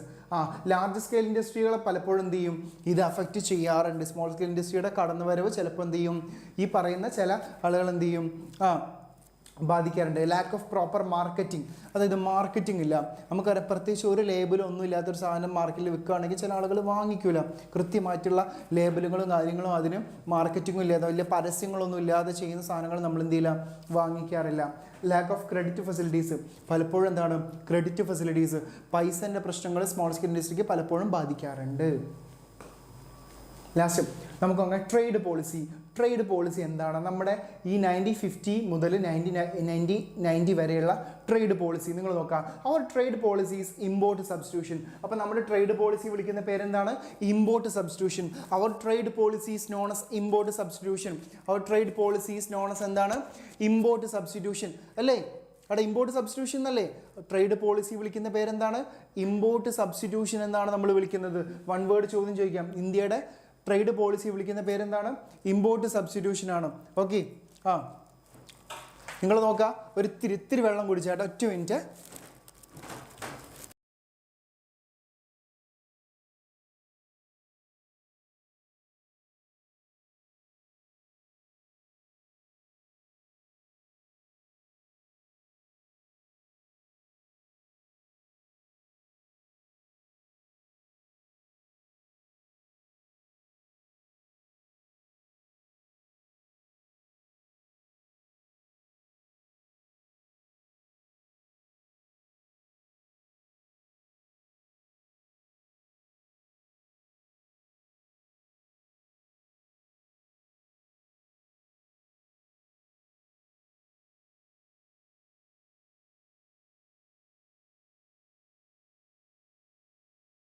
നമ്മൾ തുടങ്ങല്ലേ, ബാക്കി തുടങ്ങല്ലേ. എടാ നോക്കാം, നമ്മുടെ ട്രേഡ് പോളിസിയെ പറയുന്ന പേരെന്താണ്, നമ്മുടെ ഇന്ത്യയുടെ trade policy is known as എന്താണ്, നമ്മുടെ ഇന്ത്യയുടെ ട്രേഡ് പോളിസി വിളിക്കുന്ന പേരെന്താ, ഇമ്പോർട്ട് സബ്സ്റ്റിറ്റ്യൂഷൻ എന്നാണ് വിളിക്കുക അല്ലേ. നമ്മുടെ ഇന്ത്യയുടെ ട്രേഡ് പോളിസി വിളിക്കുന്ന പേരെന്താണ്, import substitution. It means replace import with domestic production. അതായത് നമ്മുടെ ഇന്ത്യ അത്രയും കാലം, അതായത് 1950 മുതൽ 1990 വരെ എടുത്തത് എന്താണ്, നമ്മുടെ ഡൊമസ്റ്റിക് എക്കോണമിയെ പ്രൊട്ടക്റ്റ് ചെയ്ത് നിർത്തുന്ന ഒരു നിലപാടാണ്. നമ്മുടെ ഡൊമസ്റ്റിക്, അതായത് നമ്മുടെ കറണ്ട് എക്കോണമി എന്താണ്, പ്രൊട്ടക്റ്റ് ചെയ്ത് നിർത്തുന്ന നിലപാട്. അതിനുവേണ്ടി 2 സ്റ്റെപ്പുകളാണ് എടുത്തിട്ടുള്ളത്. ഒന്ന് താരിഫും ഒന്ന് കോട്ടകളും. താരിഫും കോട്ടയും, അതായത് വിദേശത്തു നിന്നുള്ള സാധനങ്ങളെ അളവുകൾ ഇവിടെ കുറയ്ക്കാം, അല്ലെങ്കിൽ വിദേശത്തു നിന്നുള്ള കമ്മോഡിറ്റീസിന് വരവ് ഇവിടെ കുറയ്ക്കാം, അല്ലെങ്കിൽ ഇവിടുന്ന് അബ്രോഡിലേക്ക് അയക്കുന്നതിനുള്ള ഒരു പരിധി നിശ്ചയിക്കുക. എന്താണ്, ഇവിടെ നമ്മുടെ ഡൊമസ്റ്റിക് എക്കോണമിയിലുള്ള ഗുഡ്സുകൾ മതി, നമ്മുടെ ഡൊമസ്റ്റിക് എക്കോണമിയിലുള്ള കാര്യങ്ങൾ മതി. ഈ ഒരു ടേമിലാണ് എന്ത് ചെയ്യുന്നത്, താരിഫ് ആൻഡ് കോട്ട. താരിഫ് എന്ന് വെച്ചാൽ എന്താ, duties on imposed on import. വേറൊരു രാജ്യത്ത് നിന്ന് ഇവിടേക്ക് ഒരു സാധനം ഇമ്പോർട്ട് ചെയ്യുന്ന സമയത്ത് നമ്മൾ എന്താണ് നികത്തുന്ന ടാക്സിനെയാണ് നമ്മൾ എന്ത് പറയുക, താരിഫ് എന്ന് വിളിക്കുക. താരിഫും കോട്ടയും, ഡ്യൂട്ടീസ് ഇമ്പോസ്ഡ് ഓൺ ഇമ്പോർട്ട് ചെയ്യുന്ന സമയത്ത് നമുക്കറിയാം, ചൈനയിൽ നിന്ന് ഒരു സാധനം ഇവിടേക്ക് കൊണ്ടുവരാണ്, അമേരിക്കയിൽ നിന്ന് ഒരു സാധനം ഇവിടേക്ക് കൊണ്ടുവരാണ്, സൗദിയിൽ നിന്ന് ഒരു സാധനം ഇവിടേക്ക് കൊണ്ടുവരാണ്. ഈ ഒരു സാധനം കൊണ്ടുവരുന്ന സമയത്ത് അത് എന്ത് സാധനം ആവാം, ഇത് എന്താണ്, ഒരു താരിഫ്, ഒരു ഡ്യൂട്ടി അല്ലെങ്കിൽ ടാക്സ് കൊടുക്കുന്നത് നമ്മൾ എന്ത് പറയാം, താരിഫ്. ഇതെന്തിനാണ് ഗവൺമെൻറ് കൊണ്ടുവരുന്നത്, ഗവൺമെൻറ്റിന് ഇവിടെയുള്ള കാര്യങ്ങളെ പ്രൊട്ടക്റ്റ് ചെയ്ത് നിർത്താൻ വേണ്ടിയിട്ടാണ് ഗവൺമെൻറ് ഇത് ചെയ്യുന്നത്. അടുത്ത എന്താണ്, കോട്ട എന്ന് വെച്ചാൽ എന്താ, ക്വാണ്ടിറ്റേറ്റീവ് റെസ്ട്രിക്ഷൻ. കൊണ്ടുവരുന്നതിന് ഒരു അളവ്. ഇപ്പോൾ ഗൾഫിൽ നിന്ന് സ്വർണം കൊണ്ടുവരികയാണ്, ഈ സമയത്ത് 80കളിലാണ് കൊണ്ടുവരുന്നത് വിചാരിക്കുക, ആ സമയത്ത് പോലും കൊണ്ടുവരുന്ന ഗോൾഡിന് ഒരു അളവ് നിശ്ചയിക്കുക. കൊണ്ടുവരുന്ന റേഡിയോ, TV ഇതൊക്കെ ഇപ്പോഴാണ് ഇവിടെ അവൈലബിൾ ആയത്. കുറച്ച് മുമ്പ് വരെ എന്താണ്, വിദേശത്തു നിന്നുള്ള കാറുകളാണെങ്കിലും അതുപോലെ തന്നെ വേറെ കുറേ സാധനങ്ങളുണ്ട്, അത്തറുകൾ അല്ലെങ്കിൽ ഡ്രസ്സുകൾ, കോസ്മെറ്റിക്സ്, ഇതൊക്കെ ഇവിടേക്ക് കൊണ്ടുവരുമെന്നാണ് നല്ല ടാക്സ് കൊടുക്കേണ്ടി വരും. ഇത് വേണം. ഇത് ഒരുപാട് പ്രശ്നമാണ്. അപ്പോൾ ഈ ഗവൺമെൻറ് എന്താണ് നമ്മുടെ എക്കോണമിയിലുള്ള ഗുഡ്സുകളെ മാത്രം നമ്മൾ സപ്പോർട്ട് ചെയ്ത് നിൽക്കുന്നതായിരുന്നു നമ്മൾ ചെയ്തുകൊണ്ടിരുന്നത്. പക്ഷെ എന്താണ് ഇന്ത്യയുടെ ട്രേഡ് പോളിസി താരിഫ് കോട്ട എന്ന് പറയുന്ന 2 രീതിയിലാണ് നമ്മൾ എന്ത് ചെയ്യുന്നത് ഇതിനെടുത്തിട്ടുള്ളത്. അപ്പോൾ ട്രേഡ് പോളിസി ചോദിച്ചാൽ നിങ്ങൾ എന്ത് ചെയ്യണം, താരിഫ് ആൻഡ് കോട്ട എന്ത് ചെയ്യണം, എഴുതി വെക്കണേ. Effects of policies on the development, അതായത് ഈ പോളിസികൾ ഇൻഡസ്ട്രിയൽ ഡെവലപ്മെൻറ്റിൽ എന്തൊക്കെ ബെനിഫിറ്റുകളാണ് ഉണ്ടാക്കിയതെന്ന്. അതായത് നിങ്ങൾ നോക്കുക, ഈ പറയുന്ന പോളിസികൾ വഴി നമുക്ക് എന്താണ് ഇൻഡസ്ട്രിയൽ സെക്ടർ 6% ഇൻക്രീസ് ചെയ്തു. ഇൻഡസ്ട്രിയൽ സെക്ടർ നല്ല ബെനിഫിറ്റ് ഈ സമയങ്ങളിൽ ഉണ്ടായിട്ടുണ്ട്. അതായത് ഈ പോളിസികളൊക്കെ ഇൻഡസ്ട്രികൾ എങ്ങനെയാണ് ബാധിച്ചതെന്നും 6% നമുക്ക് ഇൻഡസ്ട്രിയൽ സെക്ടർ നന്നായിട്ട് ഗ്രോ ചെയ്തിട്ടുണ്ട്. അടുത്ത increase in the share of contribution to GDP, നമ്മുടെ GDP-യിലേക്ക്, നമ്മുടെ ദേശീയ വരുമാനത്തിലേക്ക് നല്ല കോൺട്രിബ്യൂഷൻ ഈ പോളിസി വഴി നമുക്ക് വന്നിട്ടുണ്ട്. ഗ്രോത്ത് ഓഫ് ഇൻഡിജീനസ് ഇൻഡസ്ട്രീസ്, നമ്മുടെ ഇന്ത്യയിലുള്ള ഇൻഡസ്ട്രികൾ വളർത്തി. ഇന്ത്യയിലുള്ള ഇൻഡസ്ട്രി നമുക്കറിയാം, ഇന്നിപ്പം നമുക്ക് ഈ രാജ്യത്തുള്ള ലോകത്ത് രാജ്യത്തുള്ള ഏത് കമ്മോഡിറ്റീസ് നമുക്കിവിടെ അവൈലബിൾ ആണ്. എന്ത് സാധനങ്ങളും നമുക്ക് എവിടെ പ്രൊഡ്യൂസ് ചെയ്യാൻ നമുക്കിവിടെ കിട്ടും. പക്ഷെ അന്ന് അങ്ങനെ അത് കിട്ടൂല. കാരണം അന്ന് ഇന്ത്യയിലുള്ള ഗുഡ്സുകളും നമുക്കറിയാം. ചേതക്ക് എന്ന് പറഞ്ഞ ബൈക്ക് അറിയില്ലേ, കിക്കർ അടിക്കും സ്റ്റാർട്ടാക്കും. ആ ബൈക്കിനൊക്കെ ഒരുപാട് കാലം ഇന്ത്യൻ എക്കോണമി ഇന്ത്യയിൽ പ്രൊഡ്യൂസ് ചെയ്യുന്ന വാഹനങ്ങൾ ഒരുപാട് കാലം പ്രൊട്ടക്ട് ചെയ്ത് നിർത്തിയിട്ടുണ്ട്. പിന്നെ അതിനുശേഷമാണ് ഹോണ്ടയുടെയും സുസുക്കിയുടെ ഒക്കെ വാഹനങ്ങൾ ഇവിടേക്ക് വരാൻ തുടങ്ങിയിട്ടുള്ളത്. ഓക്കെ, അന്ന് ഒരു പ്രൊട്ടക്ഷൻ എന്ന് പറയുന്ന ഒരു സാധനമാണ് ഇവിടെ ഉണ്ടായിട്ടുള്ളത്. Created many entrepreneurs with a small capital investment. ഇന്ത്യയിൽ ഒരുപാട് ഓൺടർപ്രണേഴ്സിന് ഇവിടെ പ്രൊഡ്യൂസ് ചെയ്തിട്ട് അല്ലെങ്കിൽ ഉണ്ടാക്കാൻ പറ്റിയിട്ടുണ്ട്.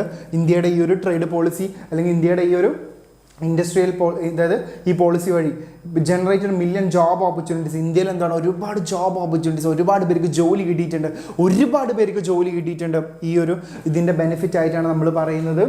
ഇനി നമ്മുടെ ആ ചാപ്റ്റർ കഴിഞ്ഞ് നമ്മളെന്താണ് അടുത്ത ചാപ്റ്ററിലേക്ക് വരികയാണ്. Liberalisation, privatisation, globalisation. കഴിഞ്ഞ ചാപ്റ്ററിൽ നിങ്ങൾ ഏറ്റവും ഇമ്പോർട്ടൻ്റ് ആയിട്ട് പഠിക്കേണ്ട സാധനം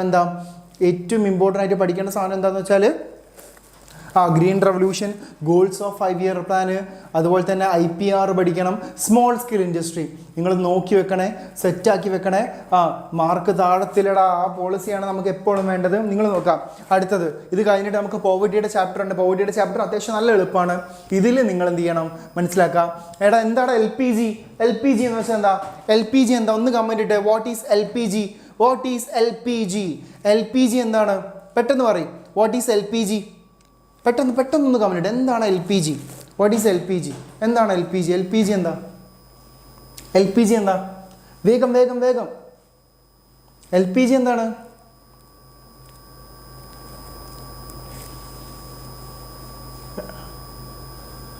കമന്റ് ഇട്. LPG എന്താ? LPG വേഗം. Liberalisation, privatisation, globalisation. നിങ്ങൾ മറ്റേ ലിക്വിഡ് പെട്രോളിയം ഗ്യാസ് എന്നൊന്നും എഴുതി വെക്കരുത്. ലിബറലൈസേഷൻ, പ്രൈവറ്റൈസേഷൻ, ഗ്ലോബലൈസേഷൻ, ഇതിനാണ് നമ്മൾ എന്ത് വിളിക്കുക? LPG. Liberalisation, privatisation, globalisation, these are known as എന്താണ്? LPG. ലിബറലൈസേഷൻ, പ്രൈവറ്റൈസേഷൻ, ഗ്ലോബലൈസേഷൻ എന്ന് പറയുന്നതിന് നമ്മൾ എന്ത് വിളിക്കുക? LPG എന്ന് വിളിക്കുക. നിങ്ങൾ നോക്കുക, 1990 വരെ നമ്മൾ എന്താണ് ഒരു പ്രത്യേക തരത്തിലുള്ള ഒരു ടൈറ്റ് പോളിസി ആയിരുന്നു എക്കോണമിയിൽ ഉണ്ടായിരുന്നത്. നമ്മൾ ചേഞ്ച് ചെയ്തു. 91 എന്താണ് നമ്മൾ കംപ്ലീറ്റ്ലി നമ്മുടെ പോളിസികൾ മാറ്റി. 91 നമ്മൾ കഴിഞ്ഞ ചാപ്റ്റർ പഠിച്ചത് 1990 മുതൽ 1950 മുതൽ 1990 വരെയുള്ള ഇന്ത്യൻ എക്കോണമിയുടെ അവസ്ഥയാണ്. ഈ ഒരു ചാപ്റ്ററിൽ നമ്മൾ എന്താ പഠിക്കുന്നത്? 91 നമ്മൾ വലിയൊരു ചേഞ്ച് കൊണ്ടുവന്നു. 1991 ഇന്ത്യൻ എക്കോണമിയെ മാറ്റിമറിച്ച വിപ്ലവകരമായിട്ടുള്ള വലിയൊരു ചേഞ്ച് നമ്മുടെ എക്കോണമിയിൽ കൊണ്ടുവന്നു. The great change, the great advancement economic policy. അതാണ് ഇന്ത്യ കണ്ട ഏറ്റവും വലിയ അഡ്വാൻസ്ഡ് എക്കണോമിക് പോളിസിയാണ് കൊണ്ടുവന്നത്. ഇതിനാണ് നമ്മൾ എന്ത് വിളിക്കുക? ലിബറലൈസേഷൻ, പ്രൈവറ്റൈസേഷൻ, ഗ്ലോബലൈസേഷൻ അല്ലെങ്കിൽ ന്യൂ എക്കണോമിക് പോളിസി എന്ന് വിളിക്കും. New economic policy. ഗ്യാസ് അല്ല, LPG ഗ്യാസ് അല്ല. എക്കണോമിക്സുകാർക്ക് LPG ഗ്യാസ് അല്ല.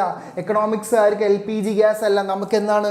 Liberalisation, privatisation, globalisation. 1991 NEP. അതാണ് NEP, ന്യൂ എക്കണോമിക് പോളിസി. എന്താണ് വിളിക്കുക? New economic policy. NEP എന്ന് വിളിക്കും. എന്താണ്? NEP എന്ന് വിളിക്കും. ന്യൂ എക്കണോമിക് പോളിസി എന്ന് വിളിക്കും. NEP. ഇതിനെയാണ് നമ്മൾ എന്ത് വിളിക്കുക? Liberalisation, privatisation, globalisation. 91 കൊണ്ടുവന്നത് എന്നുള്ളത് നിങ്ങൾ ഈ പോയിന്റുകളൊക്കെ നിങ്ങൾ എഴുതി വെക്കുക. നിങ്ങളോട് ചോദിക്കണം, ഈ പോയിന്റുകളൊക്കെ നിങ്ങൾ എഴുതി വെക്കുക അങ്ങോട്ട്. ബാക്ക്ഗ്രൗണ്ട് എന്തുകൊണ്ടാണ് നമ്മൾ ഇങ്ങനെ ഒരു പോളിസി കൊണ്ടുവന്നത്? ഇത്രയും കാലം നമ്മൾ എന്താ ചെയ്തുകൊണ്ടിരുന്നത്? ഇത്രയും കാലം 90കൾ വരെ നമ്മൾ എന്താണ് നമ്മുടെ എക്കോണമിയിലുള്ള ഇൻഡസ്ട്രികളെ പ്രൊട്ടക്റ്റ് ചെയ്തുകൊണ്ട് വിദേശത്തു നിന്നുള്ള ഇമ്പോർട്ടുകൾ കുറച്ചുകൊണ്ട്, അതായത് വിദേശത്തു നിന്നും ചൈനയിൽ നിന്നും അമേരിക്കയിൽ നിന്നും ആഫ്രിക്കയിൽ നിന്നും UAE നിന്നൊക്കെ സാധനങ്ങൾ ഇവിടെ കൊണ്ടുവരുന്ന ഒരുപാട് റെസ്ട്രിക്ഷൻസ് ഒക്കെ ഉണ്ടായിരുന്നു. ഇനി നമുക്ക് ആ റെസ്ട്രിക്ഷൻസ് ഒന്നും വേണ്ട. നമ്മൾ കംപ്ലീറ്റ്ലി എന്താണ് നമ്മുടെ എക്കോണമിയെ ഒരു അഡ്വാൻസ്ഡ് ചേഞ്ച് ആക്കാൻ പോവാണ്. എക്കോണമി എന്താണ് ഫ്രീ ആക്കാൻ പോവാണ്. എക്കോണമിയിലുള്ള റെസ്ട്രിക്ഷൻസ് ഒക്കെ റിമൂവ് ചെയ്യാൻ പോവാണ്. എക്കോണമിയിലുള്ള ഇടങ്ങാറുകളൊക്കെ മാറ്റാൻ പോവാണ്. ഇനി എന്താണ്? ഇനി കണ്ണീരൊന്നും വേണ്ട. എക്കോണമിക്ക് എന്താണ് അടിപൊളിയായിട്ടുള്ളൊരു സിറ്റുവേഷനാണ് വരാൻ പോകുന്നത്. എക്കോണമിയിൽ കംപ്ലീറ്റ്ലി ഒരു ചേഞ്ച് നമ്മൾ കൊണ്ടുവരാൻ പോവാണ്. അതിൻ്റെ പ്രധാനപ്പെട്ട ബാക്ക്ഗ്രൗണ്ട്സ് എന്തൊക്കെയാണ്? എക്സാമിന് ചോദിക്കും. What are the backgrounds and reasons for economic reforms in 1991? ഇങ്ങനെ ഒരു ചോദ്യം നിങ്ങൾക്ക് എക്സാമിന് എക്സ്പെക്റ്റ് ചെയ്യാം ഗൈസ്, എക്സ്പെക്റ്റ് ചെയ്യാം. നിങ്ങൾ ഇതാ political instability in the economy. ഈ രാജ്യത്ത് എന്താണ് രാഷ്ട്രീയ അസ്ഥിരത വന്നു. പൊളിറ്റിക്കൽ ഇൻസ്റ്റെബിലിറ്റി നമുക്കറിയാം. നമ്മുടെ ഇതിന് ഈ 91 ഇന്ത്യയുടെ പ്രധാനമന്ത്രി ആരാ? 91 ഇന്ത്യയുടെ പ്രധാനമന്ത്രി, പ്രൈം മിനിസ്റ്ററും ഇന്ത്യയുടെ ഫിനാൻസ് മിനിസ്റ്ററും ഇവർ രണ്ടുപേരുമാണ് ഇതുപോലെ വലിയൊരു പോളിസി കൊണ്ടുവന്നത്. രണ്ടുപേരുടെയും പേരൊന്ന് കമന്റ് ഇട്ട്. ഫിനാൻസ് മിനിസ്റ്റർ ആരാണ്? പ്രൈം മിനിസ്റ്റർ ആരാണ്? നമ്മുടെ ഇന്ത്യയുടെ അന്നത്തെ പ്രധാനമന്ത്രി 91 ഇന്ത്യയുടെ പ്രധാനമന്ത്രി ആരാണ്? ഇന്ത്യയുടെ ഫിനാൻസ് മിനിസ്റ്റർ, ധനകാര്യ വകുപ്പ്. 2 മന്ത്രിമാർ, പ്രധാനമന്ത്രിയും ധനകാര്യ വകുപ്പ് മന്ത്രിയും. ഒന്ന് കമന്റ് ഇടുക. 91 ആരാണ്? ഒന്ന് കമന്റ് ഇടുക. ഒന്ന് ജസ്റ്റ് ഒന്ന് കമന്റ് ഇടും. APJ അബ്ദുൽ കലാം എന്നല്ല. നെഹി. APJ എങ്ങനെയാണ്? APJ ഇന്ത്യയുടെ പ്രധാനമന്ത്രി ഇല്ലല്ലോ, അദ്ദേഹം ഇന്ത്യയുടെ പ്രസിഡന്റ് അല്ലേ. ജവഹർലാൽ നെഹ്റു ഒക്കെ 91. ജവഹർലാൽ നെഹ്റുയുടെ മകളായിരുന്നു ഇന്ദിരാഗാന്ധിയുടെ മകനായിരുന്നു രാജീവ് ഗാന്ധി വരെ മരിച്ചു കഴിഞ്ഞു 91 ആയപ്പോഴത്തേക്കും. പിന്നെ എങ്ങനെ ജവഹർലാൽ നെഹ്റു ഇന്ത്യയുടെ പ്രധാനമന്ത്രിയാവാ? ആ സമയത്ത്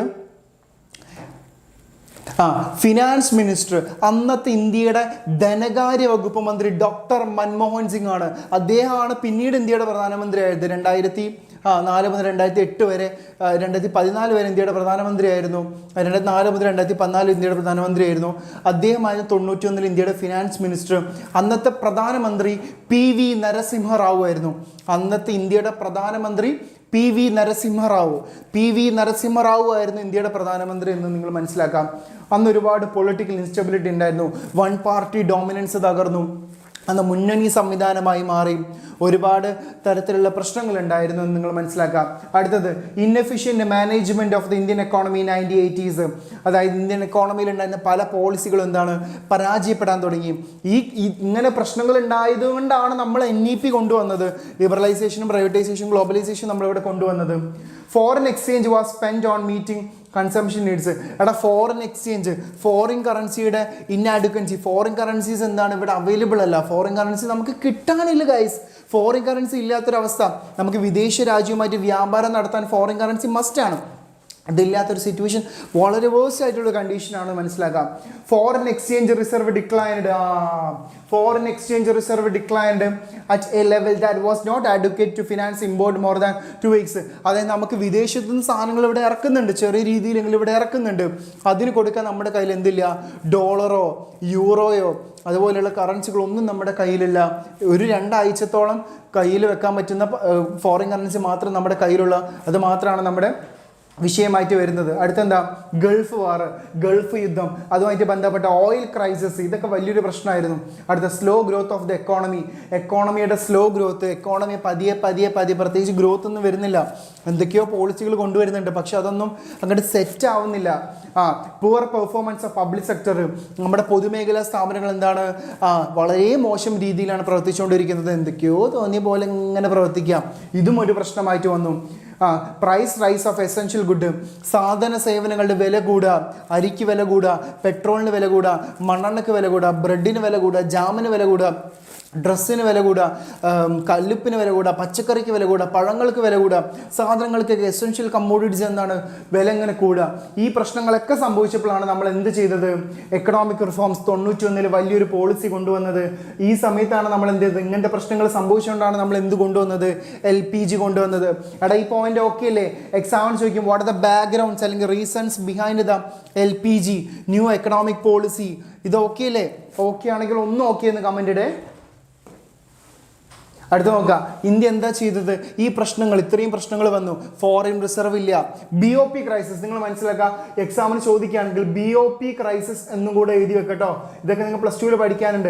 BOP ക്രൈസിസ് കൂടെ അന്ന് സംഭവിച്ചിട്ടുണ്ട്, വലിയ പ്രശ്നമാണ്. ഫോറിൻ കറൻസി ഇല്ലാത്തൊരവസ്ഥയാണ് എന്ത് BOP ക്രൈസിസ് എന്ന് പറയുന്നത്.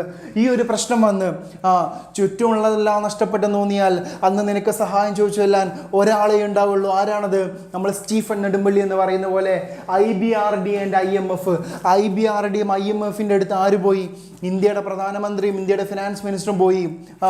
സ്റ്റീഫച്ചായ ഞങ്ങളെ സഹായിക്കണം, പ്രശ്നമാണ്, ഇന്ത്യയിൽ ഫുൾ പ്രശ്നമാണ്, സജിയേട്ടാ സേഫ് അല്ല, സേഫ് അല്ല, സേഫ് അല്ല, ഇന്ത്യൻ എക്കോണമി സേഫ് അല്ല സജിയേട്ടാ, ഞങ്ങളെ രക്ഷിക്കണം. അപ്പോൾ ഇന്ത്യൻ എക്കോണമിയുടെ പ്രശ്നങ്ങളൊക്കെ ആര്? പ്രശ്നങ്ങളെല്ലാം കേട്ടല്ലോ, ബാക്കിയെല്ലാം സ്റ്റീഫച്ചായ നോക്കിക്കൊള്ളാം. IBRDയും IMFും പറഞ്ഞു നിങ്ങളെ പ്രശ്നം ഞങ്ങൾ പരിഹരിക്കാം, പകരം ഞങ്ങൾ പറയുന്ന 2 കാര്യങ്ങൾ ചെയ്യണം. ഒന്ന് സ്റ്റെബിലൈസേഷൻ മെഷേഴ്സ്. ഒന്നെന്താണ്? Stabilisation measures. രണ്ടാമത്തത് എന്താണ്? Structural reforms. ഒന്ന് സ്റ്റെബിലൈസേഷൻ മെഷേഴ്സ്, രണ്ടാമത്തെ സ്ട്രക്ചർ റിഫോംസ്.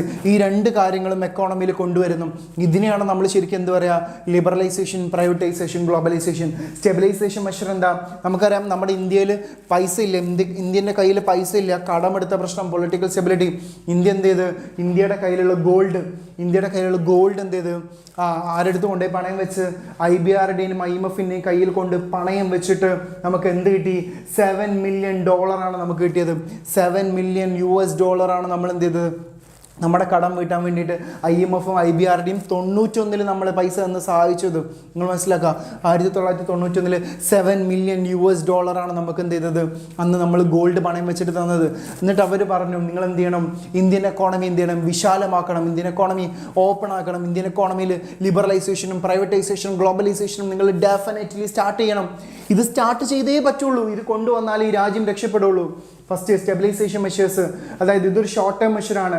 BOP, അതായത് നേരത്തെ പറഞ്ഞില്ലേ BOP ബാലൻസ് ഓഫ് പേയ്മെൻറ്റ് എന്ന് പറയാം, അത് ഇല്ലാതാക്കുക. അതിൻ്റെ പ്രശ്നം ഫസ്റ്റ് നിങ്ങൾ പരിഹരിക്കുക.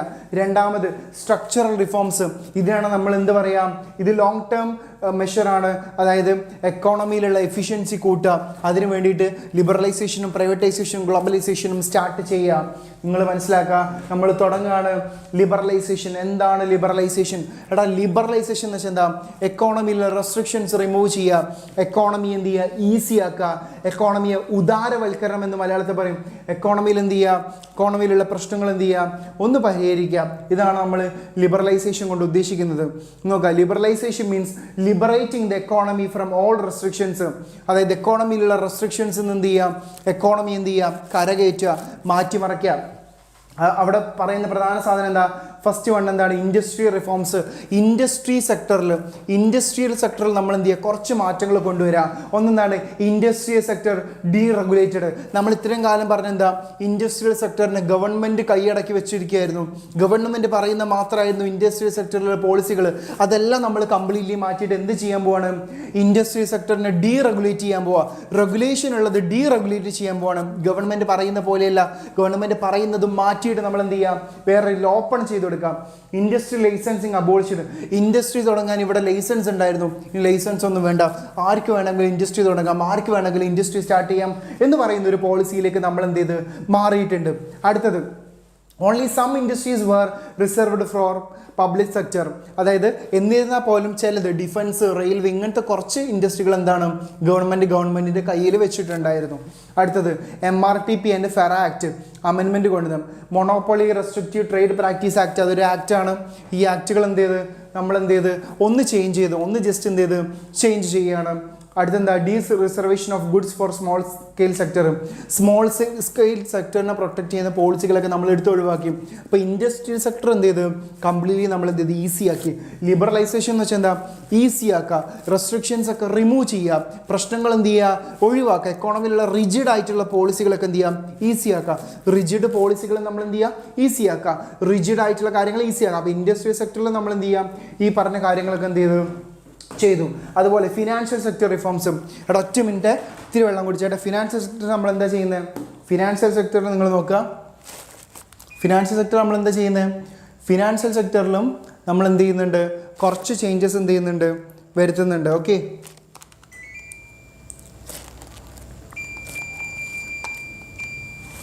നിങ്ങൾ നോക്കുക ഫിനാൻസ് സെക്ടറിൽ എന്താണ് ബാങ്ക് ബ്രാഞ്ച് ലൈസൻസിങ് ലിബറലൈസ്ഡ്. അതായത് ബാങ്കുകൾ തുടങ്ങുന്നതിന് കുറച്ച് പ്രശ്നങ്ങളുണ്ടായിരുന്നു. അപ്പോൾ ബാങ്ക് ബ്രാഞ്ചിങ് എന്ത് ചെയ്തു? കുറച്ചും കൂടെ എന്താണ് ലിബറലൈസ് ചെയ്തു.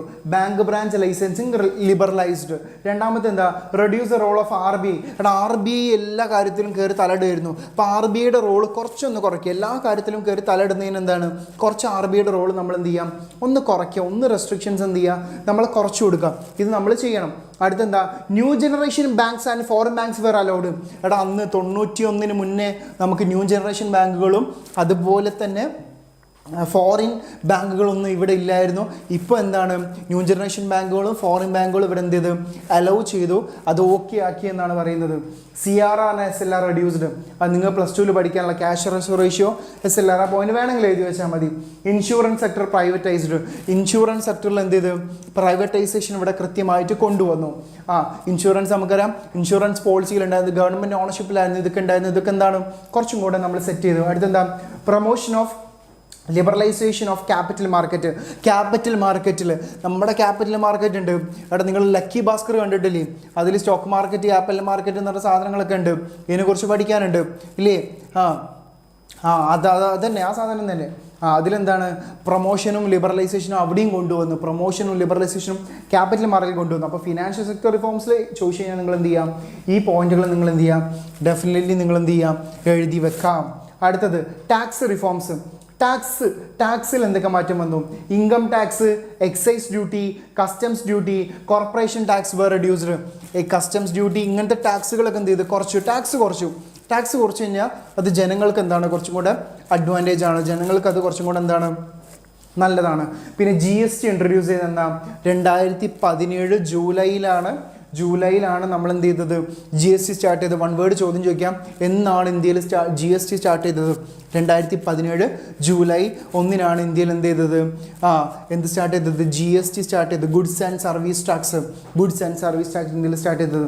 ഇനി ഫോറിൻ എക്സ്ചേഞ്ച് റിഫോംസ്. ഇന്ത്യയിലുള്ള ഫോറിൻ എക്സ്ചേഞ്ച് വിദേശ വ്യാപാര റിഫോംസുകൾ എന്തൊക്കെയാണെന്ന് നോക്കുന്നത്. ഒന്ന് ഡിവാലുവേഷൻ ഓഫ് ഇന്ത്യൻ റുപ്പീസ് എന്ത് ചെയ്ത് ഡിവാല്യൂ ചെയ്തു. ഈ ഡിവാലുവേഷനും റിവാലുവേഷനും നിങ്ങൾക്ക് ഇനി പഠിക്കാനുണ്ടാവും. ഡിവാലുവേഷൻ ഒരു പ്രത്യേക സിറ്റുവേഷനാണ്. കറൻസിയുടെ മൂല്യം ഡെലിബറേറ്റ്ലി കുറയ്ക്കുന്നതിനാണ് നമ്മൾ എന്ത് പറയാം ഡിവാലുവേഷൻ. നമ്മുടെ പൈസയുടെ മൂല്യം ഡെലിബറേറ്റ്ലി കുറയ്ക്കുന്നതിനാണ് നമ്മൾ എന്ത് പറയാം ഡിവാലുവേഷൻ. അപ്പോൾ ഫോറിൻ എക്സ്ചേഞ്ച് റിഫോംസിൽ എന്ത് ചെയ്തു? ഡീവാലുവേഷൻ ഓഫ് ഇന്ത്യൻ റുപ്പീസ് നമ്മൾ എന്ത് ചെയ്തു എന്ന് മനസ്സിലാക്കാം. അടുത്തെന്താ fixed exchange rate system was replaced by market determined exchange rate. Fixed exchange rate system മാറ്റിയിട്ട് നമ്മൾ എന്ത് കൊണ്ടുവന്നു? ഫ്ലെക്സിബിൾ എക്സ്ചേഞ്ച് റേറ്റ് സിസ്റ്റം കൊണ്ടുവന്നു എന്ന് മനസ്സിലാക്കാം. ഫിക്സഡ് അതായത് ഫിക്സഡ് ആയിട്ടുള്ള ഒരു പോളിസികൾ മാറ്റി മറിച്ചുകൊണ്ട് ഫ്ലെക്സിബിൾ ആയിട്ടുള്ള ഒരു പോളിസി കൊണ്ടുവന്നത്. ഇത് തന്നെയാണ് നമ്മൾ ലിബറലൈസേഷൻ കൊണ്ട് ഉദ്ദേശിക്കുന്നത്. ലിബറലൈസേഷൻ എന്ന് വെച്ചാൽ എന്താ? എക്കോണമിയെ ഫ്ലെക്സിബിൾ ആക്കുക, എക്കോണമിയിലെ റെസ്ട്രിക്ഷൻസ് ഒഴിവാക്കുക, എക്കോണമി ഈസി ആക്കുക, എക്കോണമി അടിപൊളിയാക്കുക. ഇതാണ് ലിബറലൈസേഷൻ. അപ്പോൾ ഫോറിൻ എക്സ്ചേഞ്ചിൽ റിസർവ് റിഫോംസിൽ എന്താ പറയുന്നത്? ഫിക്സഡ് എക്സ്ചേഞ്ച് റേറ്റ് ഒഴിവാക്കിയിട്ട് നമ്മൾ എന്ത് ചെയ്യാം? ഫ്ലെക്സിബിൾ എക്സ്ചേഞ്ച് റേറ്റ് ആക്കുക എന്നുള്ളതാണ്. ഓക്കെ. അടുത്തെന്താ ട്രേഡ് ആൻഡ് ഇൻവെസ്റ്റ്മെന്റ് പോളിസി റിഫോംസിൽ എന്തൊക്കെ ചെയ്ത്? ക്വാണ്ടിറ്റേറ്റീവ് റെസ്ട്രിക്ഷൻ, അതായത് ഈ കോട്ടാൻ്റെ ആ ഒരു റെസ്ട്രിക്ഷൻ നമ്മൾ എന്ത് ചെയ്ത് റിമൂവ് ചെയ്തു. കോട്ട റെസ്ട്രിക്ഷൻസ് നമ്മൾ എന്ത് ചെയ്ത് റിമൂവ് ചെയ്തു. അതായത് ഇവിടെ ഒരു രാജ്യത്ത് നിന്ന് ഇവിടേക്ക് ഇറക്കുമതി ചെയ്യുന്ന ഗുഡ്സിൻ്റെ അളവ് ഇപ്പോൾ 10 DV മാത്രം ഒരാൾക്ക് കൊണ്ടുവരാൻ പറ്റുള്ളൂ എന്നുള്ളൊരു പോളിസി ആയിരുന്നു ഉണ്ടായെന്ന് വിചാരിക്കാം. ഇനി അതൊന്നുമില്ല. ഇനി വേണമെങ്കിൽ 100 DV 1000 DV ഒരാൾക്ക് വിദേശത്ത് നിന്ന് ഇവിടേക്ക് കൊണ്ടുവരാം, ഇങ്ങനെയുള്ള പോളിസി. അല്ലെങ്കിൽ 10 കിലോ അല്ലെങ്കിൽ 20 പവൻ ഗോൾഡ് ഒരാൾക്ക് കൊണ്ടുവരാം. 20 പവൻ മാത്രമേ കൊണ്ടുവരാൻ പറ്റുള്ള ഒരു പോളിസി ആയിരുന്നു ഉണ്ടായിരുന്നത്. അത് മാറ്റിയിട്ട് എത്ര പവൻ വേണമെങ്കിലും കൊണ്ടുവരാമെന്നുള്ളൊരു പോളിസിയാക്കി മാറ്റിയെന്ന് വിചാരിക്കാം. ഇതാണ്. അടുത്തത് reduction of tariff rate. Tax റേറ്റിൽ ഒരു രാജ്യത്തു നിന്ന് ഇവിടേക്ക് കൊണ്ടുവരുന്ന സമയത്ത് സാധനം കൊണ്ടുവരുമ്പം നമ്മൾ എന്ത് കൊടുക്കണം? ടാക്സ് കൊടുക്കണം. ആ ടാക്സ് റേറ്റിലൊക്കെ എന്താണ് കുറച്ച് റേറ്റ് കുറച്ചു. അടുത്തത് ഇമ്പോർട്ട് ലിബറലൈസ്ഡ്. ഇമ്പോർട്ട് എന്താണ് ലിബറലൈസ് ചെയ്തു. അതായത് കുറേ ഇമ്പോർട്ടുകൾ എന്ത് ചെയ്ത് എക്കോണമിയിൽ എന്താണ് കൊണ്ടുവന്ന് നമുക്ക് വേറെ രാജ്യത്ത് പ്രൊഡ്യൂസ് ചെയ്ത നല്ല കമ്മോഡിറ്റീസ് നല്ല രീതിയിൽ ഇവിടെ അവൈലബിൾ ആണെങ്കിൽ ഇവിടെ ഇമ്പോർട്ട് ചെയ്തു. അടുത്തെന്താ? Export duties removed. Export duties ഇവിടുന്ന് വേറെ രാജ്യത്തേക്ക് കയറ്റുമതി ചെയ്യുമ്പോൾ നമ്മൾ എന്താണ് ഒരുപാട് റെസ്ട്രിക്ഷൻസ് ഉണ്ടായിരുന്നു, അതെല്ലാം നമ്മൾ ഒഴിവാക്കി. എടാ അത് ഓക്കെ അല്ലേ? ലിബറലൈസേഷൻ്റെ പോയിന്റ് ചോദിച്ചു കഴിഞ്ഞാൽ ഈ 5 സെഗ്മെൻറ്റിലെയും പോയിന്റ് നിങ്ങൾ എഴുതി വെക്കണം. എസ് എക്ക് ചോദിക്കും ലിബറലൈസേഷൻ എന്താണെന്ന് നിങ്ങളോട് ചോദിച്ചു കഴിഞ്ഞാൽ നിങ്ങൾ എഴുതി വെക്കണേ. മനസ്സിലായോ? ഓക്കെ ആണെങ്കിൽ ഒന്ന് ഓക്കെ എന്ന് കമൻറ്റ് ഇടി. ഈ 5 മേഖലകളിൽ എന്താണ് റെസ്ട്രിക്ഷൻസ് റിമൂവ് ചെയ്തിട്ട് ഈസിയാക്കി, എക്കോണമി ഈസിയാക്കി, എക്കോണമി ഫ്രീ ആക്കി. ഇതാണ് നമ്മൾ ചെയ്തുകൊണ്ടിരുന്നത്. ഓക്കെ ആണെങ്കിൽ ഒന്ന് ഓക്കെ എന്ന് കമൻറ്റ് ഇടേ. അടുത്ത ഭാഗം പ്രൈവറ്റൈസേഷൻ. നമ്മൾ നെക്സ്റ്റ് പറയുന്നത് എന്താ? പ്രൈവറ്റൈസേഷൻ എന്ന് വെച്ചാൽ എന്താ? സ്വകാര്യവൽക്കരണം. സ്വകാര്യവൽക്കരണം. ഡിവാലുവേഷൻ നമ്മൾ പറഞ്ഞല്ലോ. ഡിവാലുവേഷൻ പറഞ്ഞു. ഡിവാലുവേഷൻ എഴുതണം. പ്രൈവറ്റൈസേഷൻ എന്ന് വെച്ചാൽ എന്താ? സ്വകാര്യവൽക്കരണം. ഗവൺമെൻറ് ഓണർഷിപ്പ് ഉള്ളതിന് നമ്മൾ എന്ത് ചെയ്യുക? സ്വകാര്യ മേഖലയ്ക്ക് വിട്ടുകൊടുക്കുക. നമ്മുടെ ഇന്ത്യയുടെ എയർലൈൻ ഏജൻസിയുടെ പേരെന്താ? ഒന്ന് കമൻ്റ് ഇട്ടെ. ഇന്ത്യയുടെ എയർലൈൻ ഏജൻസിയുടെ പേരെന്താ? ഒന്ന് കമൻ്റ് ഇട്. ഇന്ത്യയുടെ വിമാന സർവീസിൻ്റെ പേരെന്താ? കമൻ്റ് ഇട്. Air India. കമൻ്റ് വന്നു. Air India. ഇൻഡിഗോ ഒന്നല്ല. ഇന്ത്യയിലെ കമ്പനിയാണ് ഇൻഡിഗോ. പക്ഷേ ഇന്ത്യയുടെ ഗവൺമെൻറ്റിൻ്റെതാണോ? ഇന്ത്യൻ ഗവൺമെൻറ്റിൻ്റെതാണോ ചോദിച്ചത്? ഇന്ത്യൻ ഗവൺമെൻറ്റിൻ്റെ എയർലൈൻ ഏജൻസിയുടെ പേരെന്താ? Air India. ഇന്ത്യൻ ഗവൺമെൻറ്റിൻ്റെ എയർലൈൻ ഏജൻസി. ഫ്ലൈ എമിറേറ്റ്സോ? എന്താടാ ഫ്ലൈ എമിറേറ്റ്സ് ഒന്നുമല്ല. എല്ലാവരും കമൻ്റ് ഇടുന്ന എയർ ഇന്ത്യ എന്നുള്ളത്. സത്യം പറയുകയാണെങ്കിൽ നമ്മുടെ ഇന്ത്യൻ ഗവൺമെൻറ്റിൻ്റേതായിരുന്നു ഏത്? എയർ ഇന്ത്യ എന്ന് പറയുന്നത്. പക്ഷേ ഇന്ത്യൻ ഗവൺമെൻറ്റിൻ്റേതല്ല ഇപ്പോൾ എയർ ഇന്ത്യ. അത് ആരുതാണ്? ടാറ്റ ഗ്രൂപ്പിൻ്റെതാണ്. മനസ്സിലാക്കുക. ടാറ്റ ഗ്രൂപ്പിൻ്റെ കയ്യിലാണ്. അതെന്ത് ചെയ്തതാണ്? പ്രൈവറ്റൈസേഷൻ ചെയ്തതാണ്. നമ്മുടെ ഗവൺമെൻറ് എന്ത് ചെയ്ത്? നമ്മുടെ എയർ ഇന്ത്യ എന്ത് ചെയ്ത്? ആർക്ക് വിറ്റു? നമ്മുടെ ടാറ്റ ഗ്രൂപ്പിന് വിറ്റു. ഇതാണ് സംഭവിച്ചത്. ടാറ്റ ഗ്രൂപ്പിന് കൊടുത്തു. അതാണ് സംഭവിച്ചത്. ഇങ്ങനെ ഗവൺമെൻറ് ഓണർഷിപ്പുള്ള സ്ഥാപനങ്ങളെ പ്രൈവറ്റ് പാർട്ടീസിന് കൊടുക്കുന്നതിന് നമ്മൾ എന്ത് പറയാം? പ്രൈവറ്റൈസേഷൻ എന്ന് പറയാം. നിങ്ങൾ നോക്കാം. Giving away of ownership of government enterprise. Government ഓണർഷിപ്പുള്ള എൻ്റർപ്രൈസുകൾ എന്ത് ചെയ്യാം? പ്രൈവറ്റ് കമ്പനീസിന് കൊടുക്കുന്നതിനാണ് നമ്മൾ എന്ത് പറയാം? പ്രൈവറ്റൈസേഷൻ. ഗവൺമെൻറ് ഓണർഷിപ്പുള്ള സ്ഥാപനങ്ങളെ പ്രൈവറ്റ് കമ്പനികൾക്ക് കൊടുക്കുന്നതിന് നമ്മൾ എന്ത് പറയാം? Privatisation.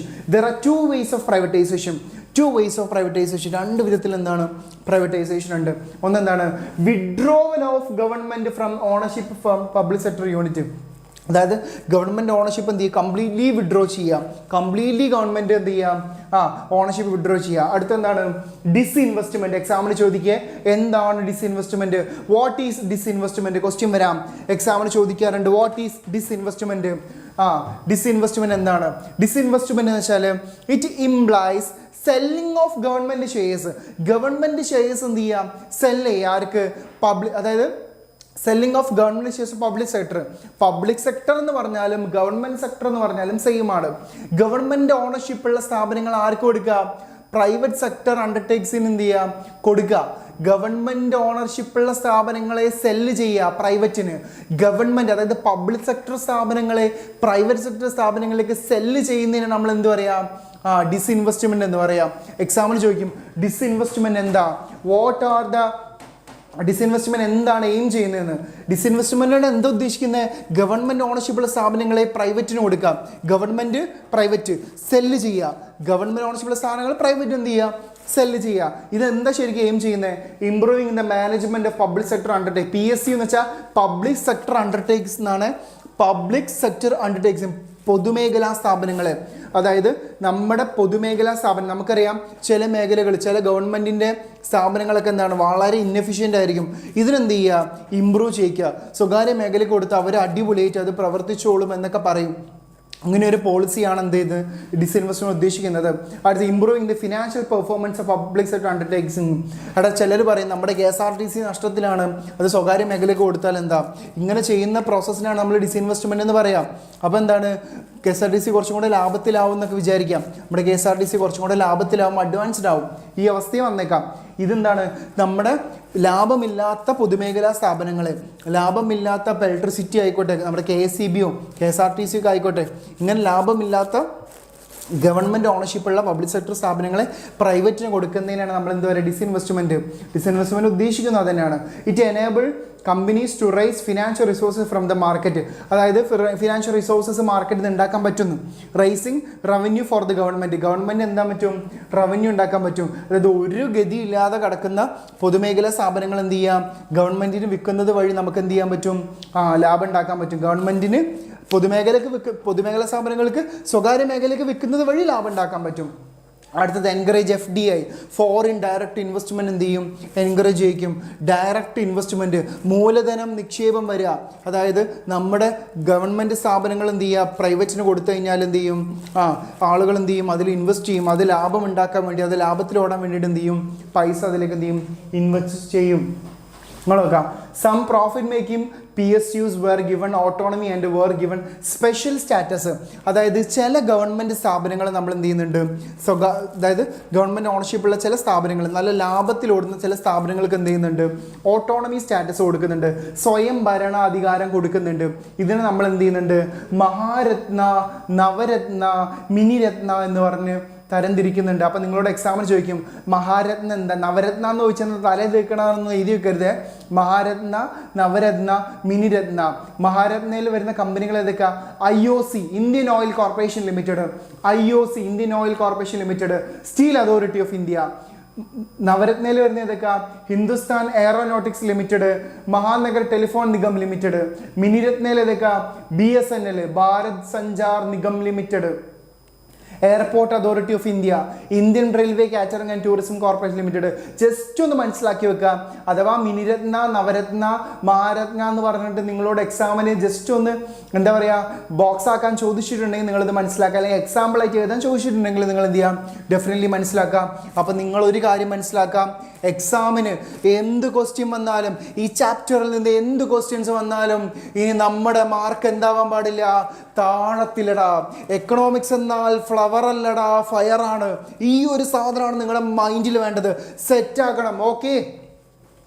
Last one, globalization, ആധുനികവൽക്കരണം.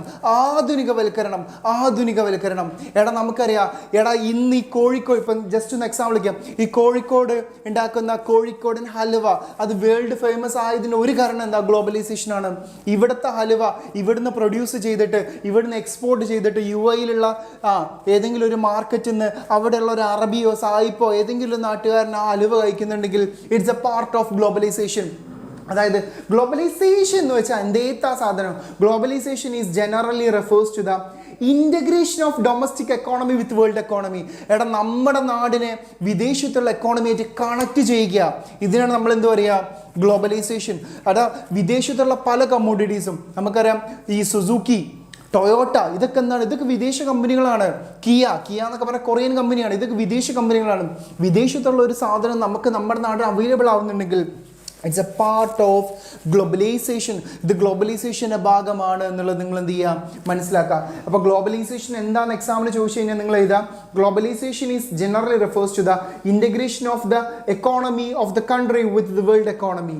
It involves the creation of network activities to eliminate economic, social, geographic boundaries. അതായത് നമുക്ക് ഒരു തരത്തിലുള്ള ബൗണ്ടറീസും ഇല്ല. നമ്മളെന്താണ്, എല്ലാവരും ഈക്വലാണ്, ഓപ്പൺ ആണ്. അത് എക്സ്പോർട്ട്, ഇമ്പോർട്ട്, എന്ത് കാര്യമായിക്കോട്ടെ നമ്മൾ എന്താണ് ആ കാര്യങ്ങളിൽ എന്താണ് ഭയങ്കര അഡ്വാൻസ്ഡ് ആണെന്ന് മനസ്സിലാക്കാം. ഗ്ലോബലൈസേഷൻ നോക്കാം. ഈ പോയിന്റ് നേരത്തെ പറഞ്ഞ പോയിന്റാണ്. ക്ലോസർ ഇൻറ്റഗ്രേഷൻ ഓഫ് എക്കോണമി, എക്കോണമികൾ തമ്മിലുള്ള ഇൻറ്റഗ്രേഷനാണ്. ഇൻറ്റഗ്രേഷൻ എക്കോണമികൾ തമ്മിലുള്ള കണക്ഷനാണ്. അടുത്തെന്താ, free flow of goods and services, capital, knowledge. ഗുഡ്സും സർവീസും ക്യാപിറ്റലും നോളജിൻ്റെയും ഫ്രീ ഫ്ലോയെയും നമ്മൾ എന്ത് വിളിക്കും, ഗ്ലോബലൈസേഷൻ എന്ന് വിളിക്കും. എക്സാമിന് മനസ്സിലാക്കുക, free flow of goods and services, capital and knowledge, ഇതിനെ നമ്മൾ എന്ത് വിളിക്കും, ഗ്ലോബലൈസേഷൻ എന്ന് വിളിക്കും. Extension of market, wider market. നമുക്കറിയാം, നമ്മൾ ആൾക്കാർ ചൈനയിൽ പോയിട്ട് എന്ത് ചെയ്യുന്നുണ്ട്, ഡ്രസ്സുകൾ കളക്ട് ചെയ്യുന്നുണ്ട്, അവിടുന്ന് ഇമ്പോർട്ട് ചെയ്യുന്നുണ്ട്. കൊറിയയിൽ നിന്ന് പോയിട്ട് അവിടെ നിന്ന് സാധനങ്ങൾ ഇമ്പോർട്ട് ചെയ്യുന്നു. കൊറിയൻ മോഡൽ ഇമ്പോർട്ടഡ് ഡ്രസ്സുകൾ ഇവിടെ ഇറങ്ങുന്നുണ്ട്. ഇതൊക്കെ നമ്മൾ യൂസ് ചെയ്യുന്നുണ്ട്, ഇമ്പോർട്ടഡ് ഡ്രസ്സുകൾ. ഇതൊക്കെ എന്തിൻ്റെ ഭാഗമാണ്, it's a part of globalisation. എടാ ഓക്കെ അല്ലേ, ഓക്കെ ആണോ, ഒന്ന് ഓക്കെ എന്ന് കമൻറ്റ് ഇടേ. നിങ്ങൾ നോക്കുക, ഗ്ലോബലൈസേഷൻ ഏറ്റവും ഇമ്പോർട്ടൻ്റ് ആയിട്ട് പറയുന്ന ഒരു പോയിന്റ് ആണ് എന്ത്? ഔട്ട്സോഴ്സിങ് എന്ന് പറയുന്നത്. ഔട്ട്സോഴ്സിംഗ് എന്ന് വെച്ചാൽ എന്താ? പുറം കരാറ് കൊടുക്കുക. നമുക്കറിയാം നമ്മുടെ ഇന്ത്യയിൽ അത്യാവശ്യം എന്താണ്, എഡ്യൂക്കേറ്റഡ് ആയിട്ടുള്ള ആളുകളുണ്ട്, കമ്പ്യൂട്ടർ നോളജും ഇംഗ്ലീഷ് നോളജും വശമായിട്ടുള്ള ആളുകൾ നമ്മുടെ നാട്ടിലുണ്ട് എന്ന് നമുക്കറിയാം. അപ്പം വിദേശത്തുള്ള ഒരു അമേരിക്കൻ കമ്പനിക്ക് അമേരിക്കയിലുള്ള ആളുകളെ വെച്ച് ചെയ്യേണ്ട ഒരു ജോലി, അമേരിക്കയിൽ ഒരാൾക്ക് ഒരു ജോലി ചെയ്യാൻ 10 ലക്ഷം രൂപ സാലറി കൊടുക്കേണ്ടി വരും. ഇന്ത്യയിൽ അത് 50,000 കൊടുത്താൽ മതി. അപ്പോൾ അവരെന്ത് ചെയ്യും? വിദേശത്തുള്ള ഒരു കമ്പനി എന്ത് ചെയ്യും? ഇന്ത്യയിലുള്ള കമ്പനിക്ക് എന്ത് ചെയ്യും? കരാറ് കൊടുക്കും. നിങ്ങൾ ഈ ജോലി നമുക്ക് പറഞ്ഞ സമയത്തിനുള്ളിൽ എന്ത് ചെയ്യുക? ടൈപ്പിംഗ് ജോബൊക്കെ ആയിരിക്കും, കമ്പ്യൂട്ടർ റിലേറ്റഡ് ജോബുകളായിരിക്കും. ഈ ജോലി നിങ്ങൾ ചെയ്തു തന്നു കഴിഞ്ഞാൽ നിങ്ങൾക്ക് എന്ത് കിട്ടും? സാലറി കിട്ടും. ഇത് എന്തിൻ്റെ ഭാഗമാണ്? ഇതിനെ നമ്മൾ എന്ത് വിളിക്കുക? Outsourcing. Outsourcing means sourcing from outside. എന്താണ് outsourcing means? Sourcing from outside. അതായത് പുറം കരാറെടുക്കാം. നമ്മൾ വേറെ രാജ്യത്തിന് കരാറെടുത്തിട്ട് ചിലർ പറയില്ലേ, ഞാൻ വർക്ക് ഫ്രം ഹോമാണ്. ഇതൊക്കെ എന്തിൻ്റെ ഭാഗം? ഔട്ട്സോഴ്സിങ്ങിൻ്റെ ഭാഗമാണെന്ന് നിങ്ങൾ എന്ത് ചെയ്യാം? ഒന്ന് മനസ്സിലാക്കാം. ഓക്കെ, അടുത്തെന്താ? In outsourcing a company hires regular service from external sources. അതായത് IT സെക്ടർ, സോഫ്റ്റ്വെയർ, അക്കൗണ്ടിങ്, ഇങ്ങനെ എന്താണ് ലീഗൽ, ഇതിനാണ് നമ്മൾ എന്താ പറയുക? BPO എന്ന് വിളിക്കുന്നത്. ഈ ഔട്ട്സോഴ്സിങ്ങിനെ വിളിക്കുന്ന മറ്റൊരു പേരാണെന്ത്? BPO എന്ന് വിളിക്കുന്നത്. നോക്കാം, India become a good destination for outsourcing because of the following variables. Low wage rate. അമേരിക്കയിൽ 10 ലക്ഷം രൂപ സാലറി കൊടുക്കണമെങ്കിൽ ഇന്ത്യയിൽ എന്ത് കൊടുത്താൽ മതി? 50,000, 1 ലക്ഷം രൂപ നല്ല സാലറിയാണ് ഇന്ത്യയിൽ. കൊടുത്താൽ മതി. Availability of skilled labours. ഇന്ത്യയിൽ നല്ല എഡ്യൂക്കേറ്റഡ് ആയിട്ടുള്ള ആൾക്കാരെ കിട്ടും. ഇന്ത്യയിൽ നല്ല വിദ്യാഭ്യാസമുള്ള, കമ്പ്യൂട്ടർ യൂസ് ചെയ്യാൻ അറിയുന്ന, നല്ല നോളജ് ഉള്ള, എഡ്യൂക്കേറ്റഡ് ആയിട്ടുള്ള, ക്വാളിഫൈഡ് ആളുകൾ ഇവിടെ അവൈലബിൾ ആണ്. അതുകൊണ്ട് ഔട്ട്സോഴ്സിങ് ഗ്ലോബലൈസേഷൻ്റെ ഭാഗമായിട്ട് നമുക്ക് വളരെ ഈസിയാണ്.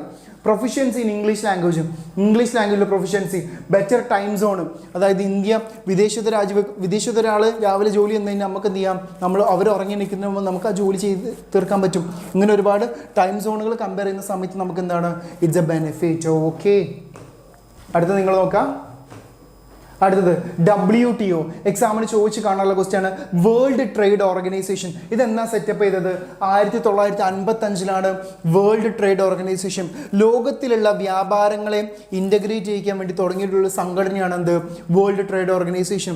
WTO എന്ന് പറയുന്നത്, വേൾഡ് ട്രേഡ് ഓർഗനൈസേഷൻ എന്ന് പറയുന്നത്. ഓക്കെ, പണ്ടുണ്ടായിരുന്ന സംഘടനയാണ് ഗാട്ട് വെച്ചാൽ general agreement on tariff and trade. 1948 അതിൻ്റെ ഒരു പിന്നീട് വന്നൊരു സംഘടനയായിട്ടാണ് നമ്മൾ അതിനെ റീപ്ലേസ് ചെയ്തുകൊണ്ടാണ് നമ്മൾ എന്ത് ചെയ്തത്? WTO സ്റ്റാർട്ട് ചെയ്തത്. ഈ WTO എന്ന് വെച്ചാൽ എന്താ? ലോകത്തിലുള്ള വ്യാപാരങ്ങളെ ഏകോപിപ്പിക്കുക. ലോക വ്യാപാര സംഘടന എന്ന് മലയാളത്തിൽ പറയും. ലോക വ്യാപാര സംഘടന, വേൾഡ് ട്രേഡ് ഓർഗനൈസേഷൻ. ഇതിന് എയിംസ് എന്തൊക്കെയാ? Provide equal opportunities to all countries international market. അതായത് ഇന്റർനാഷണൽ മാർക്കറ്റ് ലോകത്തിലുള്ള എല്ലാ രാജ്യങ്ങളും എന്ത് ചെയ്യുക? ആക്സസ് ചെയ്യാൻ പറ്റുക. എല്ലാ രാജ്യങ്ങൾക്കും എന്ത് ചെയ്യാൻ പറ്റും? ഈ പറയുന്ന വേൾഡ് ട്രേഡ് ഓർഗനൈസേഷൻ വഴി എന്ത് ചെയ്യാൻ പറ്റും? ആക്സസ് ചെയ്യാൻ പറ്റും. Remove tariff and non tariff barriers on trade. ഒരു രാജ്യത്ത് നിന്ന് വേറെ രാജ്യത്തേക്ക് എന്താണ് ട്രേഡ് ബാരിയേഴ്സ് ഉണ്ടെങ്കിൽ എന്ത് ചെയ്യാൻ പറ്റും? പോവർട്ടി വരും. ദാരിദ്ര്യം അടുത്ത ചാപ്റ്റർ. ഇത് കഴിഞ്ഞു ഇപ്പം വരും. Remove tariff and non tariff barriers on trade. Tariff and non tariff barriers on trade. ട്രേഡിലുണ്ടാകുന്ന ബാരിയേഴ്സിനെ നമുക്ക് എന്ത് ചെയ്യാൻ പറ്റും? ഒഴിവാക്കാൻ പറ്റും. Encourage multilateral trade. ട്രേഡ് എന്ത് ചെയ്യാൻ പറ്റും? പല രീതിയിലുള്ള ട്രേഡുകൾ നമുക്ക് എന്ത് ചെയ്യാൻ പറ്റും? എൻകറേജ് ചെയ്യാൻ പറ്റും. Extension of trade policy by service like banking, insurance etcetera. ഇവിടെ നമുക്ക് ഏത് ബാങ്കിലും പൈസ കൊണ്ടിടാം. നമുക്ക് ലോകത്തിലുള്ള ഏത് ബാങ്കുകളും ആക്സസ് ചെയ്യാം. നമുക്ക് എന്ത് കാര്യങ്ങളും ആക്സസ് ചെയ്യാൻ പറ്റും. ഇതൊക്കെ എന്താണ്? ബാങ്കിങ്ങും ഇൻഷുറൻസ് സെക്ടറിനൊക്കെ എന്ത് ചെയ്യുന്നുണ്ട്? WTO എൻകറേജ് ചെയ്യുന്നുണ്ട്. WTO എക്സാമിന് ചോദിച്ചു കഴിഞ്ഞാൽ അതിന് എയിംസ് എഴുതണം. ഏത് വർഷമാണ് വന്നിട്ടുള്ളതെന്ന് നിങ്ങൾ എഴുതണം. സെറ്റല്ലേ പവറല്ലേ? അല്ലേ? ഓക്കെ അല്ലേടാ? അല്ലേ? എന്തേത്തത് പറയും? സെറ്റല്ലേ? നമ്മളെന്ത് ചെയ്യുക? നമ്മുടെ ലാസ്റ്റ് ചാപ്റ്ററിലേക്ക് പോവാണ്. Indian economy during reforms. Just നോക്കാം. ഈ ഒരു ചാപ്റ്ററിനെ നമ്മൾ എന്ത് ചെയ്യുക? ഒന്ന് ജസ്റ്റ് ഒന്ന് പറയണം. Indian economy during reforms. 91 Indian economic ഈ റിഫോംസ് വഴി ഉണ്ടായിട്ടുള്ള പോസിറ്റീവ് ബെനിഫിറ്റ് എന്തൊക്കെയാണ്? എന്ത് ചെയ്യുക? GDP ഇൻക്രീസ്ഡ് ഫ്രം 5.75 എന്തായി? 7.6 അതായത് നമ്മുടെ എക്കോണമിക്ക് ഈ പറയുന്ന ലിബറലൈസേഷൻ, പ്രൈവറ്റൈസേഷൻ, ഗ്ലോബലൈസേഷൻ. നിങ്ങൾ എന്ത് ചെയ്യണം? LPG എന്ന് കേട്ട് കഴിഞ്ഞാൽ ഗ്യാസിൻ്റെ പേര് എഴുതി വെക്കരുത്. എക്കണോമിക്സ് പ്രകാരം ലിബറലൈസേഷനും പ്രൈവറ്റൈസേഷനും ഗ്ലോബലൈസേഷനാണ്. ഉദാരവൽക്കരണം, സ്വകാര്യവൽക്കരണം, ആഗോളവൽക്കരണം, ഇതാണ് നമ്മൾ പറയുന്നത്. ഇതുവഴി നമ്മളെ എക്കോണമിക്ക് ഉണ്ടായിരുന്ന ബെനിഫിറ്റുകൾ എന്തൊക്കെയാണ്? ഒന്ന് GDP ഇൻക്രീസ് ചെയ്തു. രണ്ടാമത്തെ എന്താ? FDI ഇൻക്രീസ് ചെയ്തു, ഫോറിൻ ഇൻവെസ്റ്റ്മെന്റ്, വിദേശത്ത് നിന്ന് ഇവിടേക്ക് പൈസ കൊത്താൻ എന്ത് ചെയ്ത് ഇൻവെസ്റ്റ്മെന്റുകൾ കുന്നുകൂടി, നമ്മുടെ രാജ്യം അടിപൊളിയായി പവറായി സെറ്റായി. ഓക്കെ, അടുത്തെന്താ, എക്സ്പോർട്ട് ഇൻക്രീസ് ചെയ്തു. നമ്മുടെ നാട്ടിൽ ഉണ്ടാക്കുന്ന കമ്മോഡിറ്റീസിന് വേൾഡ് മാർക്കറ്റിൽ ഒരു യുണീക്ക് മാർക്ക് ഉണ്ടാക്കി അല്ലേ. പുഷ്പ എന്നാൽ ബ്രാൻഡാടാന്ന് പറയുന്ന പോലെ എക്സ്പോർട്ട് വഴി നമ്മുടെ നാട്ടിലുള്ള ബ്രാൻഡുകൾ എന്ത് ചെയ്ത് വിദേശത്ത് എന്ത് ചെയ്ത് സെറ്റ് ആവാൻ തുടങ്ങി. പോവർട്ടി റേറ്റ് വാസ് ഇൻക്രീസ്ഡ്, നമ്മുടെ ദാരിദ്ര്യം എന്ത് ചെയ്ത് കുറഞ്ഞു, നമ്മുടെ എക്കോണമിയിലുള്ള ദാരിദ്ര്യം എന്ത് ചെയ്ത് കുറയാൻ തുടങ്ങി. അടുത്തെന്താ, foreign exchange reserve was increased, foreign exchange reserve, വിദേശ കറൻസികൾ എന്ത് ചെയ്ത് അതിൻ്റെ റിസർവുകൾ നമുക്ക് എന്ത് ചെയ്ത് കൂടാൻ തുടങ്ങി. ഡോളർ, യൂറോ, യെൻ, പൗണ്ട്, ഇങ്ങനെ പല കറൻസികളുണ്ട്. ഇതൊക്കെ നമ്മുടെ എക്കോണമിയിൽ എന്താണ് കുന്നുകൂടി, നമ്മുടെ എക്കോണമിയുടെ കയ്യിൽ ഫോറിൻ റിസർവുകൾ സെറ്റായി അടിപൊളിയായി. ഇത് മതി, ഇത് പോതും നമുക്ക് അല്ലേ, ഇത് പോതുമേ, വേറൊന്നും വേണ്ട, ഇത് പോതുമേ അല്ലേ, അത് മതി, ഇത് മതിയാണ്. ഇതുകൊണ്ട് എന്തെങ്കിലുമൊക്കെ ആവും, സെറ്റാണ്. എക്കോണമിയിൽ പോസിറ്റീവ് ഇമ്പാക്ട് ചോദിച്ചാൽ നിങ്ങൾ എന്ത് ചെയ്യുക, എക്സാമിന് ഇത് എഴുതി വെക്കാം. ഓക്കെ, നമ്മൾ എന്ത് ചെയ്യുക, ലാസ്റ്റ് ചാപ്റ്റർ നമ്മുടെ 4th ചാപ്റ്ററിലേക്ക് പോവാണ്. അതിനു മുമ്പ് ഒരു ഇത്തിരി വെള്ളം കുടിക്കുന്നുണ്ട്, കുറച്ച് വെള്ളം കുടിക്കുന്നുണ്ട്. ഓക്കെ, പോവർട്ടി എന്ന് പറഞ്ഞ ചാപ്റ്ററാണ്. പോവർട്ടി, ദാരിദ്ര്യം. നിങ്ങളുടെ ആൻസർ ഷീറ്റ് ഒരിക്കലും പോവർട്ടി ഉണ്ടാവരുത്, നിങ്ങളുടെ ആൻസർ ഷീറ്റിൽ ദാരിദ്ര്യം ഉണ്ടാവരുത്. നമുക്ക് എന്താ വേണ്ടത്, നമുക്ക് അവിടെ പവറോടെ വേണ്ടത് അല്ലേ.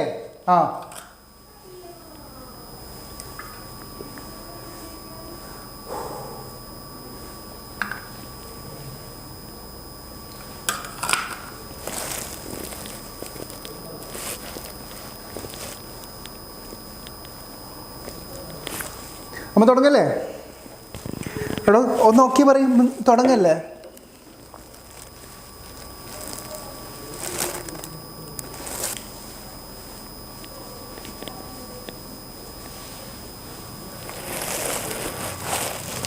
Okay, chapter 4 poverty. എടാ അത് വളരെ എളുപ്പമുള്ള ചാപ്റ്ററാണ്. ഇതിൽ കുറേ ചോദ്യങ്ങളുടെ ആൻസർ നിങ്ങൾക്ക് സിമ്പിളായിട്ട് ചെയ്യാൻ പറ്റും, സിമ്പിളായിട്ട് നിങ്ങൾക്ക് എന്ത് ചെയ്യാൻ പറ്റും, എഴുതാൻ പറ്റും. നിങ്ങൾ നോക്കാം. പോവർട്ടി എന്ന് വെച്ചാൽ എന്താ? പോവർട്ടി, ദാരിദ്ര്യം എന്താ നമ്മൾക്ക് ആരും ഡിഫൈൻ ചെയ്ത് തരേണ്ട ആവശ്യമില്ല. Poverty is defined as inability to secure basic necessities like food, cloth, house. എടാ ഒന്നുമില്ലാത്ത അവസ്ഥ, അതായത് വീടില്ലാത്ത അവസ്ഥ, വസ്ത്രമില്ലാത്ത അവസ്ഥ, ഭക്ഷണമില്ലാത്ത അവസ്ഥ, ബേസിക് നെസസിറ്റി ഇല്ലാത്ത അവസ്ഥ. എടാ നമ്മൾ ശരിക്കും നമ്മുടെ എഡ്യൂക്കേഷൻ കൊണ്ട് അർത്ഥമാക്കേണ്ട ഏറ്റവും വലിയ പാഠം എന്താ? നമ്മൾ എത്ര വലിയ എഡ്യൂക്കേറ്റഡ് ആണെങ്കിലും, നമ്മൾ ഏത് സ്കൂളിലാണെങ്കിലും ഏത് കോളേജിൽ പഠിക്കുകയാണെങ്കിലും, നമ്മൾ നടന്നു പോകുന്ന വഴിയിൽ ഒരാൾ നമ്മളോട് ഭക്ഷണം കഴിക്കാൻ പൈസ തരുമോ, അല്ലെങ്കിൽ എനിക്ക് കുറച്ച് എന്തൊരു ചായ വാങ്ങിച്ചു തരുമോ ചോദിച്ചു കഴിഞ്ഞാൽ അത് വാങ്ങിച്ചു കൊടുക്കുന്നത് വഴി നമുക്ക് കിട്ടുന്ന വിദ്യാഭ്യാസത്തിൻ്റെ ഏറ്റവും വലിയ മൂല്യം അത് തന്നെയാണ്. അതുവഴി തന്നെയാണ് നമ്മൾ വിദ്യാഭ്യാസം പൂർണ്ണമാവുള്ളൂ. വിശക്കുന്നവന്, ദാരിദ്ര്യം അനുഭവിക്കുന്നവന്, അവന് ഒരു നേരത്തെ ഭക്ഷണം കൊടുക്കാൻ പറ്റിക്കഴിഞ്ഞാൽ, അവർക്കൊരു വേണ്ട ഒരു ബെറ്റർ ഒരു ഷെൽട്ടർ പ്രൊവൈഡ് ചെയ്യാൻ പറ്റിയാൽ, അവർക്ക് വേണ്ട കാര്യങ്ങൾ ചെയ്തു കൊടുക്കാൻ പറ്റിയ അത് ചെയ്ത് കഴിഞ്ഞാൽ തന്നെ നമ്മുടെ വിദ്യാഭ്യാസം കൊണ്ട് നമ്മൾ വിജയിച്ചു. A+നേക്കാൾ അപ്പുറം നമുക്ക് വില മതിക്കുന്ന കാര്യങ്ങൾ തന്നെയാണ് അതുകൊണ്ട് കിട്ടുന്നത്. അപ്പോൾ നിങ്ങൾ മനസ്സിലാക്കുക, ഈ ചാപ്റ്ററിൽ നമ്മൾ ഇതുപോലുള്ള കുറച്ച് ടേംസുകളൊക്കെ പറയുന്നുണ്ട്. ആരാണ് പുവർ, ഹൂ ഈസ് പുവർ, അല്ലെങ്കിൽ ഹൂ ആർ ദ പുവർ, അതിന് ആരൊക്കെയാണ് പാവപ്പെട്ടവർ? The people who live in slums. ചേരി പ്രദേശങ്ങളിൽ താമസിക്കുന്ന ആളുകൾ. നമുക്കറിയാം നമ്മുടെ നാടുകളിൽ ചേരി പ്രദേശങ്ങൾ വളരെ കുറവാണ്. എന്നിരുന്നാൽ പോലും വയനാടുകളിലെ ചില ഉൾഗ്രാമങ്ങളിലേക്ക് പോയി കഴിഞ്ഞാൽ അവിടെ ചില ദാരിദ്ര്യം അനുഭവിക്കുന്ന ആളുകൾ നമ്മൾ കാണുന്നുണ്ട്. പക്ഷേ നിങ്ങൾ എക്സാക്ട് പിക്ചർ കാണണമെങ്കിൽ ഡൽഹി, നോർത്ത് ഇന്ത്യ ഭാഗത്ത് നിങ്ങൾ പോകുന്ന സമയത്ത് നിങ്ങൾക്കറിയാം അവിടെ സ്ലംസുകളിലും റോഡുകളിലും കടന്നുറങ്ങി ജീവിക്കുന്ന ആളുകളുണ്ട്. അത് കാണുമ്പോൾ അവിടെയുള്ള കുട്ടികളെയൊക്കെ നമുക്ക് കാണുമ്പോൾ നമുക്ക് ഭയങ്കര ഒരു വിഷമമാണ് വരുന്നത്. അപ്പോൾ നിങ്ങൾ നോക്കുക, അതായത് സ്ലംസുകളിൽ, അതായത് ചേരികളിൽ ജീവിക്കുന്ന ആളുകളെ നമ്മൾ എന്ത് പറയും? പാവപ്പെട്ടെന്ന് പറയും. സ്ട്രീറ്റ് വെൻഡേഴ്സ്, അതായത് സ്ട്രീറ്റിൽ ജോലി എടുക്കുന്ന ആളുകളെ നമ്മൾ എന്ത് പറയും? പാവപ്പെട്ടവരെന്ന് പറയും. സെർവൻറ്റുകൾ, ബഗേഴ്സ് അല്ലേ. We are trolley pullers but we are not beggars എന്ന് പറഞ്ഞൊരു ഡയലോഗ് ഉണ്ട്. നിങ്ങൾ കേട്ടിട്ടുണ്ടോയെന്ന് എനിക്കറിയില്ല. ബഗേഴ്സ് എന്ന് പറയുന്ന ആരാ? ഈ യാചകർ, പൈസ ചോദിച്ചു വരുന്ന ആൾക്കാർ. People who live in huts, landless farmers, ഭൂമിയില്ലാത്ത കർഷകർ. അതായത് ഈ പാവപ്പെട്ടവരെ നമുക്ക് പല രീതിയിലും കാറ്റഗറൈസ് ചെയ്യാം. പാവപ്പെട്ടവരിൽ പാവപ്പെട്ടവരും, ഇവനേക്കാൾ പാവപ്പെട്ടവരും, അവരെക്കാൾ പാവപ്പെട്ടവരും എന്നൊക്കെ പറഞ്ഞ് കാറ്റഗറൈസ് ചെയ്യാൻ പറ്റും. അപ്പം ആരാണ് പോർ എന്ന് ചോദിച്ചു കഴിഞ്ഞാൽ നിങ്ങൾക്ക് എന്ത് ചെയ്യാൻ പറ്റും, എഴുതാൻ പറ്റും, പ്രത്യേകിച്ച് പ്രശ്നമൊന്നുമില്ല. അടുത്തെന്താ, features of poverty in India. ഇന്ത്യയിലെ പോവർട്ടിയുടെ ഫീച്ചേഴ്സ് എന്തൊക്കെയാണ്? ഫസ്റ്റ് വൺ എന്താണ്, മാൽ ന്യൂട്രീഷൻ. മാൽ ന്യൂട്രീഷൻ എന്ന് വെച്ചാൽ എന്താ, പോഷകാഹാരക്കുറവ്. ഇന്ത്യയിൽ പോഷകാഹാരക്കുറവ് മൂലം മരിക്കുന്ന ഒരുപാട് കുട്ടികളുണ്ട്. ഏറ്റവും ഭയാനകമായിട്ടുള്ളൊരവസ്ഥയാണത്. മനസ്സിലാക്കുക, നമുക്കൊന്നും ഊഹിക്കാൻ പോലും പറ്റില്ല. ഭക്ഷണം കിട്ടാത്തതിൻ്റെ പേരിൽ മരിക്കുക എന്ന് പറയുന്നത് അത്രക്കും ഭയാനകരമായിട്ടുള്ള അവസ്ഥയാണ്. ഒരിക്കലും നമ്മുടെ നാടുകളിൽ അത് സംഭവിക്കാതിരിക്കട്ടെ. നമ്മുടെ നാടുകളിൽ ഈ പ്രശ്നങ്ങൾ പരിഹരിക്കുന്നുണ്ട്, എല്ലാ ഗവൺമെൻറ്റുകളും കൃത്യമായിട്ട് ഇടപെടുന്നുണ്ട്. എന്നാൽ പോലും ഇപ്പോഴും ഉള്ളൊരു പ്രശ്നമാണ്. ഫസ്റ്റ് വേണ്ട എന്താ, മാൽ ന്യൂട്രീഷൻ. ഇന്ത്യയിലെ പോവർട്ടിയുടെ ഏറ്റവും വലിയൊരു വേഴ്സ്റ്റ് സിറ്റുവേഷനാണ് മാൽ ന്യൂട്രീഷൻ. രണ്ടാമത്തത് literacy of lack of asset. Literacy of lack of asset, illiteracy ഇതൊരു പോയിന്റ്. ലാക്ക് ഓഫ് അസറ്റ്, അതായത് വിദ്യാഭ്യാസം വിവരമില്ലാത്ത അവസ്ഥ. ഇങ്ങനെയുള്ളവരെ നമ്മൾ പാവപ്പെട്ടവരെന്ന് പറയും. ലാക്ക് ഓഫ് അസറ്റ്, പ്രത്യേകിച്ച് അസറ്റുകളൊന്നും ഇല്ലാത്ത ആളുകൾ, സ്വന്തമായിട്ട് വീടില്ലാത്തവർ, സ്വന്തമായിട്ട് വാഹനമില്ലാത്തവർ, സ്വന്തമായിട്ട് ജോലി ഇല്ലാത്തവർ, സ്വന്തമായിട്ട് ഭക്ഷണമില്ലാത്തവർ, ഇതൊക്കെ നമ്മൾ എന്ത് പറയും, പോവർട്ടിയുള്ളവർ. അൺഎംപ്ലോയ്മെൻറ്റ്, ജോലി ഇല്ലാത്ത ആൾക്കാർ, അതായത് ജോലി ഇല്ലാത്ത ആൾക്കാർ. പിന്നെ ഹൈ മെറ്റേണൽ മോർട്ടാലിറ്റി റേറ്റ്, അതായത് മാതൃമരണ നിരക്ക്. ഹൈ മോർട്ടാലിറ്റി റേറ്റ് ഇന്ത്യയിലെ വലിയൊരു പ്രശ്നമാണ്. മാതൃമരണ നിരക്ക് ഇന്ത്യയിൽ വലിയൊരു പ്രശ്നം തന്നെയാണ്. ഹൈ ഇൻഫന്റ് മോർട്ടാലിറ്റി റേറ്റ്, അതായത് ശിശുമരണ നിരക്ക്. ജനനത്തിന് ശേഷം കുട്ടികൾ മരിക്കുന്ന അവസ്ഥ, അല്ലെങ്കിൽ ഗർഭസ്ഥാവസ്ഥയിൽ വെച്ചിട്ട് കുട്ടികൾ മരിക്കുന്ന അവസ്ഥ, ഇതും ഇന്ത്യയിൽ വലിയൊരു പ്രശ്നമാണ്. ദാരിദ്ര്യത്തിൻ്റെ വലിയൊരു പ്രശ്നം തന്നെയാണ്. No access of electricity, drinking water, sanitation. Current ഇല്ല, കുടിവെള്ളമില്ല, നല്ല ശുചിത്വമില്ല, ബാത്റൂം ഫെസിലിറ്റീസ് ഒന്നുമില്ല. ഇങ്ങനെ ഇല്ലാത്ത അവസ്ഥയിലുള്ളവരെ നമ്മൾ എന്താണ്, ഇന്ത്യയിലെ പോവർട്ടിയുടെ വലിയൊരു ഫീച്ചറാണ്. ഇനി വൺ വേർഡ് ചോദ്യം വരട്ടെ എക്സാമിന്. ജയിൽ cost of living is associated with ആര്? കോൻ പറയും. Associate with hmm? ജയിൽ കോസ്റ്റ് ഓഫ് ലിവിങ് കൊണ്ടുവന്നത് ആരാ? കമൻ്റ് ഇട്ട്. ജയിൽ കോസ്റ്റ് ഓഫ് ലിവിങ് കമൻ്റ് ഇട്ട്. ജയിൽ കോസ്റ്റ് ഓഫ് ലിവിങ് എന്ന് പറയുന്ന ഐഡിയോളജി കൊണ്ടുവന്ന ആരാണ്? എക്സാമിന് വൺ വേർഡ് ചോദ്യം ചോദിക്കും. Jail cost of living, jail cost of living. പെട്ടെന്ന് കമൻ്റ് ഇടും. ദാദാഭായ് നവറോജി. ദാദാഭായ് നവറോജി ആണെന്ത്, ജയിൽ കോസ്റ്റ് ഓഫ് ലിവിങ് എന്ന് പറയുന്ന ഐഡിയോളജി കൊണ്ടുവന്നിട്ടുള്ളത്. വൺ വേർഡ് ചോദ്യമാണ്. ഇനി what are the causes of poverty? ഇന്ത്യയിലെ പോവർട്ടിയുടെ ലോ ഇൻകം, പൈസ ഇല്ല, ലോ ഇൻകം, അൺഎംപ്ലോയ്മെൻറ്റ്.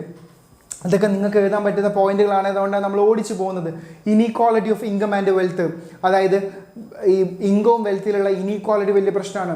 എക്സ്പ്ലോയിറ്റേഷൻ, പല മേഖലകളിലും പല രീതിയിലുള്ള ചൂഷണങ്ങൾക്ക് വിധേയമാകുന്ന ആളുകൾ എന്താണ്, ദാരിദ്ര്യത്തിന് കാരണമാകും. Inflation, stagnation in agriculture sector, low level of economic growth, indebtedness, social exclusion. ഈ പോയിന്റുകളൊക്കെ എന്താണ്, ദാരിദ്ര്യത്തിന് കാരണമാകുന്ന പോയിന്റുകളാണ്. എക്സാമിന് ചോദിക്കട്ടോ, what are the causes of poverty? Causes of poverty, ദാരിദ്ര്യത്തിന് കാരണം എന്താണ്? ഒരു 5 മാർക്കിനൊക്കെ ചോദിച്ചു കഴിഞ്ഞാൽ വളരെ ഈസി ആൻഡ് എളുപ്പത്തിൽ നിങ്ങൾക്ക് എന്ത് ചെയ്യാൻ പറ്റും, ഈ പോയിന്റ് എഴുതാൻ പറ്റും. ആർക്കും എഴുതാൻ പറ്റും. എളുപ്പമുള്ള പോയിന്റാണ്. ദാരിദ്ര്യം എന്താണെന്ന് ചോദിച്ചു കഴിഞ്ഞാൽ എഴുതാൻ പറ്റാത്ത ആളുകളൊന്നും അല്ല നമ്മൾ. ഓക്കെ, അടുത്തത് എന്താ, പോവർട്ടി ലൈന്. നിങ്ങളുടെ റേഷൻ കാർഡ് ഏതാ? APL ആണോ BPL ആണോ? APLൻ്റെ ഫുൾ ഫോം എന്താ? Above poverty line. BPL എന്താ? Below poverty line. നമ്മൾ പറയുന്നത് എന്താ, പോവർട്ടി ലൈന് ദാരിദ്ര്യരേഖയ്ക്ക് മുകളിൽ, ദാരിദ്ര്യരേഖയ്ക്ക് താഴത്തില്ലടാ, അല്ലേ? ദാരിദ്ര്യരേഖയ്ക്ക് താഴത്തില്ലാത്ത ആൾക്കാരാണ് എന്ത് പറയാ, APL എന്ന് പറയാം. ദാരിദ്ര്യരേഖ താഴെയുള്ള ആളുകളെ നമ്മൾ എന്താ പറയുക, BPL എന്ന് പറയാം. APL കാർഡ് APL ഉണ്ടും BPL ഉണ്ട്. അതായത് ഇതൊരു പോവർട്ടി ലൈൻ ആണെന്ന് വിചാരിക്കുക. ഈ പോവർട്ടി ലൈനിൻ്റെ മുകളിലുള്ള ആളുകളെ നമ്മൾ എന്ത് പറയാം, APL എന്ന് പറയാം. എബോ പോവർട്ടി ലൈൻ, അവരെന്താണ്, ദാരിദ്ര്യരേഖയ്ക്ക് മുകളിലെ ആൾക്കാർ, അതായത് അവർ ദരിദ്രരല്ല. ഇനി ഇതിന് താഴെയുള്ള ആളുകൾ നമ്മൾ എന്താ പറയുക, BPL എന്ന് പറയാം. അവർ ദരിദ്രരാണെന്നാണ് പൊതുവെ പറയുക. പക്ഷെ നമ്മുടെ നാടുകളിലുള്ള APL BPL കാർഡുകളുടെ അവസ്ഥ നമുക്കറിയാം. അതിൽ പറയുന്ന കണക്കുകളൊന്നും പലപ്പോഴും ശരിയാവാറില്ല. അതുകൊണ്ട് BPL കാർഡിലുള്ള എല്ലാവരും ദരിദ്രരും APL കാർഡിലുള്ള എല്ലാവരും പൈസക്കാരാണെന്നുള്ള അർത്ഥം എവിടെയും വരുന്നില്ല. എസ്പെഷ്യലി നമ്മുടെ കേരളത്തിൻ്റെ സെൻസിൽ നിങ്ങൾ നോക്കുക. പോവർട്ടി ലൈൻ എന്താ? It's A imaginary line. ഇതൊരു ഇമാജിനറി ലൈനാണ്. Which divides the people as poor and non poor. ഈ ലൈന് പ്രകാരം എന്താണ്, പുവർ ആണോ പുവർ അല്ലേ, അതായത് ദരിദ്രരാണോ ദരിദ്രരല്ലേ എന്ന് നമ്മളെ കാറ്റഗറൈസ് ചെയ്യുന്ന ലൈനാണ് എന്ത്, പോവർട്ടി ലൈൻ എന്ന് പറയുന്നത്. നോക്കാം, poverty line define as rural ഏരിയാസിൽ, ഗ്രാമമേഖലയിൽ 2400 കാലറീസ് ഒരു ദിവസം കിട്ടണം. നമുക്ക് ഫുഡ് കഴിച്ച കാലറീസ് കിട്ടും. ജിമ്മിലൊക്കെ പോകുന്ന ആൾക്കാർക്ക് അറിയാം കാലറീസിൻ്റെ കണക്കും, പ്രോട്ടീൻ പൗഡറൊക്കെ അടിച്ച് വരുന്ന ആൾക്കാർക്ക് അറിയാം ഓരോന്ന് എന്താണ് എങ്ങനെയാണെന്നൊക്കെ പറയുന്നത് അല്ലേ. നമ്മുടെ ഹെൽത്ത് ഈസ് വെൽത്ത്, നമ്മുടെ ബോഡി നമ്മളെപ്പോൾ എന്ത് ചെയ്യണം, സെറ്റാക്കണം. റൂറൽ ഏരിയാസിൽ എന്താണ് 2400 കാലറീസ് കിട്ടുന്ന പെർ ഡേ. പെർ ഡേ കിട്ടാത്ത ആളുകളെ നമ്മൾ പൂർ എന്ന് പറയും. അർബൻ ഏരിയാസിൽ 2100 കാലറീസ് കിട്ടാത്ത ആളുകളെ നമ്മൾ എന്ത് പറയും? ദരിദ്രം എന്ന് പറയും. ഇനി പൈസയുടെ കണക്കിലാണ്, ഇത് 2012 കണക്കാണ്.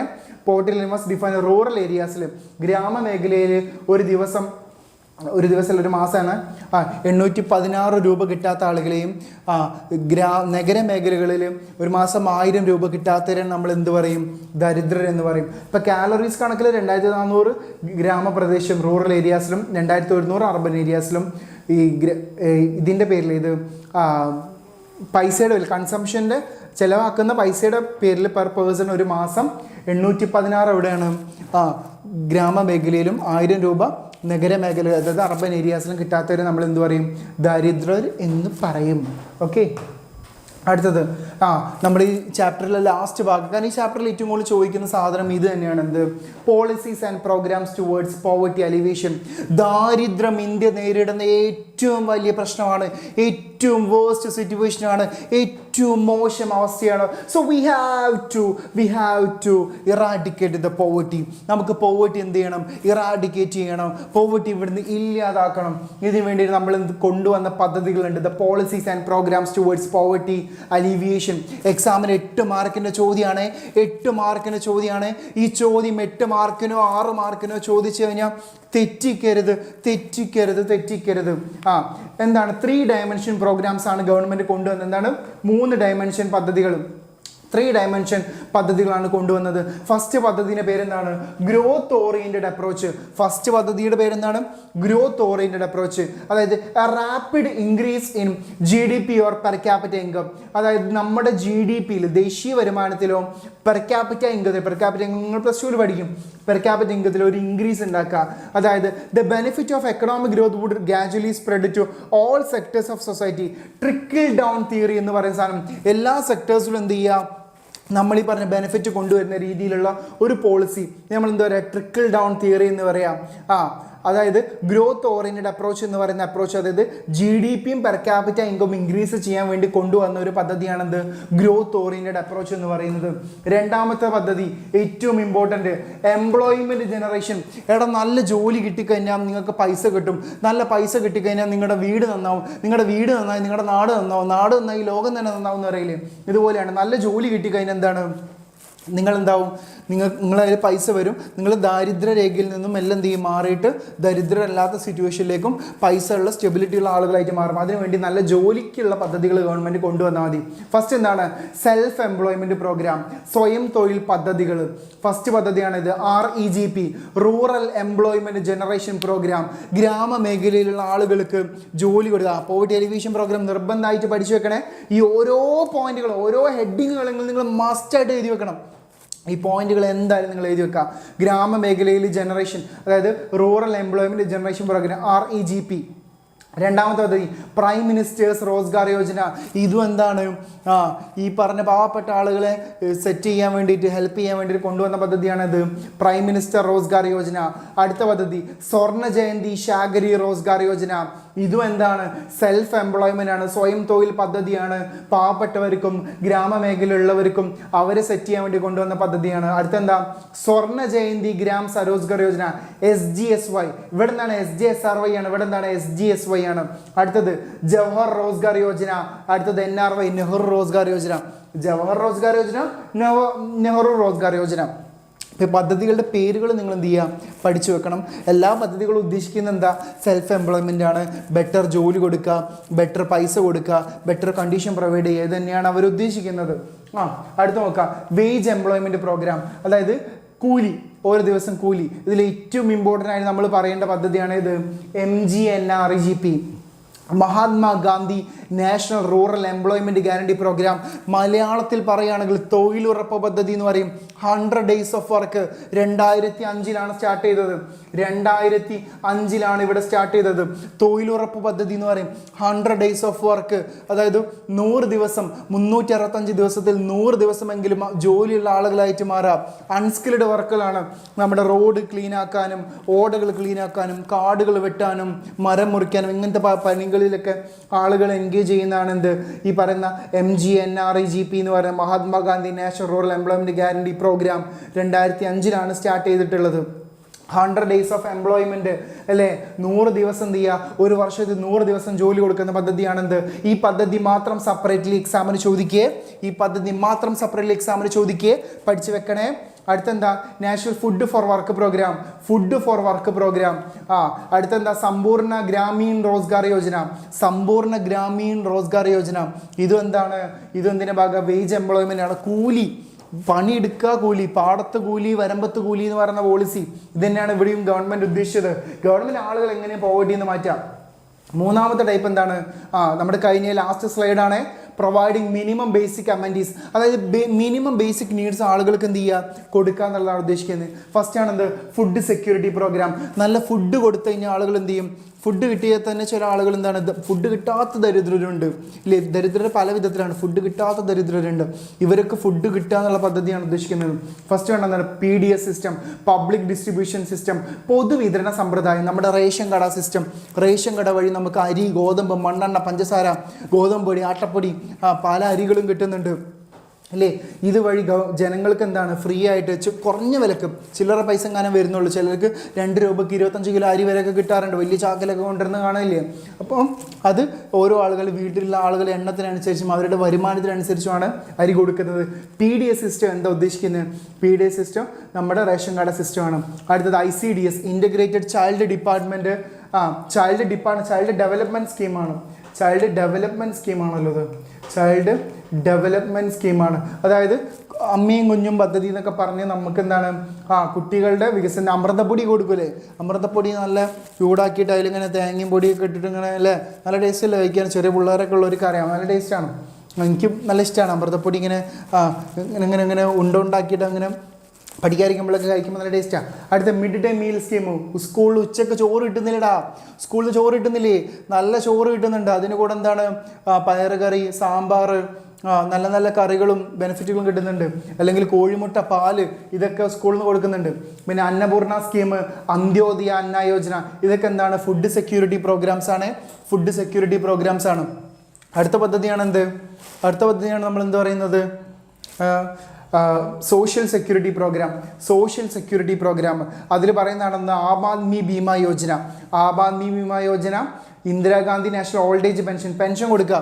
എടാ ദരിദ്രർ, അതായത് പ്രായമായിട്ടുള്ള സ്ത്രീകൾക്ക്, കുട്ടികൾക്ക്, പ്രായമായിട്ടുള്ള കുട്ടികളല്ല, പ്രായമായിട്ടുള്ള അമ്മമാർക്ക്, അച്ഛന്മാർക്ക്, ഇവർക്കൊക്കെ എന്താണ്, പെൻഷൻ കൊടുക്കുക. ഈ പദ്ധതി ഇന്ദിരാഗാന്ധി നാഷണൽ, പിന്നെന്താണ്, രാഷ്ട്രീയ സ്വാസ്ഥ്യ ബീമ യോജന, അടൽ പെൻഷൻ യോജന, പിന്നെന്താണ് പല രീതിയിലുള്ള സോഷ്യൽ സ്കീമുകൾ, സ്കോളർഷിപ്പുകൾ, ആക്ടിവിറ്റീസ്. എടാ എക്സാമിന് ചോദിച്ചു കഴിഞ്ഞാൽ ഈ പോയിന്റുകൾ മസ്റ്റായിട്ട് എഴുതി വെക്കുക. നിങ്ങളുടെ ആൻസർ ഈ ഹെഡിങ്ങുകളെങ്കിലും നിർബന്ധമായിട്ടുണ്ടായിരിക്കാം. ഇതിന് ഉള്ളടക്കങ്ങൾ ഓൾമോസ്റ്റ് എല്ലാത്തിലും എന്താണ്, സെയിം ആയിട്ട് തന്നെയാണ് വരിക. കാരണം എന്താണ്, ഇതാണ്. അപ്പം നിങ്ങൾ എന്ത് ചെയ്യുക, ഓരോന്നും നമ്മൾ സെപ്പറേറ്റ്ലി പറഞ്ഞിട്ടുണ്ട്, സെറ്റാക്കിയിട്ടുണ്ട്. എടാ 4 ചാപ്റ്റേഴ്സ് നമ്മൾ ഡിസ്കസ് ചെയ്തിട്ടുണ്ട്. നമ്മുടെ ക്ലാസ് കഴിഞ്ഞു. നിങ്ങൾ എന്ത് ചെയ്യുക, പഠിക്കാൻ. നിങ്ങൾക്ക് എന്തെങ്കിലും മനസ്സിലായിട്ടുണ്ടെങ്കിൽ നിങ്ങൾ മനസ്സിലായി, ഓക്കെ ആണെങ്കിൽ ഓക്കെ എന്ന് നിങ്ങളൊന്ന് കമൻ്റ് ഇടുക. ഓക്കെ, സെറ്റാണെങ്കിൽ സെറ്റ് എന്ന് കമൻ്റ് ഇടാം. എനിക്ക് ഒന്നേ പറയാനുള്ളൂ, നിങ്ങൾ ഈ 4 ചാപ്റ്റേഴ്സുള്ള മാക്സിമം കാര്യങ്ങൾ, വരാൻ ചാൻസ് ഉള്ള മാക്സിമം കാര്യങ്ങൾ നമ്മൾ പറഞ്ഞിട്ടുണ്ട്. ഒരു കാരണവശാലും തെറ്റിക്കരുത്, ഒരു കാരണവശാലും തെറ്റിക്കരുത്. ഏത് പദ്ധതി ചോദിച്ചാലും, ഏത് പോളിസി ചോദിച്ചാലും നിങ്ങൾ തെറ്റിക്കരുത്. അതുപോലെ തന്നെ കഴിഞ്ഞ ദിവസം നമ്മൾ സ്റ്റാറ്റി എടുത്തിട്ടുണ്ടായിരുന്നു. എനിക്ക് പറയാനുള്ളത്, മീൻ മീഡിയൻ മോഡ് കണ്ടിന്യൂ സീരീസിൽ ചെയ്തു പോകണം. പിന്നെ last years and past years index പഠിച്ചു പോകണം. CPI, കൺസ്യൂമർ പ്രൈസ് ഇൻഡെക്സിൻ്റെ ക്വസ്റ്റ്യൻ, ഇത് സ്റ്റാറ്റിയാണ്. ഞാൻ ഒന്ന് ജസ്റ്റ് ഒന്ന് റിവൈസ് ചെയ്ത് പറയാണ്. പിന്നെ പഠിക്കേണ്ട സാധനം, നിങ്ങൾ ഗ്രാഫുകളുടെ ചാപ്റ്റർ മിസ് എടുത്തിട്ടുണ്ട്. അതിൽ ലെസ് ദാനോ ജീവം, മോർ ദാനോ ജീവം പഠിച്ചു വെക്കണം. പിന്നെ വരുന്നത് നമുക്ക് റാങ്ക് കോറിലേഷൻ, സ്പിയർമാൻസ് റാങ്ക് കോറിലേഷനും, അതുപോലെ തന്നെ കാൾ പിയേഴ്സൺസ് കോഫിഷ്യൻ്റ് ഓഫ് കോറിലേഷനും, പിന്നെ ഇൻഡെക്സ് നമ്പറിൽ സിമ്പിൾ ഇൻഡെക്സ് നമ്പറിൽ കുറേ ചോദ്യങ്ങളുണ്ട്. എല്ലാ ക്വസ്റ്റ്യൻസും നിങ്ങൾ വർക്ക്ഔട്ട് ചെയ്ത് പഠിച്ചു വെക്കാം. പിന്നെ what are the steps in A project, ഒരു പ്രൊജക്റ്റിൻ്റെ സ്റ്റെപ്പുകൾ ആ ചാപ്റ്ററിൽ അത് മാത്രമേ ചോദിക്കാൻ ചാൻസ് ഉള്ളൂ, അല്ലെങ്കിൽ പ്രൊജക്റ്റ് എന്താണെന്നുള്ളത് മാത്രമേ ചോദിക്കാൻ ചാൻസ് ഉള്ളൂ. പിന്നെ നമ്മൾ പറഞ്ഞത് പിന്നെ ഈ ചാപ്റ്ററിൽ നമ്മൾ ലിബറലൈസേഷൻ, പ്രൈവറ്റൈസേഷൻ, ഗ്ലോബലൈസേഷൻ നമ്മൾ പറഞ്ഞിട്ടുണ്ട്. പിന്നെ പോവർട്ടി അലിവേഷൻ പ്രോഗ്രാംസ്, പിന്നെ ഇന്ത്യൻ എക്കോണമിയുടെ അവസ്ഥ during British colonial rule, agriculture ആവാം, ഇൻഡസ്ട്രി ആവാം, ഏതും സെപ്പറേറ്റ്ലി നിങ്ങൾക്ക് എക്സാമിൽ എടുത്ത് ചോദിക്കാം. അപ്പോൾ നിങ്ങൾ എന്ത് ചെയ്യുക, എവിടുന്ന് ക്വസ്റ്റ്യൻ വന്നാലും പഠിക്കുക. ഗ്ലോബലൈസേഷന്, ഗ്രീൻ റെവല്യൂഷൻ, ഇതെല്ലാം പഠിച്ചു വെച്ച് പോകണം. നമ്മൾ കംപ്ലീറ്റ് പോയിൻറ്റും കംപ്ലീറ്റ് ഡിസ്കസ് ചെയ്തിട്ടുണ്ട്. നിങ്ങൾക്ക് ക്ലാസ് ഇഷ്ടമായിട്ടുണ്ടെങ്കിൽ നിങ്ങൾ ആയിട്ടുണ്ടെന്ന് പറയാം, മനസ്സിലായിട്ടുണ്ടെന്ന് പറയാം. ഓക്കെ, നാളെ മിസ്സിൻ്റെ ക്ലാസ് ഉണ്ട്. നാളെ മിസ്സ് കംപ്ലീറ്റ്ലി റിവിഷൻസും കാര്യങ്ങളും നിങ്ങൾക്ക് ഡിസ്കസ് ചെയ്ത് തരും. മിസ്സ് സെറ്റാക്കി തരും, പവറാക്കി തരും. നിങ്ങൾ ഇരുന്ന് പഠിക്കുക. നമ്മൾ ഈ പറഞ്ഞ കാര്യങ്ങളൊക്കെ നിങ്ങൾ പഠിക്കുക. നമ്മുടെ ക്ലാസ്സുകൾ വീണ്ടും കേൾക്കുക. നിങ്ങൾ എന്ത് കാര്യമുണ്ടെങ്കിൽ നിങ്ങൾ ചോദിക്കുക, നമുക്കവിടെ സെറ്റാക്കി എടുക്കാം. ഓക്കെ, അപ്പോൾ എല്ലാവർക്കും ഗുഡ് നൈറ്റ്. എല്ലാവരും എന്ത് ചെയ്യുക, ഉറങ്ങരുത്, ഇരുന്ന് പഠിക്കുക. ഗുഡ് നൈറ്റ് പറയുന്നത് ഒരു ഫോർമാലിറ്റിക്കാണ് പറയുന്നത്, പക്ഷെ നിങ്ങൾ എന്ത് ചെയ്യാം, രാത്രിക്ക് ഇരുന്ന് പഠിക്കുക. ഒന്നേ എനിക്ക് പറയാനുള്ളൂ, ഉയരമുള്ള കോട്ടകൾ കെട്ടണമെങ്കിൽ ആഴത്തിലുള്ള കുഴി കുഴിക്കണം. അതുപോലെ തന്നെയാണ് ഉയരമുള്ള മാർക്ക് വേണമെങ്കിൽ നിങ്ങൾ എന്ത് ചെയ്യണം, നല്ല ആഴത്തിലിരുന്ന് പഠിക്കണം. എന്നാൽ മാത്രമേ കാര്യമുള്ളൂ. ഓക്കെ, അപ്പം നമ്മൾ thank you bye good night. എല്ലാവർക്കും എൻ്റെ വക ഗുഡ് നൈറ്റ്. ഉറങ്ങരുത്, പഠിക്കണം. Good night. Okay, all sets are all the best. Okay, നിങ്ങൾ എല്ലാവർക്കും ഓൾ ദ ബെസ്റ്റ്. എക്സാമിന് നന്നായിട്ട് എഴുതണം. ബൈ. ഓക്കെ, അപ്പോൾ ശരി കേട്ടോ. Good night. ബൈ. ശരിയാ.